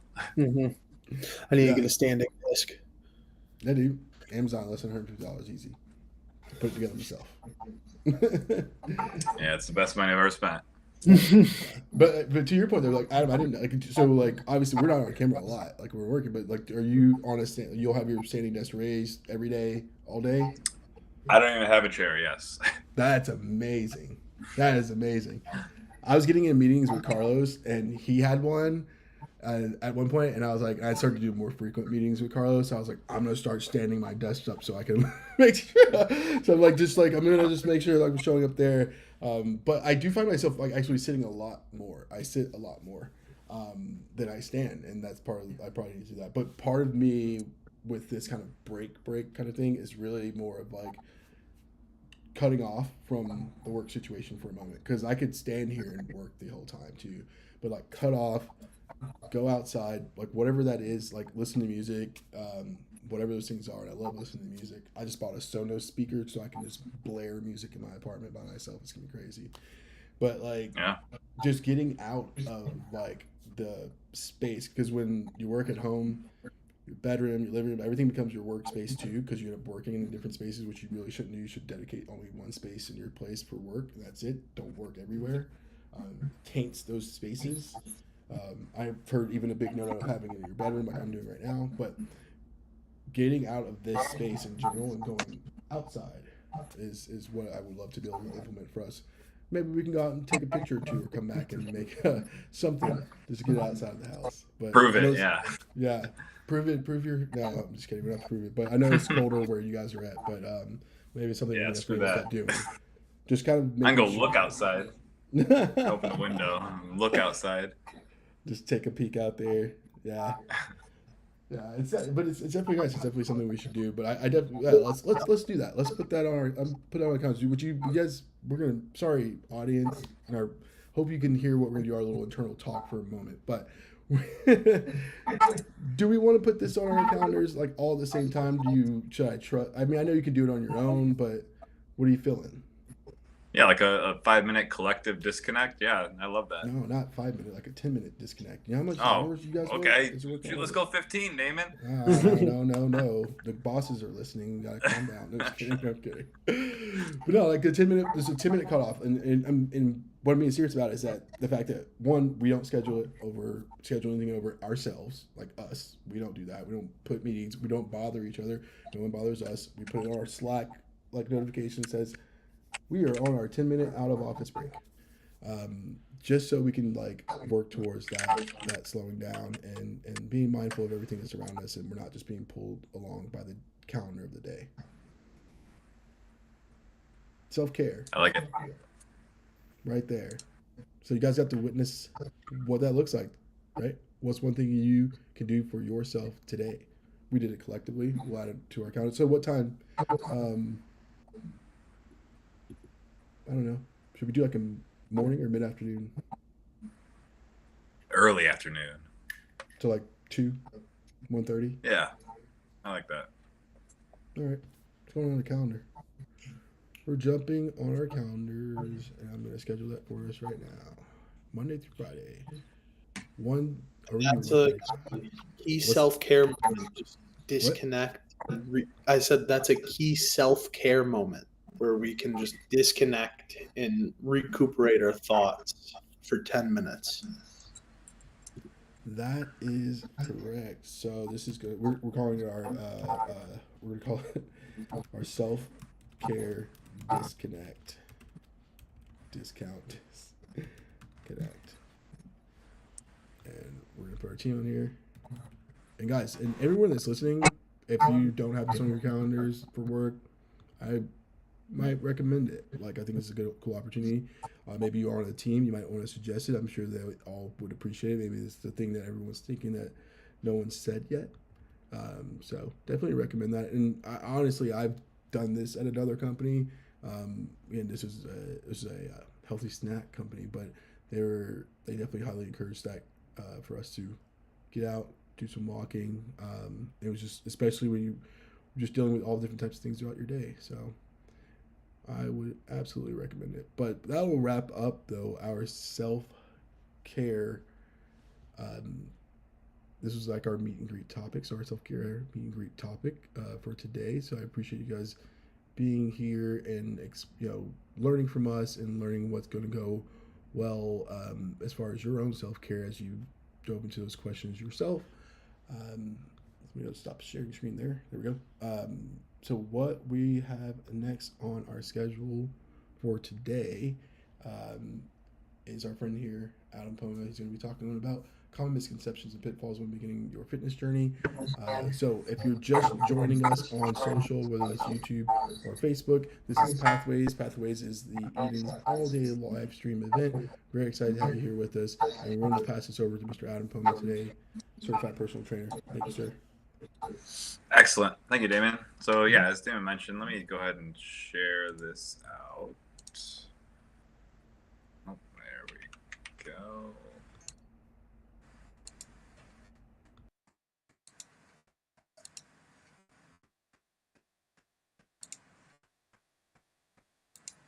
Wait, start. Oh, no, it's doing that.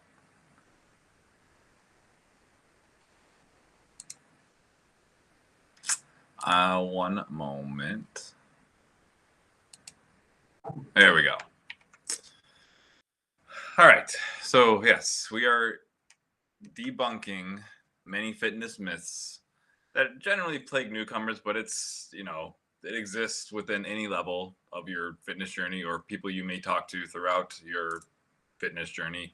And they're just similar to how Damon did his last presentation. You'll have a myth and we'll debunk it, and we'll go through why those are debunked as we go. So getting right into it, misconception 1, you need to work out every day. It's in red because it's, inherently wrong based on how we're presenting this. The myth being you need to work out every day to see progress. The reality is you do not need to. Rest days are necessary. So a lot of newcomers to the gym, or even, storied vets, feel more is better, or they feel like an everyday cadence is necessary to see any kind of progress, which is inherently, at least starting out, just incorrect. You need rest days because your body needs time to, utilize the stimulus that you gave it. So especially if you're sore or very sore from the next day, your body needs time to recover. You need to fuel it, drink your water, let it do its thing to then get back to your next day more rested to attack it even more, or better, even with more intensity than you would have if you just stack day on day on day on when you're sore and tired. It's a compounding effect. I personally see it quite often in tons of athletes where they do too much. So essentially, unless you're a professional athlete or your body is already very used to working out and you can do a daily workout without any sort of heavy detriments, you're hurting yourself and your overall progress more than by doing some sort of structured 3 to 5 day week intense activity. And this is really referencing specific workout time frames. So if you're just an active person and you generally, walk a bunch, or you are just out in the world and being active on a day-to-day basis, that's not the type of activity I'm talking about here. It's your dedicated, intense activity. Limit those until you are conditioned past it, the 3 to 5 days. And feel free to stop with questions in chat if anything sparks your interest as we go through this. Misconception 2, cardio is the best way to lose weight. This one is extremely prevalent throughout historically, even currently in a lot of the social media trends. Cardio is ideal if you want to lose weight. Reality is building muscle is more effective for fat loss. So I changed the wording. So the myth says cardio is ideal if you want to lose weight, whereas building muscle is much more effective for fat loss. So what you actually are wanting to do in your journey is lower your body fat, not necessarily your mass or your weight.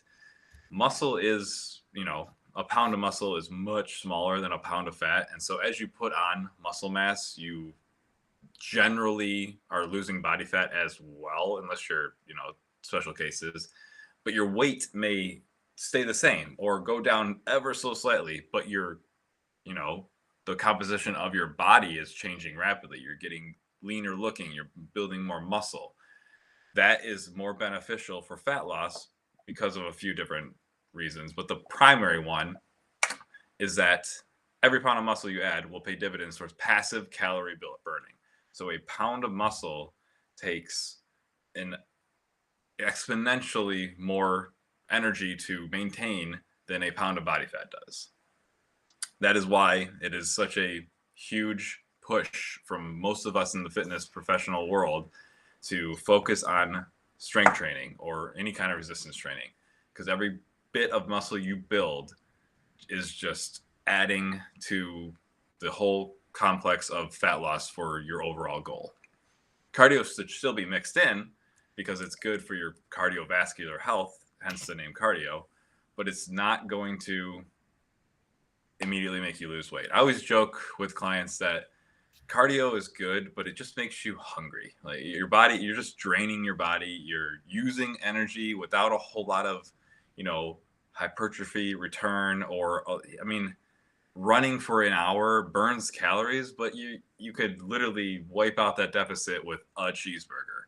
It's just not, you building that passive calorie burn is just essential for a long fat loss journey. Misconception 3, lifting weights can make you bulky. So quote. This one's it's kind of comical, especially, in the female space. It's been more or less kind of joked out of the awareness of most people. It's kind of a tongue-in-cheek thing now, but it still comes up. A lot of women especially, but some men even, will not want to put a lot of effort into strength training because they don't want to get too big. And the reality is the significant muscle mass takes years, and I'm not even kidding with the amount of time it takes for you to quote unquote bulk up. I am intentionally trying to build my muscle mass, and I am barely seeing progress, and I'm eating enough to do it. I am lifting daily, and it's still not happening quickly. Nobody will accidentally become a massive, hulk of a person. It takes years. Lifting weights does build muscle, but like the previous slides showed, the reason you're doing it is to build your overall leanness, overall lean muscle mass to improve your calorie burn.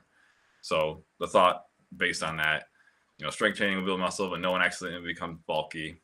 Back to the whole pound of muscle is smaller than fat. You're going to actually shrink your mass as you build muscle, ironically enough. Misconception 4, you can out-exercise a bad diet. The myth being, more succinctly, every calorie you burn is one more you can eat. While technically true, what you eat plays a major role in your fitness outcomes. And what I mean by that is, yes, you can go, walk a few miles, burn 300 calories, and eat 300 calories, and sort of one-to-one, technically, you're at a wash. But what you ate is going to matter. So if you, walked, or let's put it in terms of strength training. If you went and lifted for, 30 minutes, burned 200 calories, did that, tore the muscle needs to repair, and you go eat an ice cream cone, sure, it's a 1-to-1 ratio of calorie burning and calorie ate, but there's no protein. Nothing is going to help your body repair that muscle, overall hurting you, and all your body's going to do is burn it, use it for energy, and that's it. And your muscle still needs to repair. So again, while the myth is kind of true, you can create a calorie deficit with activity. It's a huge setback regardless to not zone in on your diet. And we'll talk more about that in a minute. But diet matters heavily on any sort of fitness journey. It's what the rule of thumb kind of joke ratio is, 90% diet, 10% activity. If you want to look a certain way, or you want to, get down to a certain weight, or you want to lift a certain amount, it is very, very important to focus on what you're eating, when you're eating it, that kind of thing. And then the activity is the secondary option. Misconception 5: quick fixes and detoxes work. Just, do this new thing and watch the pounds fall off. This one, unfortunately, is just everywhere. And the rule of thumb that you can gauge these on, the reality is none of these work outside anecdotes. If the new thing has any kind of price tag associated to it, they're just trying to sell it to you. Nobody is, or generally, I won't say nobody, but most people are, it's not a big secret, right? Eat less, move more. I think I even say that. Yeah, move more, eat less. That is, proven. It's an easy method. Nobody's unaware that works, and that's what they need to do. There's no real good way to spin that can't fundamentally be defined as move more, eat less. There are methods, quick fixes is like a certain kind of fad that you're doing, a certain workout method. Detoxes, it just doesn't make sense, because what are you detoxing? I encourage you, if you are looking at anything in the detox/quick fix world, that you research what it actually does and see if it does have any actual studies behind its proven methodologies, especially a lot of the workout supplements, any kind of muscle building or bulking type of tool. Outside of caffeine and creatine, nothing really has a whole lot of proof around it. So I just encourage your own research, but the biggest method proven over years and years of data and research: move more, eat less. Unfortunately, and or fortunately, however you want to spin it, that's the reality. Misconception number 6: you need equipment or a gym. The myth being, you can't make any real progress without a gym or gear. The reality is, bodyweight exercises are accessible to almost everyone and are incredible for basically anything you could want. Some of the most fit and insanely in shape people you will ever meet are calisthenics athletes, which is literally only using your body weight for all your workouts. And so yeah, I think it's some of the leanest, strongest people quite literally do nothing but body weight. You can hit every muscle group. You can do them basically anywhere. You can progress them with additional weight or added difficulty based on the movement itself. There's really no stop to the level of progression you can get with most body weight exercises. And so making an excuse that you need the equipment or the gym is kind of a self non-starter, because it's proven you don't need it. So don't worry about the equipment or gym unless that's what you want to do. If what you need is just quick, easy exercises, bodyweight exercises are definitely out there and accessible. Misconception number 7: more is better. This, I think we spoke on this a little bit earlier. The myth being that longer workouts, or those with more volume, or better, or even can be expanded to, going every day when you don't have to, or, just overtraining in general. And the reality is, overtraining is just as detrimental as not training at all, because of how I mentioned before. If you are overtraining, you're not giving yourself time to recover, meaning you may as well not have trained at all, because you weren't building muscle when you weren't training, and you're not building muscle effectively when you're overtraining. So they're just, compounds. And over time, as you keep adding longer workouts or more volume when your body's not conditioned for it, it's just setting you back further and further towards your overall just journey. And thoughts added to that: just ensure you're doing it for quality and intensity, and don't worry about the length and volume. Quality reps and intense short bursts of quality matter way more than just sheer length and volume. Doing, for example, 5 amazing, slow, awesome push-ups is going to give you far more return than doing 20 just crappy, awful push-ups, just because of how our bodies work when tearing down muscle to rebuild it. Those are the 7 big ones. There are others. Those are the 7 that I kind of see the most in at least my realm of the small, or my small realm of the bigger fitness zeitgeist, if you will. The general takeaways, though, build a foundation. So doesn't matter what you do, doesn't matter what sort of fitness journey you're on, what level or what stage of it you're at in the flow. Building a foundation is crucial. Consistency, get anything you're doing, get good at the form and rudimentary elements of what you're doing, and start having fun with it. Now, how would someone build a foundation? Like, let's say they're just starting out. How would you build a starting foundation? So, start. Do something every day or every other day, something small, something simple. Start to get into that habit, or what we call routine, of doing something. Build out that initial sort of flow to your day of what you're going to do. And then as you start figuring out, okay, I'm going to do, I don't know, I'm going to walk for 10 minutes. I'm going to do, 5 reps of this, 5 reps of this every day. That's just my go-to thing. Building that foundation, staying consistent with it, and then going and growing from there. So once you get good at that first burst of foundational exercise that you started for yourself, then you can add on top of that. But you always have that initial starter point that got you going in the first place. And into that is to be consistent. So start something foundationally that you can stick to. So don't jump into day one saying you're going to start running a mile every day. That's if you haven't been running, that's an incredibly hard thing to just jump into. Do something small, stay consistent with it, and it'll, as it becomes a habit, your day doesn't end up starting until you end up doing that. It's a weird mental switch that happens that unfortunately, the only way to do it is to do it yourself, because you're the biggest proponent of your own motivation. So you have to figure out how to create that foundational drive to do it.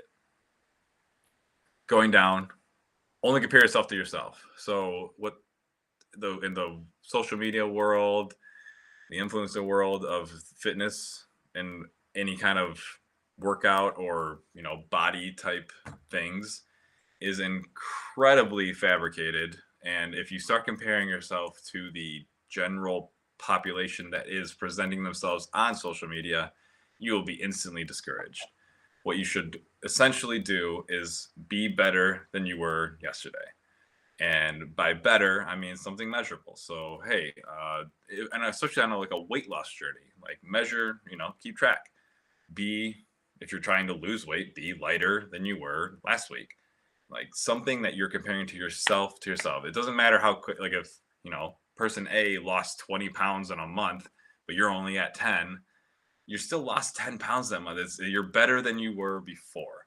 So only compare yourself to yourself. And that goes to most fitness things, because you will, especially if you start in the fitness world of a specific skill type thing. Like if you start, I don't know, yoga, for example, you start yoga and you go to yoga class, you're going to see people who are incredible at it.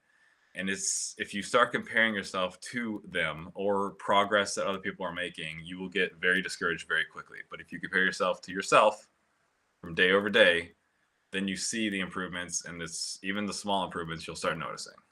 And it keeps your motivation up. And then finally, my big thing always is find your fun. I love going to the gym. It's my favorite hour and a half of the day, because it's fun for me. It's no longer a workout. I go there, all the friends are there. We get an hour and a half workout in. We socialize for a bit. We have a blast doing it. I found the fun way to work out, so it's no longer a workout. I strongly believe that everyone has that thing that they just maybe haven't discovered yet that is fun for you, that can become a hobby rather than an exercise. And then you want to do it. Like I want to go to the gym. I never drag myself there. So it's finding that is crucial to just keeping yourself consistent. And that is the 7 big misconceptions. At this point, we can open up for Q&A. Thanks for attending and listening.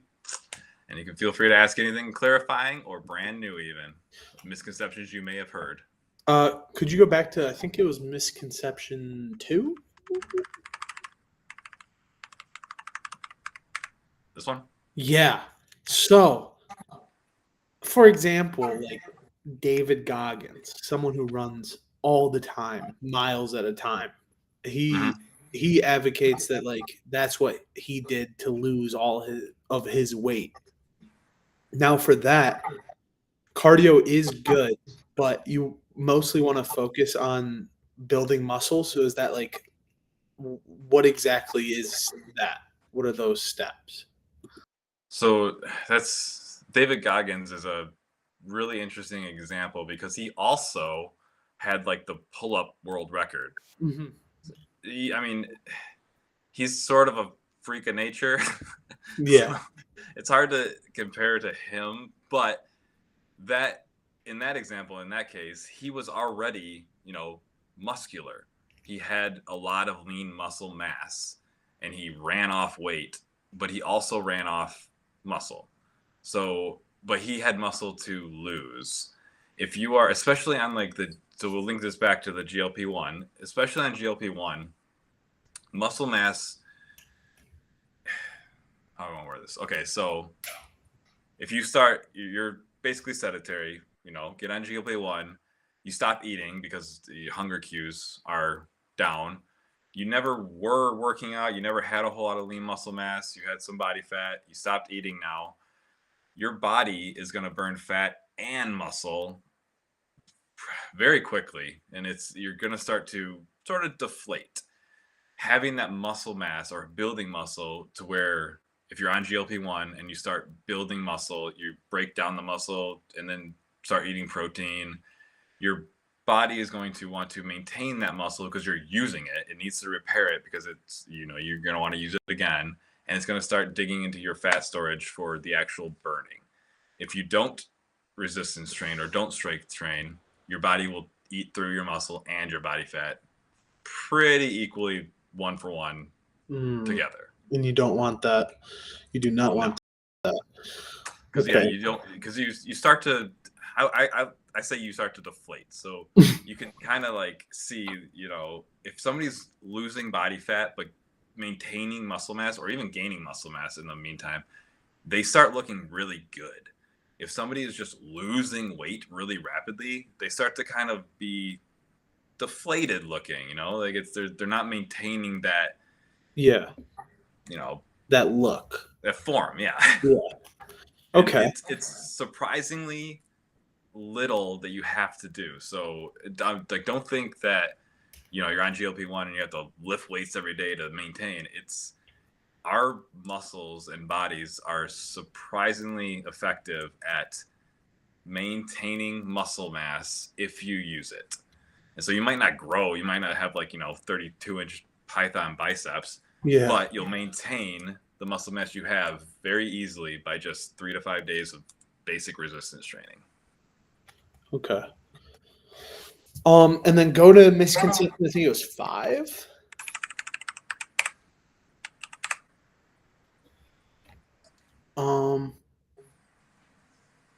Eat more or eat less and move more. So for this one, you're saying for quick fixes and whatchamacallit, the best strategy to go at it is to strength building for fat loss is to move more and eat less. So basically you're saying I should be being more active than the calories that I'm intaking. Yes. So, I mean, to lose weight, you have to be in a deficit. Yeah. So however you create that, awesome. So that's where the move more comes in. If you move this amount and then all of a sudden you start moving this amount every day, you create a deficit. That's more than you've been doing. And then if you additionally, start to eat less and look at what you're eating more, lock in that deficit even further, and that creates the weight loss. And the move more, eat less, basically any diet, any sort of movement regimen, anything can always be broken down to, well, you created a deficit. Like even stuff like keto or Atkins diet or anything like that. Yeah, you did a very specific thing, but at the end of the day, you just created a deficit. How you created a deficit is different, but calorically, you created a deficit. And so and especially if you start moving more as well, that deficit just locks in, and the pounds start coming off. Now, out of all these misconceptions, what do you think is the most vital one to understand? Look at them all in a string here. I would honestly say it's the one that you went back to, this cardio one. Mm-hmm. Especially for people on GLP-1s. Yes, because it's a big misconception. So yeah. You constantly hear it like, all right, well, I ate this or that, so I'm going to go run on the 30 treadmill. minutes on the treadmill. Yeah. It's very prevalent.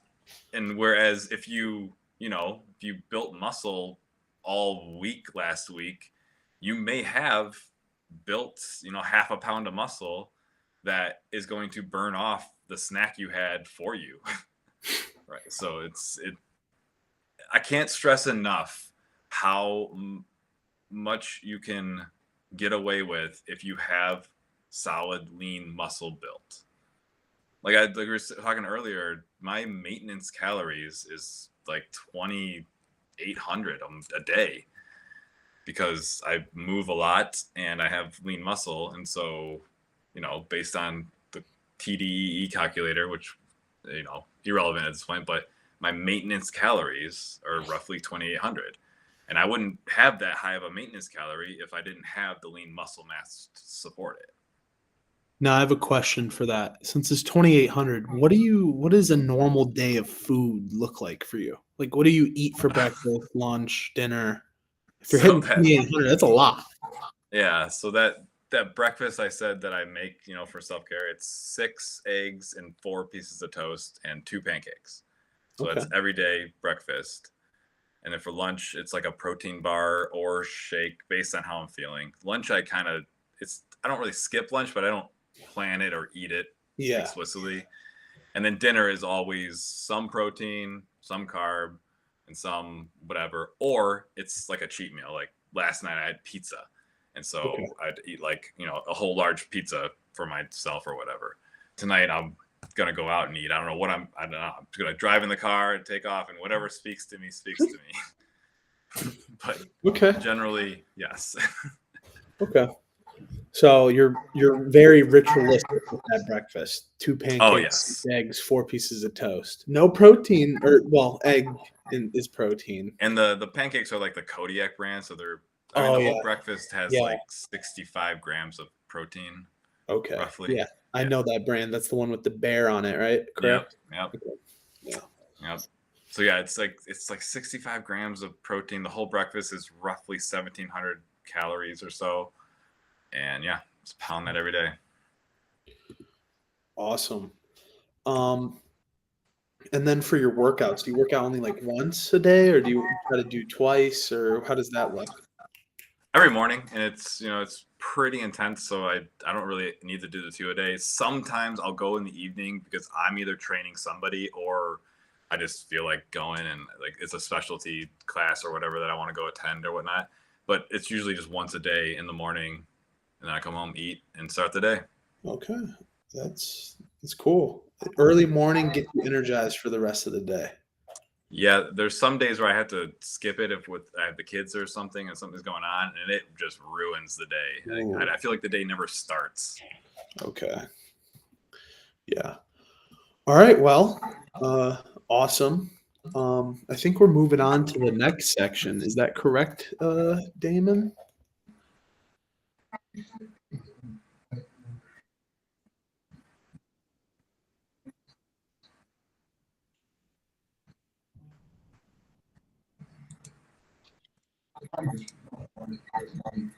Okay.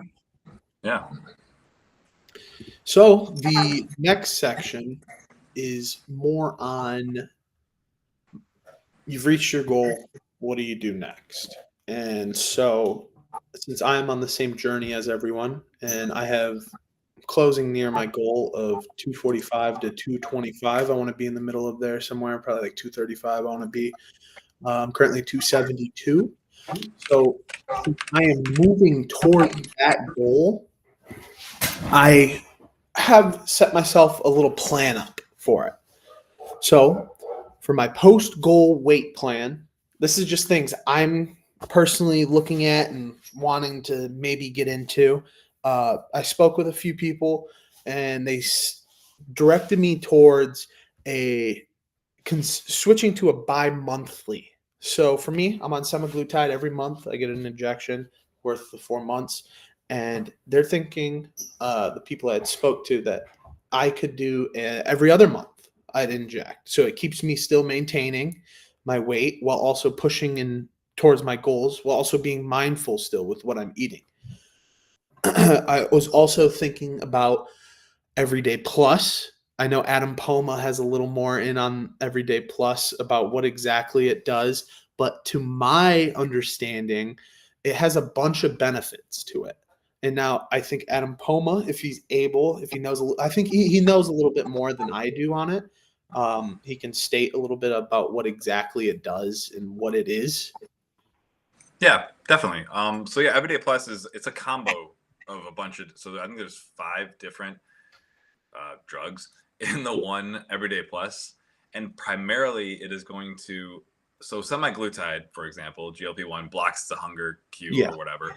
The ones in Everyday Plus are very similar to what they're trying to do chemically within your body and brain, just not as strong, not as wall breaking power. But it's still it's like a maintainer basically. Right. So it regulates as you're eating or before you even eat. It regulates your hunger or tries to make your body regulate its hunger cues a little better, as well as on the back end, you start to feel fuller quicker. So if you're eating a meal that you would normally be able to easily finish, Everyday Plus, the combo of treatments inside of it, trick your brain into feeling full quicker. So yeah, like I said, a meal you could normally eat all of without an issue, you may only be able to get through half of it before you feel very full. Okay. So it's kind of like semaglutide, just a less version of it. Less powerful version of the hunger cue blocking effect. So semaglutide, I'm sure you're aware being on it, you just don't want to eat. Right? Yeah. Whereas Everyday Plus you'll want to eat still, maybe just not as much as before, you'll start to feel fuller quicker. Okay, that's good to know because I didn't know exactly what it did, but I did know that it had some of those cues in it, and that's definitely something that I want to look at after I reach my weight goal to then maintain my weight goal and have that little boost there, basically. But throughout my journey, I've tracked food, stuck to fitness plans, a few of them here and there. I would go in and out on them and worked on building on healthier habits. These are things that I'm going to take and use for my everyday after my journey.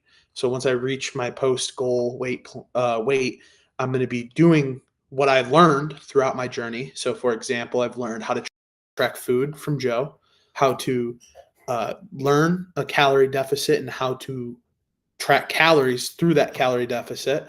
I've learned fitness plans from Adam Poma and our boy Brandon, who hopefully next time you'll see a little bit of them. But yeah, I'm just going to be sticking and tracking to what I've been doing currently and what I've learned while on it, while I'm off of it. Basically, continuing the same grind. And other things I've considered is meal prepping. I might start meal prepping because I don't really meal prep that much. I kind of just cook the food and we're done. That's a big thing when it comes to being able to do other things throughout the day other than just cooking is meal prepping. And I've noticed other people that do it, they love it. I might take Sundays off for just meal prepping throughout the week and have meals ready to go throughout the week. And And then just ways to stay active while busy. So right now I kind of active, but not as active as I want to be. So I want to start going to the gym more, like getting myself a fitness, like pal, maybe a friend, and start going to the gym with them to also keep pushing towards those goals and start building actual muscle, full on mass when I hit my weight goal. Because then it's just bulking, turning into Hulk season. That's what the goal is for me. I want to be just massive, just ripped. And then how I can continue to measure my success without having to look at a scale. So that's a big thing for me. Like I right now I'm measuring it by looking at a scale. I want to be able to measure it by looking at myself. So being able to look in the mirror and having a six pack because I know I'm going hard in the gym. That's like a must for me. I want that. And then just you know staying honest and adaptable to certain things. So, for example, on that, um, weight loss on its own is a challenge, and that's why I hopped on semaglutide to help me. But after, since I understand the basics now and understand the outcomes of what can happen after, and I want to maintain that. So I want to stay on the right path that I currently am on and continue to being honest about my what I'm putting in my body and continue to fully adapt to that lifestyle change. Those are like the main things that I'm going to be doing once I reach my weight goal.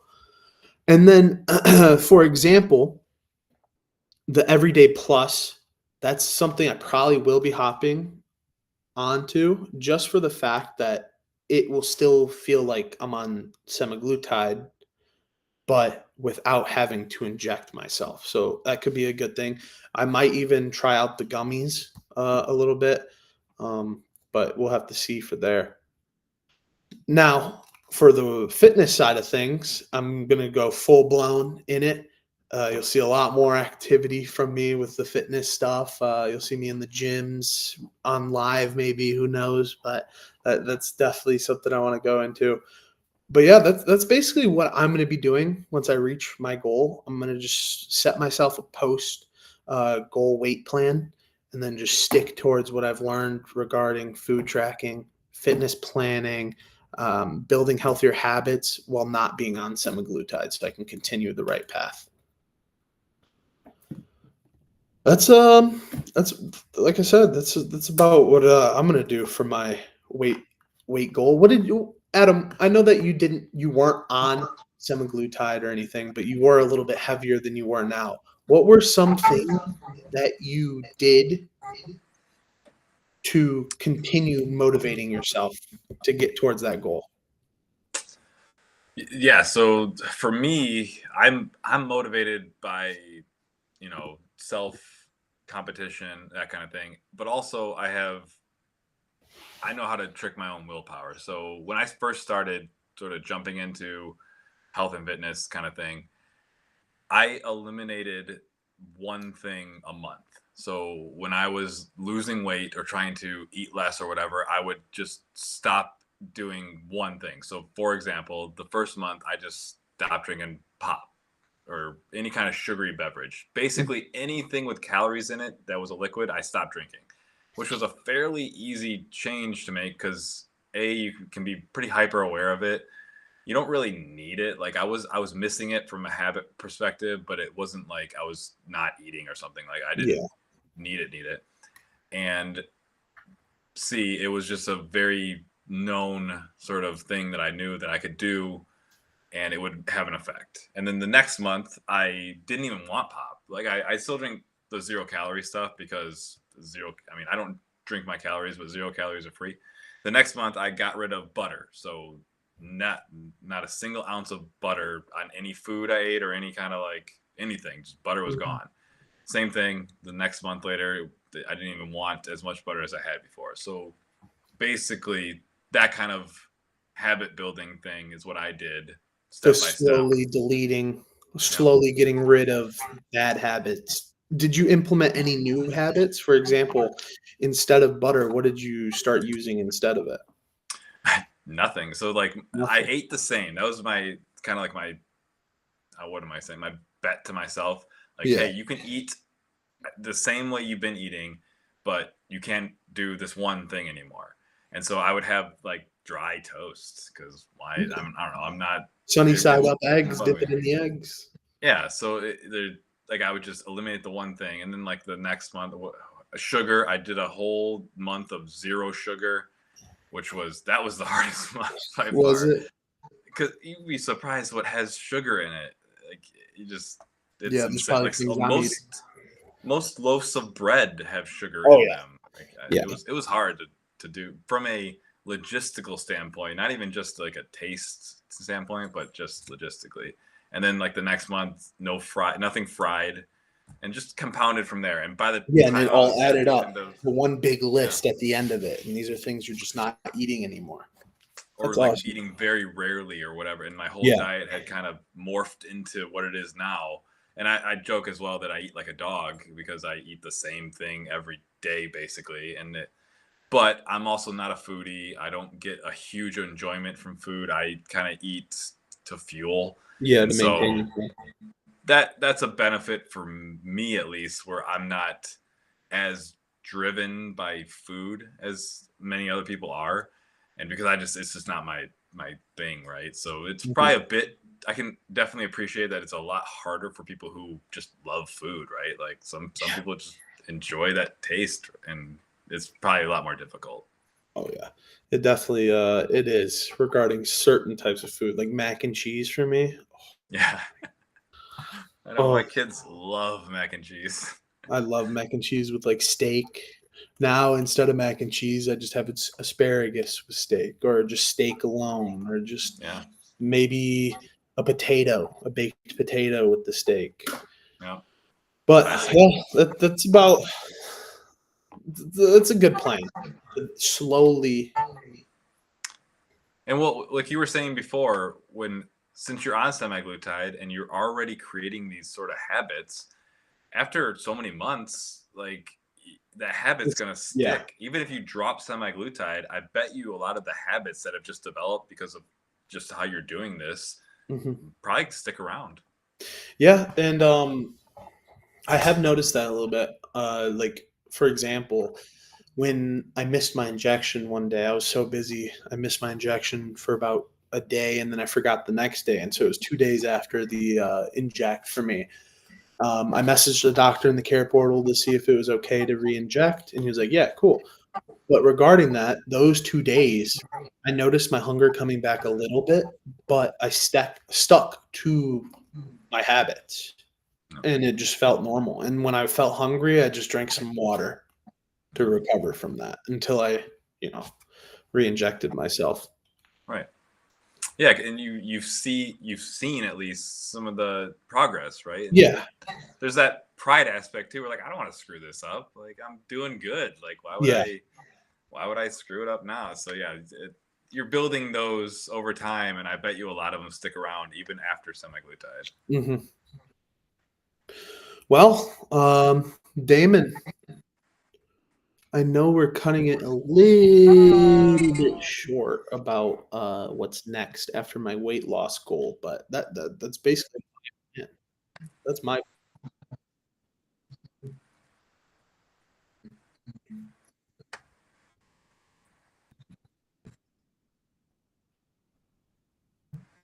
Okay. So are people on YouTube can hear me. I think you can hear me through that. I think I heard, right? Yep, we can hear you. Yeah. Yeah, no, that's great. I was listening to you, and it sounded like. Yeah, okay, I see what's going on. I'm hearing audio, and so I was like, "Where's the audio coming from?" Yeah, I see where it's coming from now. But it sounds like that what you were working on and what you were doing, right, as far as your plan is basically taking what you've learned, right, for like tracking food, tracking pretty much everything you're doing to get to your goals is going to be your kind of your first plan, your first kind of like goal, right? Is that correct? Okay.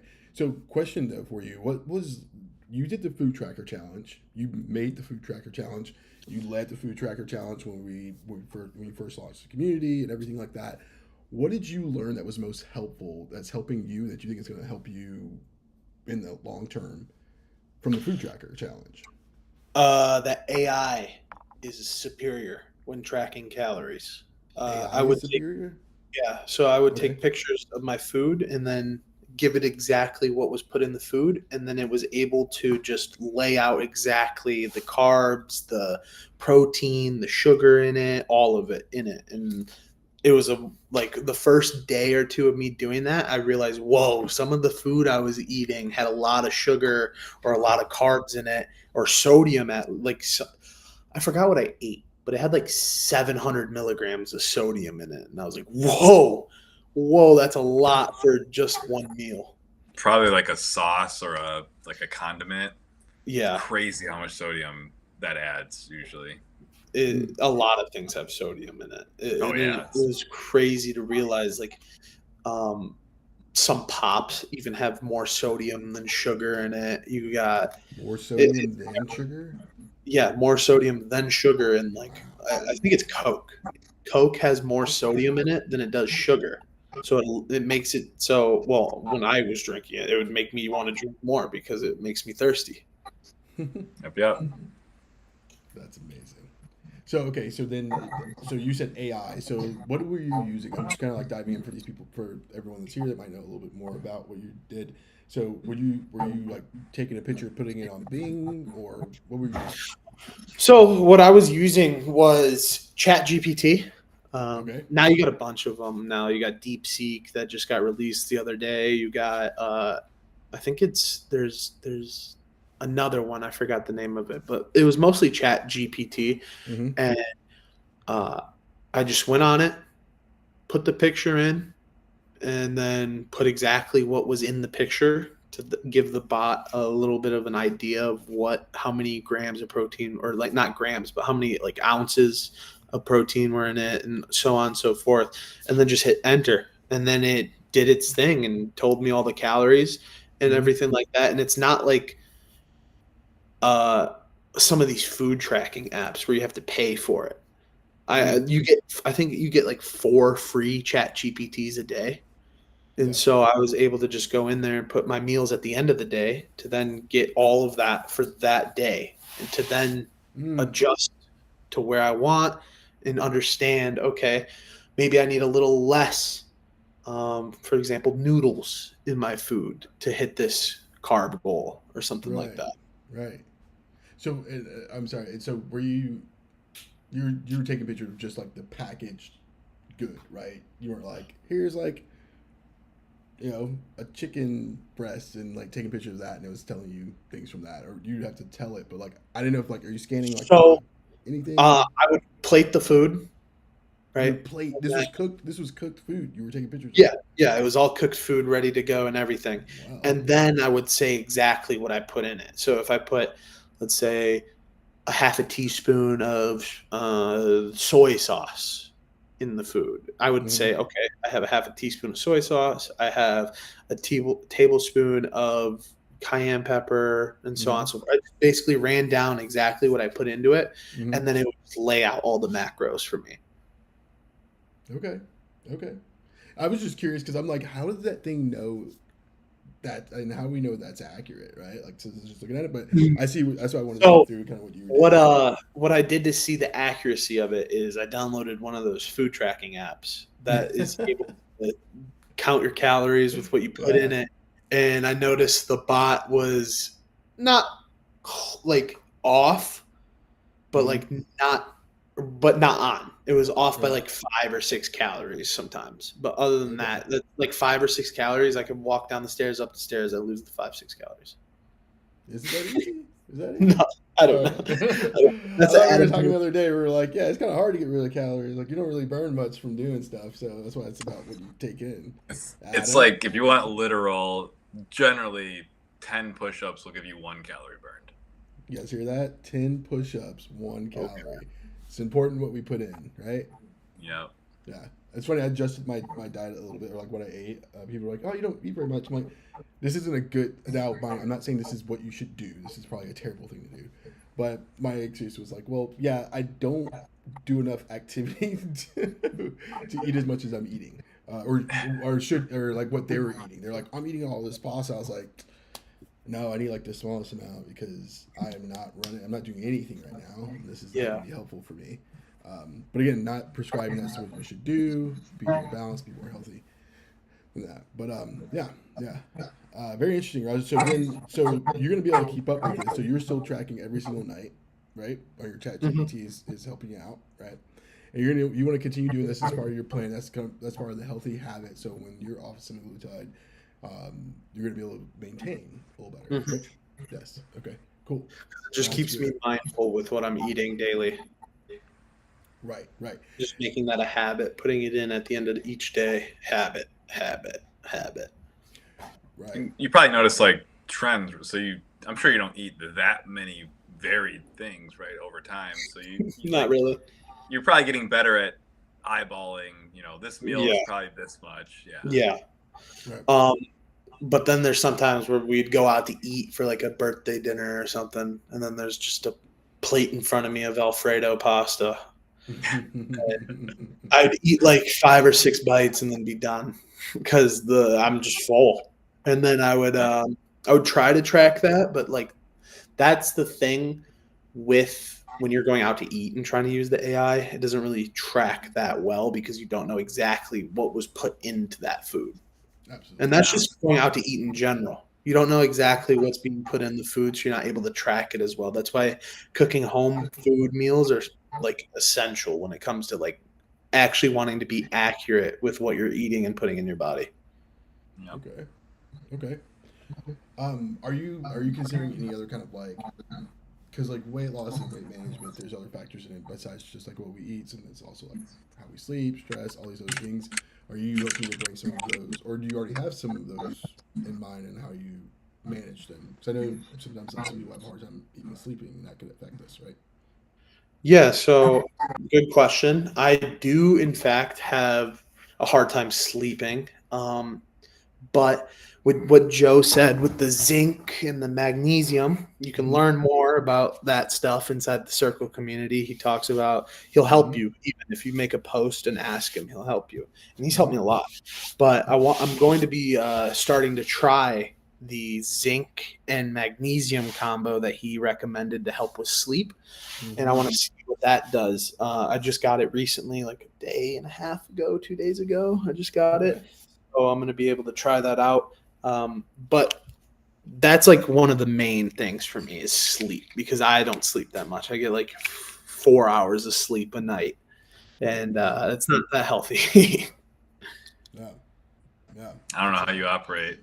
Anything less than 6, and I am a zombie. Yeah, I think I average like 4 hours a night. Yeah, I definitely I can't get too much sleep though. Like too much sleep kind of messes with me. Like if I get probably like over 7.5 to like 8, it can kind of make me like kind of drowsy and tired. So I get between like 6 and 7.5. But I do know that, and sometimes when I feel weirder when I don't get enough sleep though. Not even just from like mind and stuff like that. I also kind of I don't know. This is just my own opinion. This is not medical fact by any means at all. Just I feel heavier. Like I don't know why. But when I get really good sleep or I get good sleep, maybe it's just energy level. Maybe it's not heavier. Maybe it's just like my energy levels are low, so I feel heavier. Maybe that's more what it is. But yeah. I think that's a definitely key thing. But it's also a hard thing for someone who has like just insomnia in general, right? Like it's a hard thing, right?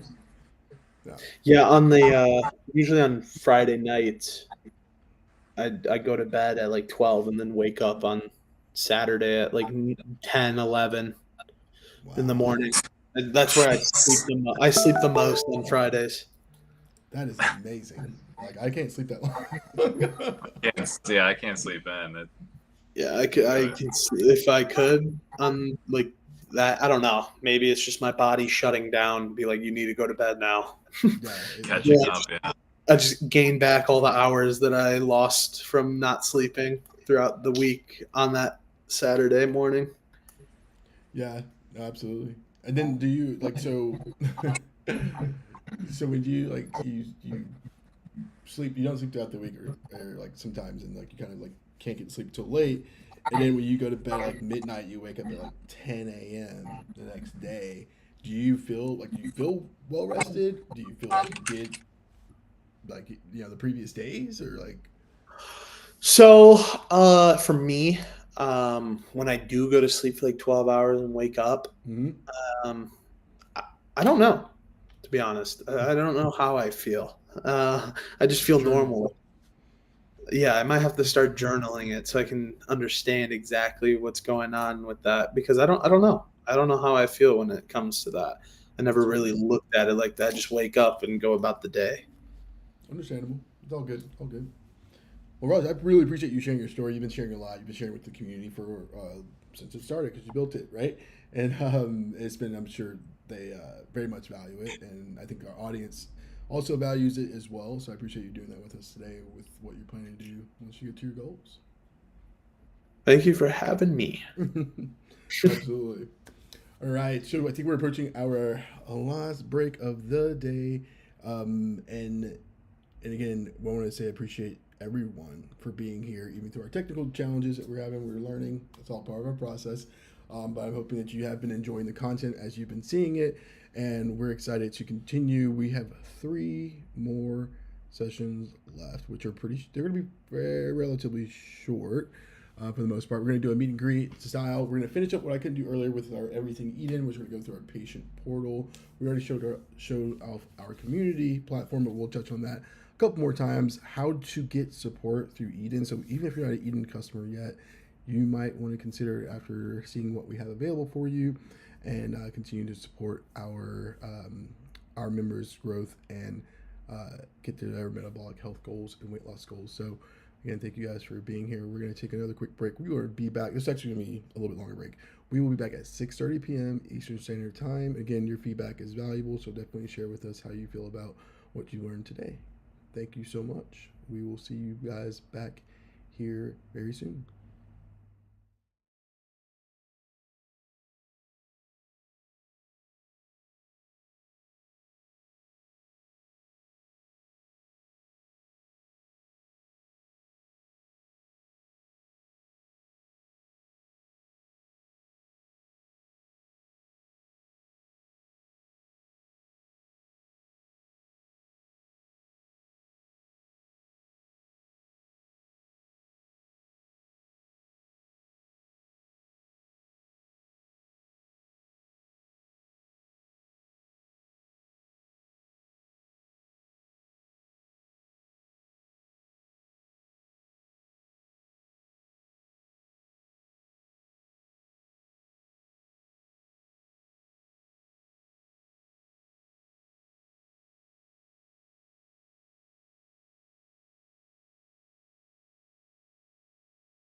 We should see that update on there in just a moment. All right. So we are back. Pathways. We are here. Welcome back. Hope you guys had a good break. If you took a break, you're coming back with us today. Again, this is Pathways, Eden's all-day live stream event. We're at our last leg here for the event today. We have a meet and greet program that we do in our community that is geared to bringing the community together on a more regular basis.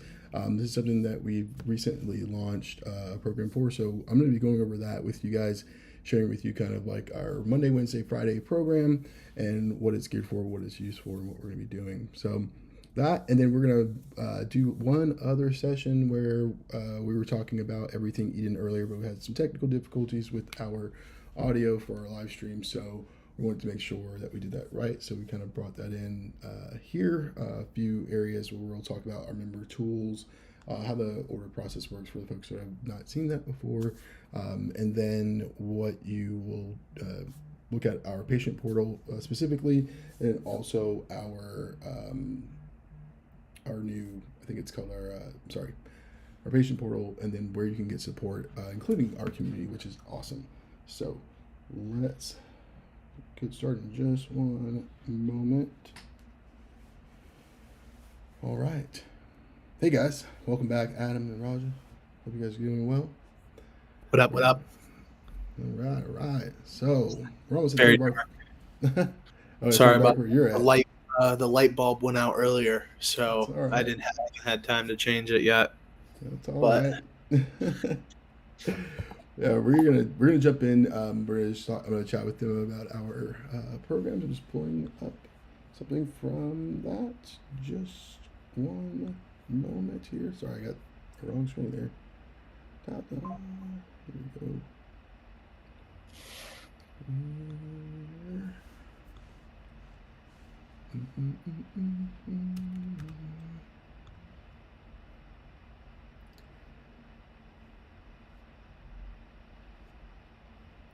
So the that's what I was going to ask you guys too. So it's all dinner time for all of us, as we're thinking about keeping health at the forefront of our mind, and what we want to do and what we ingest. We know that those calories that we take in do matter. So what are we thinking about tonight for our dinner plans, guys?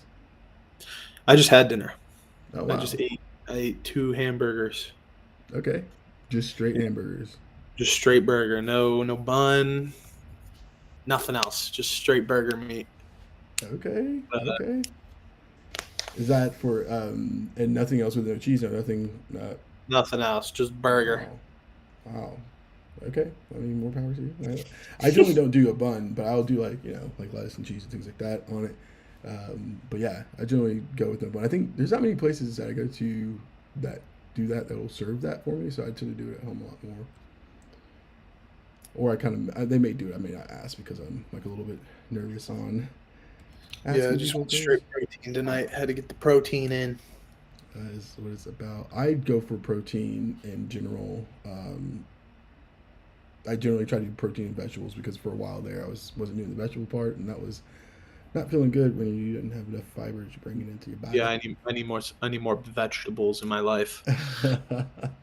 I get it. All right, so we're gonna jump in. We're gonna talk about again. We have at Eden our member community. I think we showed you the community platform before. We have every Monday, Wednesday, and Friday we do live events. Actually, we do them pretty much every day of the week. But Monday, Wednesday, and Friday we have what we call our meet and greets, and we are going to be doing a program for those. Also on Monday and Wednesdays we have our Ask Me Anything AMA sessions with Joe, our nutritionist. I want to just put a little plug in there. We're going to put one more plug before the end of the day, but we do have an Ask Me Anything with Joe, our nutritionist, where you can ask him any questions you like. He generally presents a lot of great information, very helpful information. You can come there tomorrow. And again, you can still get reward points, jumpstart your reward points if you sign up for Circle today. We're going to give you 35 points right out the gate just for coming into our community, signing up today. By the end of the day today, you'll get those 35 points. So anyone that signed up today will get those. And again, just to put it in reference, for I think 35 points, how much really is that? Well, you get 10 points per post you make inside of a circle. So you can imagine that's like 3 different posts that you just got right there, plus a comment, because comments are 5 points, right? So you kind of got a little bit ahead of the game there where some books are at. So jump in there, get 35 points just for signing up, and then continue to post, because again, that's just a head start to that 250, that first milestone to get you that first reward. All right. So definitely take a look in and get in there as soon as you can. But while we're doing that, we're going to talk about our program. So I'm going to take us into our community, and I want to share with you guys the area so I can show you where that is, what that looks like. Again, just for the folks that may not were here earlier too. So I want to make sure you guys are, anyone that's here now, you can definitely see it again, but we're going to bring it forward. Sorry, I'm closing out some tabs because my tabs look a little bit much from earlier. So let's get in here. I'm going to take us through this. Share my screen here. Use Chrome tab here, and we are doing community. Where did it go? Sorry, I'm just checking to make sure I have the right one.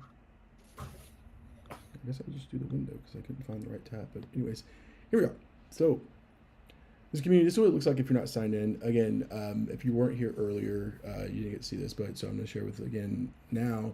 If you go to community.tryeden.com right here, community.tryeden.com, it'll take you to this page here. And all you have to do, if you've already been here before to our community, or if you are already an Eden customer, you can click login right here.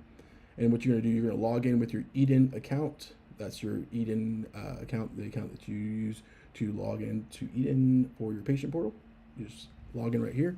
It'll take you in. If you haven't been here before, if you're not an Eden customer, you just want to click the join button there. And that join button will take you to a place where you can actually sign up, which will take you right here. You'll say just create an account. It'll create you an Eden account. Doesn't mean you're purchasing anything. Doesn't mean anything like that. Just create an account with Eden. That way you can sign in directly into our community from there. So I'm going to go back to login here. We're going to log in, which I've already logged in today. So it's going to take me in here. Actually, my test account has logged in. So once you get in, again, we have your left navigation bar here, which you have different menus, starting with announcements and promotions, our live events, where you'll find what we're in right now, our live stream, our general discussion posting area, also the rewards program right there, everything fitness and nutrition, our nutrition and fitness content here. You don't have to scroll through all of it. You can use these wonderful topics up top to take you to the various areas that we have. We have 2 post spaces where you can or chat spaces where you can chat with other members and chat it up or ask some questions right here in the space with us. And then our challenges and contests that live in here. All right, it's very simple, very easy to navigate there. We're going to take us back to the live events area because I want to show you here. Again, that's where Pathways, that's what we're in right now. Our meet and greet. So meet and greets that we're going to be doing. So when I was mentioning earlier, we're going to have a program for meet and greets. Our meet and greets are going to be structured like this. So every Monday, we're kind of a cadence is set up to make habits for ourselves, help us make habits for ourselves, to work on things on a weekly basis, and then learn something new, and then celebrate those wins that we had throughout that week. Whether we accomplish that goal or not at the beginning of the week, we still want to find something that we can celebrate or celebrate another person that might be helping us. So how that works is on Mondays, our community will come, like any members that are available that want to come in, want to help themselves grow, have a growth mindset, want to be able to set themselves a tiny goal, right? Set themselves a simple goal that you want to work towards before the end of the week, right? And that could be something as simple as, I want to make sure I drink water every morning this morning, right? Or every morning this week. So starting Monday, I had a glass of water. How I'm going to do that? I'm going to put that glass of water by my nightstand. So when I wake up in the morning, I have that glass of water before I touch my phone, before I do anything, right? It could be as simple as that. It could be as simple as, I'm going to make sure I go to bed at a certain time every single night this week because I want to build that habit, have a strong routine for myself, right? It could be something of that nature. Whatever that may be, we want people to be able to come in, talk with everyone else, be able to share that with everyone else, or even if you don't want to share, you just want to write that down, you just want to understand that process and flow that we have in regards to like setting that one goal for the week. we'll do that. If you want to talk with the rest of the group, you can. You can share that for accountability purposes. Sometimes we do know that having like an accountability partner or just having someone that you can have help you hold yourself accountable is also a great way to be successful with goal setting too and achieving those goals. So we set that one tiny goal. We kind of like talk about any challenges they think they may face with achieving that goal, get help from each other, and then we cheer each other on, and we get out for the week, right? So that's Monday. These are about 20-25 minute long little sync ups on Monday evening. And then right after that, so that's at 6 o'clock. Right after that, at 6:30, you can roll right into the Ask Me Anything with Joe, our nutritionist there. So this was on Wednesday, but on the Mondays we do this as well. So you can then go right into that meeting right after that. On Wednesdays, we want to focus on kind of like we focus on a growth topic, something that can be helpful for everyone. So like today, earlier we talked about self-care, right? That was just one of the sessions that we did at one of our previous meet and greets, which was self-care. Again, these are small nuggets of information, small nuggets of learning and knowledge that we can take with us, right? And so we do that on Wednesday. So we have different topics like we've done. There's been like some goal setting ones, overcoming obstacles. Want to do some future ones that'll kind of touch on other topics too, like managing stress and things like that. We'll looking to have some guest speakers that'll come through as well that works in this kind of mindfulness and wellness space that can also help with various topics. We want to look for trending topics too, things that people are thinking about or maybe facing. That might be something that we can address and at least maybe bring to light, or even just have a group discussion about, right? Because we know that like having these types of discussions, sometimes people may not feel like they have those opportunities to do that with others. So these are very helpful. So that's all about growth, how we're going to grow together and support each other through our journeys, whether that's with weight loss or not. I think any of those things can be very helpful. So from there on Wednesday, again, we're still trucking along, working strong on our goals. On Friday, we're calling this Friday, High Five Friday. So this is High Five Friday. We're going to wrap up the week with some positivity and connection. High Five Fridays are all about celebrating our wins, no matter how big or small that is, right? And then shouting out any of our fellow community members that may have supported us, helped us, maybe it was our accountability partner that week, right? Bringing that together, or just sharing what you're planning to do for the weekend, right? Maybe you're going to go on a trip. Maybe you're going to go see a friend you haven't seen in a long time. Maybe you're just going to sit back and relax, whatever that may be, right? So celebrate that win. So we bring this in. I've done similar things like this at another company, a couple other companies I worked at. One company I worked at, I started a team, and every Friday we had what we called Shout Out Friday. It was just called Shout Out Friday. And my team would get together around 2 p.m. in the afternoon, and we would do shout outs.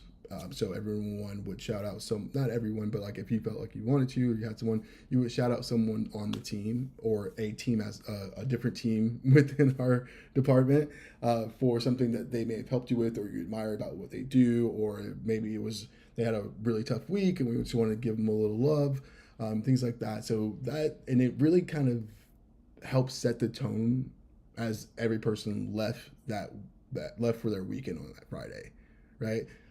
Instead of saying like this was a crazy week and this sucked, oh my god, I hate getting here. It was more of a wow, that was a tough week, but we all made it through it. We had we learned a lot through this, and hey, I'm glad we did it, and I'm glad I'm on this team because we're appreciating each other. We're showing gratitude for the things that we do together. So I just thought it was such a great way to kind of send my team off every week, and I would always wrap that up with a little speech and let them go. Not early, no. We would just like finish up our day, but we wouldn't have any meetings after that for the rest of the day, not anything that was scheduled. So, but I just thought it was just a great way to set your tone before you go into a weekend, right? Your time to yourself. You can go in there with some positivity, with some gratitude. At least it's one way we can make sure that gratitude is practiced at least weekly. Ideally daily, but weekly we could make that happen. So High Five Fridays is right there for us, and they'll wrap up our meet and greet program. And so we will do meet and greets again every week, Monday, Wednesday, and Friday. Monday, Wednesday, and Friday. Monday we come in and we set a goal. Wednesday we learn something new. We get our growth hats on, looking to be open minds and ready to learn something new. Fridays are there to celebrate and get ready for our weekends for rest and rejuvenation and recuperation, maybe, I guess. But yeah, that's what we're gonna be doing there. So we hope to see more of you from our audience on social, in the community with us, enjoying the learning, enjoying everything that we're doing, celebrating each other for our High Five Fridays, and continue going. And also, again, it's not just our meet and greets. We do have our friend Joe here every week, Mondays and Wednesdays, here with his Ask Me Anything, our nutrition educator, Nutrition Joe, Coach Joe, as some people call him. You'll get to know Joe. Joe's a great guy, gives a lot of great information. I think what our members currently really appreciate that is that he follows up on them too. So when anyone that's coming to there, they tell them about what they're working on, he asks them about them at the next meeting. So we want to make sure that like everyone gets to have a little bit of a taste of Joe. So if you have when you have some time, make sure you again sign up for the community today. Get those 35 points towards those rewards. Jump into our Ask Me Anything tomorrow night at 8 p.m. with Joe, our nutrition educator. He's excited to have anyone and everyone come by and see us. So, yeah, guys. I don't know if there's any questions or comments or concerns that may have flown through our social channels. Roger, did you see anything come through? Can we answer? Nada. Nothing? Cool. No worries. That is all good. All right. So that's going to wrap up our meet and greets. Again, just want to give you guys a glimpse of what that looks like, what we're doing there. All right. The last action that we are going to do today, get into my patient portal because I want to show you guys that as well.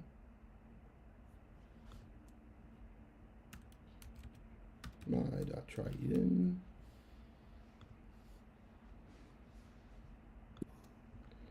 All right. And also, like he said about Joe, it's a great opportunity to come in and ask him any sort of questions that you want. It's a free resource for you to come in. Literally, if you're not even a member, a part of Eden, you can be a visitor and pop in and learn from him. And we've had a lot of visitors come in, pop in, and then stay. They stay and listen over and over. They come to every live meeting. And that's just because Joe is so he asks you questions. He asks you personal, like every day or every stream. Mm-hmm. He comes in and checks up on you and makes sure you're doing well and pushing towards your weight goal. And that's one thing that is awesome to have, especially for free. Yeah. What's your goals? Like, what are you working towards? Hey, are you going to do those steps in? You said you're going to work on steps, right? You getting those steps in, right? Love it. Love that he remembers that. It shows that he cares. He's not just like, pushing out information just to push out information, but really wants to see people actually do well.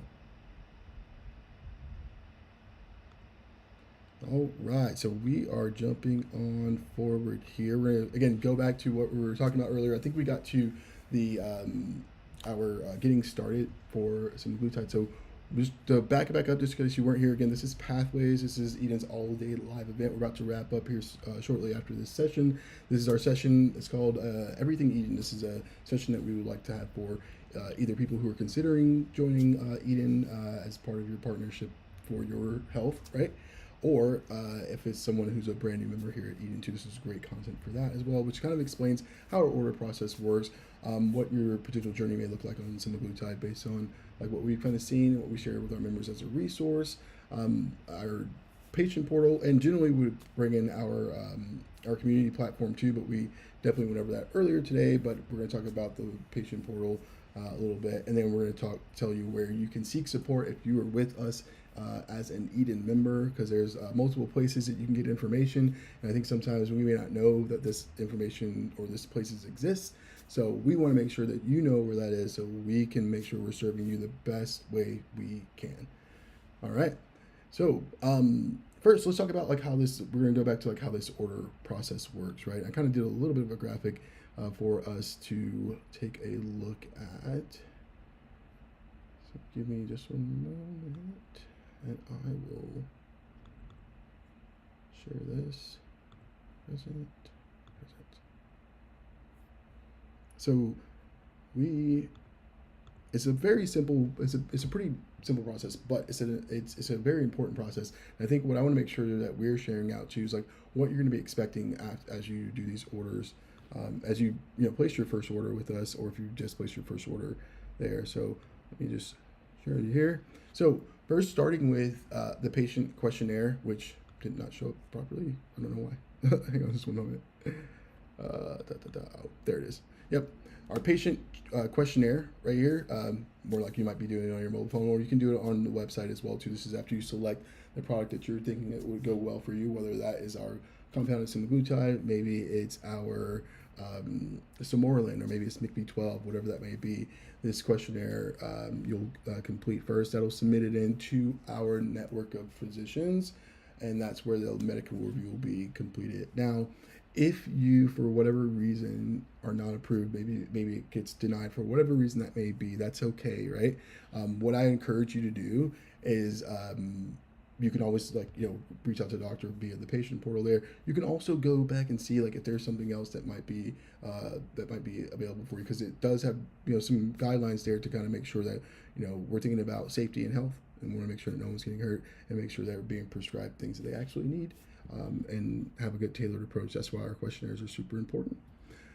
So medical review, and then once that gets done, that'll get passed to our fulfillment within our partner pharmacies, the compounded pharmacies that Rebecca, our VP of Pharmacy, mentioned earlier today during her AMA. They'll get fulfilled, then shipped, and then delivered to you at your front door.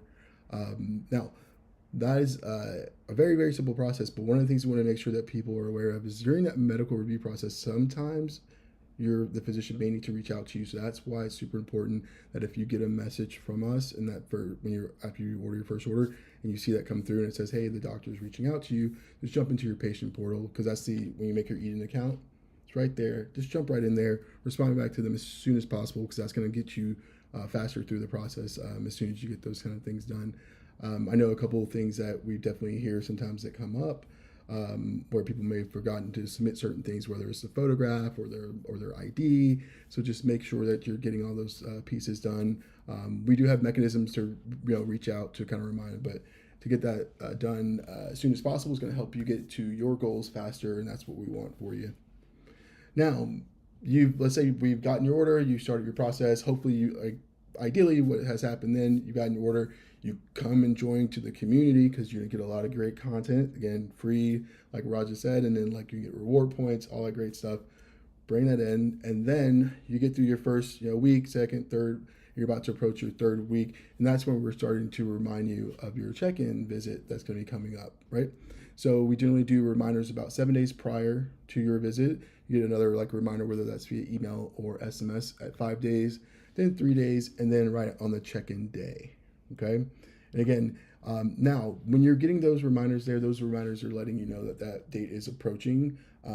Now, if you have questions about any of that, right? If you're like, oh, okay, I'm right here. I don't know, whatever that may be. Maybe you started injecting maybe a little bit, maybe 4 or 5 days after you received your order, and maybe that timing might not fit what your needs are. That is okay. Don't panic. Okay. That first reminder is a reminder. Even when you get to the check-in date and say, hey, this is your check-in visit date, that's okay too. Don't worry, don't freak out, right?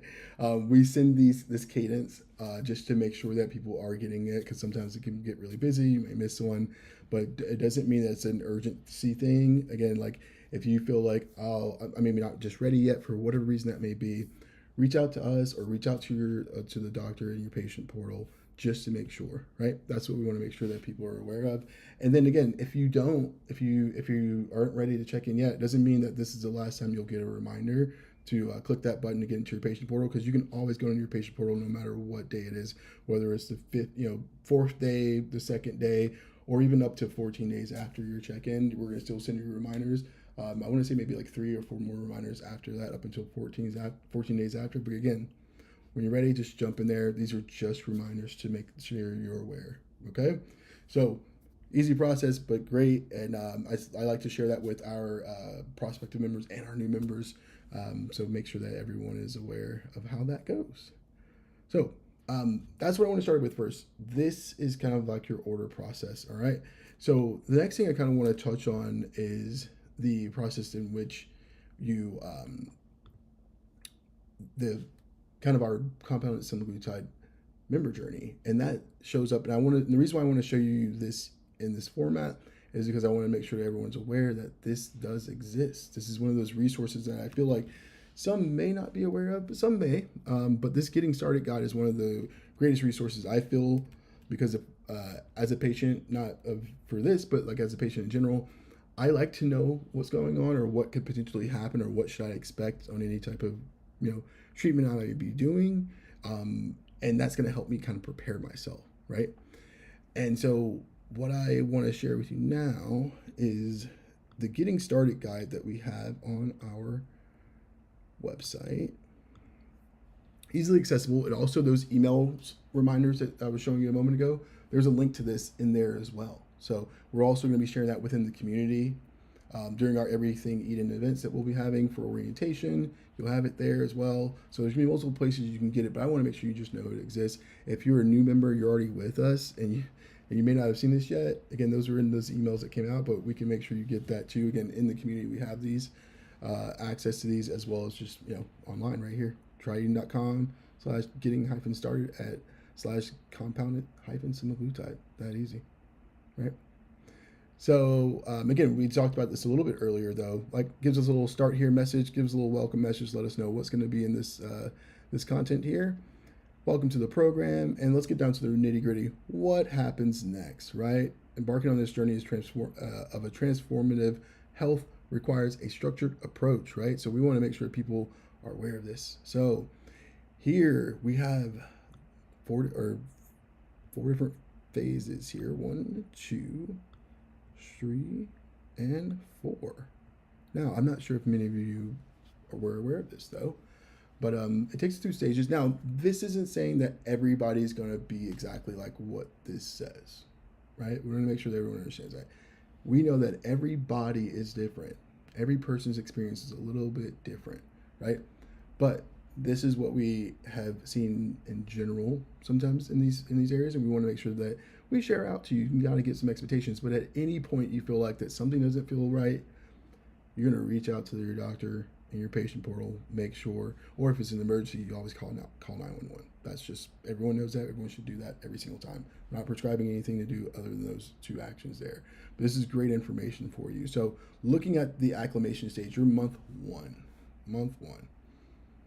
right? You're just starting for your very first time. Initial body adaptation to semaglutide begins, right? Reducing of the hunger, right? We were talking about that earlier, where some people were having kind of challenges of like, oh wow, this is very, very different for me. I think Elizabeth was talking about that in a previous session. She's one of our members. She shared a member story on there. I know Raja has brought that up before as well. That feeling of fullness comes in very strong, maybe a little bit harder for us to eat, right? The initial weight loss might be noticed there, although this may be modest in your first month, if at all. Some of people experience no weight loss, but they may see no weight gain, which is also good, right? So keeping that in mind, you may experience some gastrointestinal side effects as well, such as nausea, right? Now, what I would do, it's like there's options for that, right? We offer Zofran here. Again, you want to talk to your physician here, but we do have it, something that we do offer. But you can talk to the physician or patient portal and say, hey, I heard you guys have Zofran. Do you think it'd be something that'd be good for me? I'm experiencing nausea, right? That can definitely help for you. So that's your phase 1, right? Just kind of getting acclimated. Going to your titration phase is going to month 2 and 3. This is where we see that gradual increase, right, of your outline schedule of your dosage, right? It starts to go up there. So then you have that continued decrease in hunger, right, and caloric intake. You're not eating as much, right? And then you start to see some noticeable weight loss there. Most people start to see noticeable weight loss. But again, everybody's different. You may not experience that, and that's okay. You might understand that, hey, again, if I'm not gaining weight, that's okay too. So let's see what we can do. Let's make sure we talk with our physician about it and see what might be working, what we might need to do differently. Also, come to these AMAs. Come to the AMA. Come to our AMAs with Joe. He's great. He talks about what some other things you can do. It might be some things that we're eating. I know we talked with one of our members during that session, during one of those sessions where he kind of recommended some things where she was plateauing. He's like, well, try some of this, like replace this with this as far as what she was eating. And she came back the next week and said it was working for her. So again, we have a lot of resources available. Again, free resources all included in what you're doing here with us. Okay. So get into the reduction phase in month 4 and 5 there. Weight loss tends to be more pronounced. With users possibly achieving significant milestones in their weight loss. Now, I say significant milestones is great, but tiny steps, mini wins is important. Mini wins are very, very important. So like the moment that you feel change at all, that's a win for us, right? And we want to help support that. That's what we're going to be doing in the community for you. We want to hear about that. We want to like share with you what that may looks like, how to celebrate it, right? So that's going to be great. All right, we get into the normalization phase post 5 months. This is where the stabilization of weight loss, the body adapting to your new caloric intake and metabolic rate, right? Your body's starting to adjust appropriately, right? Now again, everybody's different. Everybody can be every person is different, right? Don't get discouraged if it's not exactly like what you see here.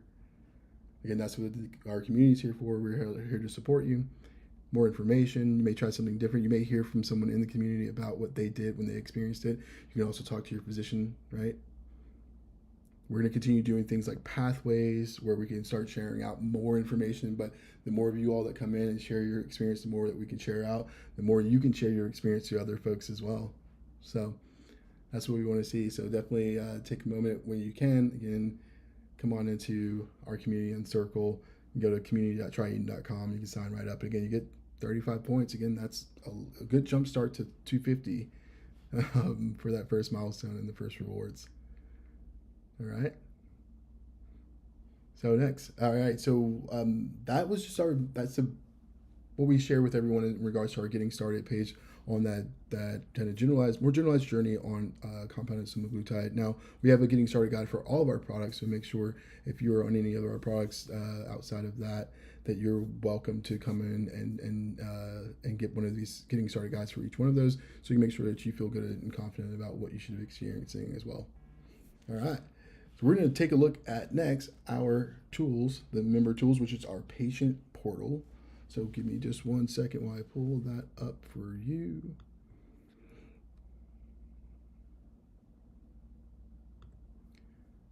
Now I'm going to show you a patient portal, and I'm going to show you some screenshots of another one because this particular one that I'm in, that's mine. I don't have treatments from them, so mine looks kind of blank, but I just want to show you where buttons is, and then I will show you like what things should look like within that as well. So give me just 1 second while I get both of those ready for you.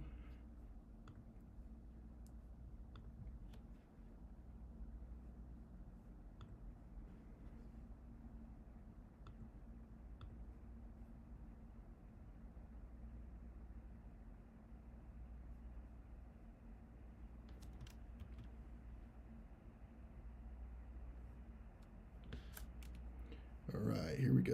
We're gonna pull this up for us.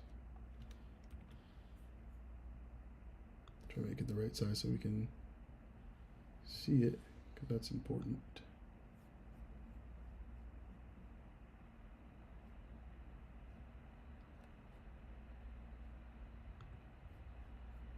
Okie dokie. All right. Oh, that's not right. Move that away. All right, so I'm going to share my screen again, and we are going to take a look at the patient portal in the insights area. Now, this is effectively the Eden account, right? So even if you're not an Eden customer yet and you sign up do sign up for Circle to come into the community, that creates you an Eden account. You'll still use that same username and password when you go to order, so you'll sign in again from there. So here we go. We're going to share. All right. So this is just logged into the our patient portals there. As you can see here, I've been given the ID. So you'll see if you haven't done something, it'll show up right there, right? But you have your little left nav bar here, your dashboard, your treatments, your messages, and your account there. Very simple there. Upcoming dates, so it's gonna be like upcoming orders you may have and treatments that you're on. So I want to give you, this is just like what mine looks like. You also have your notifications here. Again, you're gonna get these notifications via email too, to let you know that you have something in there waiting maybe from the doctor. But I want to definitely show you, I think you can see, oh, you cannot see that. So let me make sure that this is sharing my entire window, because that's not going to share well if I don't. Here we go. All right. Let's try that again. So we do this and here. So I'm just going to zoom in a little bit here. So this is what your patient portal look like if you actually had like treatments and things in there. Mine doesn't, but you'll see like in upcoming dates, like I showed you just a moment ago, you'll see upcoming dates and orders that you have. You have the infinity screen up. It shows I again. see. Thank you. Thank you. I wonder why that is happening there. Was it shouldn't? I don't have it on full screen either. Maybe, okay. All right. Well, let me see if I can get this to open in a different way. Just one moment, please. While I put this in a different format. So we can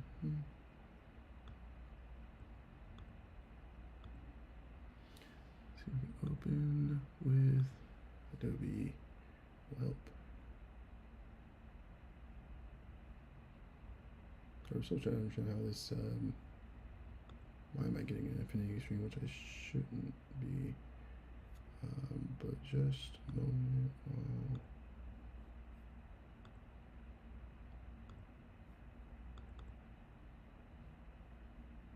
Can I share? Can I have it? Window. Yes. Okay. I see here. Let's try this again.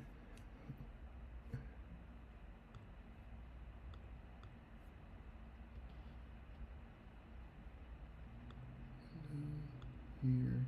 There. Okay. We're not doing an infinity screen right now. Okie dokie. So I'm going to zoom in a little bit, but here you go. You're going to be able to see our dashboard, under that dashboard area that we were talking about earlier, the upcoming dates. So you'll see your upcoming dates and what you have coming up. You'll also see your treatments here, right? And then here we have a little bit more expanded version here of each of the treatments that this person had. Their next follow-up date is right there, right? You can see if they're being completed, if it's active, if it's, pending status. You'll see your statuses on there and everything like that. So it's very clean. It's very easy. Also within this in this portal, you can also connect with your doctor there.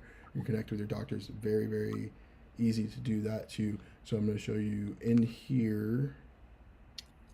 I can do the Windows. I have to do the tab. Patients. Patient. It's an interesting move here. Window. Patient. Window. We're good. So right here, there's a little bubble there. That little bubble there. This actually connects you to our customer care team. So if you have any questions and things like that, you can connect directly to our customer care team. But you can also connect with the doctor in here as well. So the messenger shows up. You can see this messenger in here. You click on the doctor. You can reach out to the doctor directly right there and ask any questions. This connects to support though, but just connect with the doctor. Ask any questions that you need there. You can also, I believe we can also submit. You can submit like a picture if you have a picture. If something comes through that was a little bit weird for you, or if you have something that you need to show them. This is all a HIPAA secure portal. I want to make sure I'm very, very clear on that. This is a HIPAA secure patient portal, so all your data is safe, everything is locked down really well. So just want to make sure you know that. But this is one of the best tools I think that we can use, especially with just connecting with both not just your doctor but also to the Eden team. So this is one of the great tools here. So I want to make sure that you all understand that how simple it is for you to be able to navigate. You get in here, you can access it from your mobile website or from the desktop like you're seeing with me right now. All right. Now, we talked about a little bit on support. We talked a bit on that when we spoke about support inside the portal, going to our team there, support to the doctor, right, or from the doctor, also within your patient portal. Two other places you can find, or well, really two other places you can find support from two different groups. One from our community team, us, myself, Raja, Adam, that's here. We're going to do that inside of Circle. Again, if you sign up today, 35 points that you're going to get right out the gate, get you started right to that first milestone of 250 points.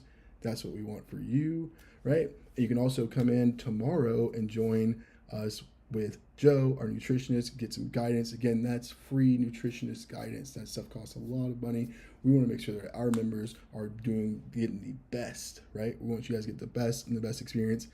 That's why we want you to come in. Again, even if you're not a member, that's okay. Come on in. We want you to see how this experience looks, because maybe something may make sense for you later down the line, but you can still be getting help, because we're trying to solve, again, the metabolic health problem of America, and we can't do that if we're excluding people. So again, accessibility, like Rebecca said earlier today, is important. So come on in and join us there. Also within there, it's not just us, but your fellow community members that you get support from. Not just us. They're going to know better than we will. They're all experiencing it. Raj is part of that community too. He's doing it with us. So we want you to get in there. That's where you can get support at. Again, our Eden Care team, care@tryeden.com. Amazing group of people. That's via chat, phone, or email, right? Or you can come to us here in the community, come chat with us, or you can talk with your doctor through your secure, HIPAA secure patient portal there. All right? Well, all right. So that is wrapping us up for everything Eden for now. We are, I think, guys. Hey, oh, we're back on. Hey, what's up? What's up? So, guys, we're about to wrap up Pathways for today. How are we feeling? Everything feels good? Mm-hmm. Yeah. You know, obviously there was a little tech issues here and there, but that's what comes with this stuff. You know, we're trying it out. We're all human together, and that's like the weight loss journey. We're all human together inside the community, and we're grinding towards the goals that we have. Mm-hmm. So, I didn't hear you, Adam. Did you say something, Adam? Nope. Okay. Yeah, so absolutely, I completely agree with you, Raja. Like that's important. We're all trying. And here's the thing, guys. Like we could have just said, hey, we're only doing this in our community platform Circle. It's only for the select few that get into there, that kind of thing. But we didn't. We did not. We want all of our members to come in, because some members probably don't even know we have a private community like this, where you can get the support you need from a nutritionist, where you can get the workouts you want from a fitness trainer, and then you can share your journey with other people that are sharing their journey also. That is so true. And then for those that are members, right? Mm-hmm. Yeah, non-members can come in and see it too. They can chat with us, come in, experience Eden. Yeah, experience what it's all about. You may have a friend that may need it too. Maybe you're fine, maybe you're okay, but maybe your friend may benefit from this. So have them come through. Have you guys both come through, right? We want anyone and everyone to learn and grow and be just huge advocates, just like amazing people for Eden, because they appreciate what we can provide. We already have one. I know Tammy's been around. She'll definitely be at AMA tomorrow night. She's not. She doesn't purchase from Eden right now. She just hangs out with us. She appreciates what we give her. She's still losing weight from the stuff that we help her with as well too. So yeah. All right. Well, guys, this will wrap up our very first Pathways, January 28th, 2024, all day. 2025, not 2024, which it says January 2024. I think I want to live in the past, apparently. But 2025 is the time frame. So thank you all for being here, for everybody that came. We appreciate it. And we look forward to seeing you in future live events that we'll have within Circle. We will do another Pathways. Pathways will be happening. We are looking for that to show up for us on February 26th. We may do a slightly different format, but that's okay. You're still going to get a lot of great content, probably even better content too, because we'll probably get some people reaching out to us wanting to, bring forth their knowledge as well.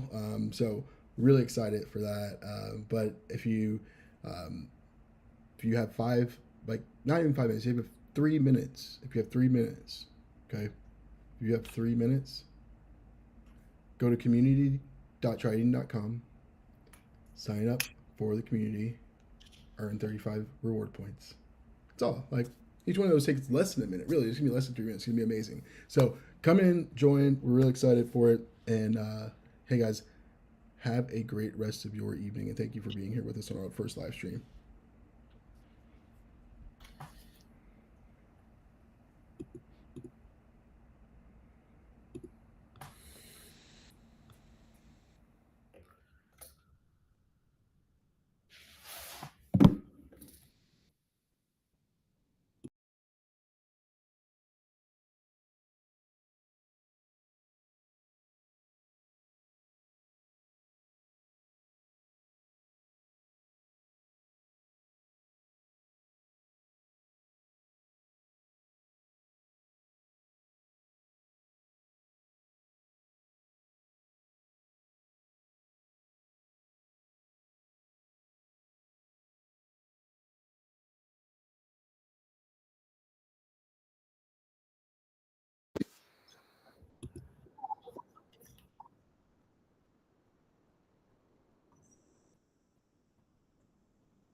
Mhm.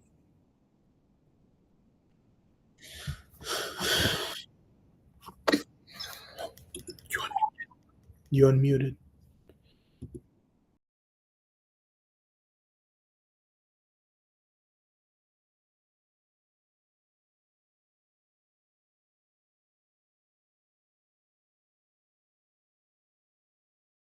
Yeah.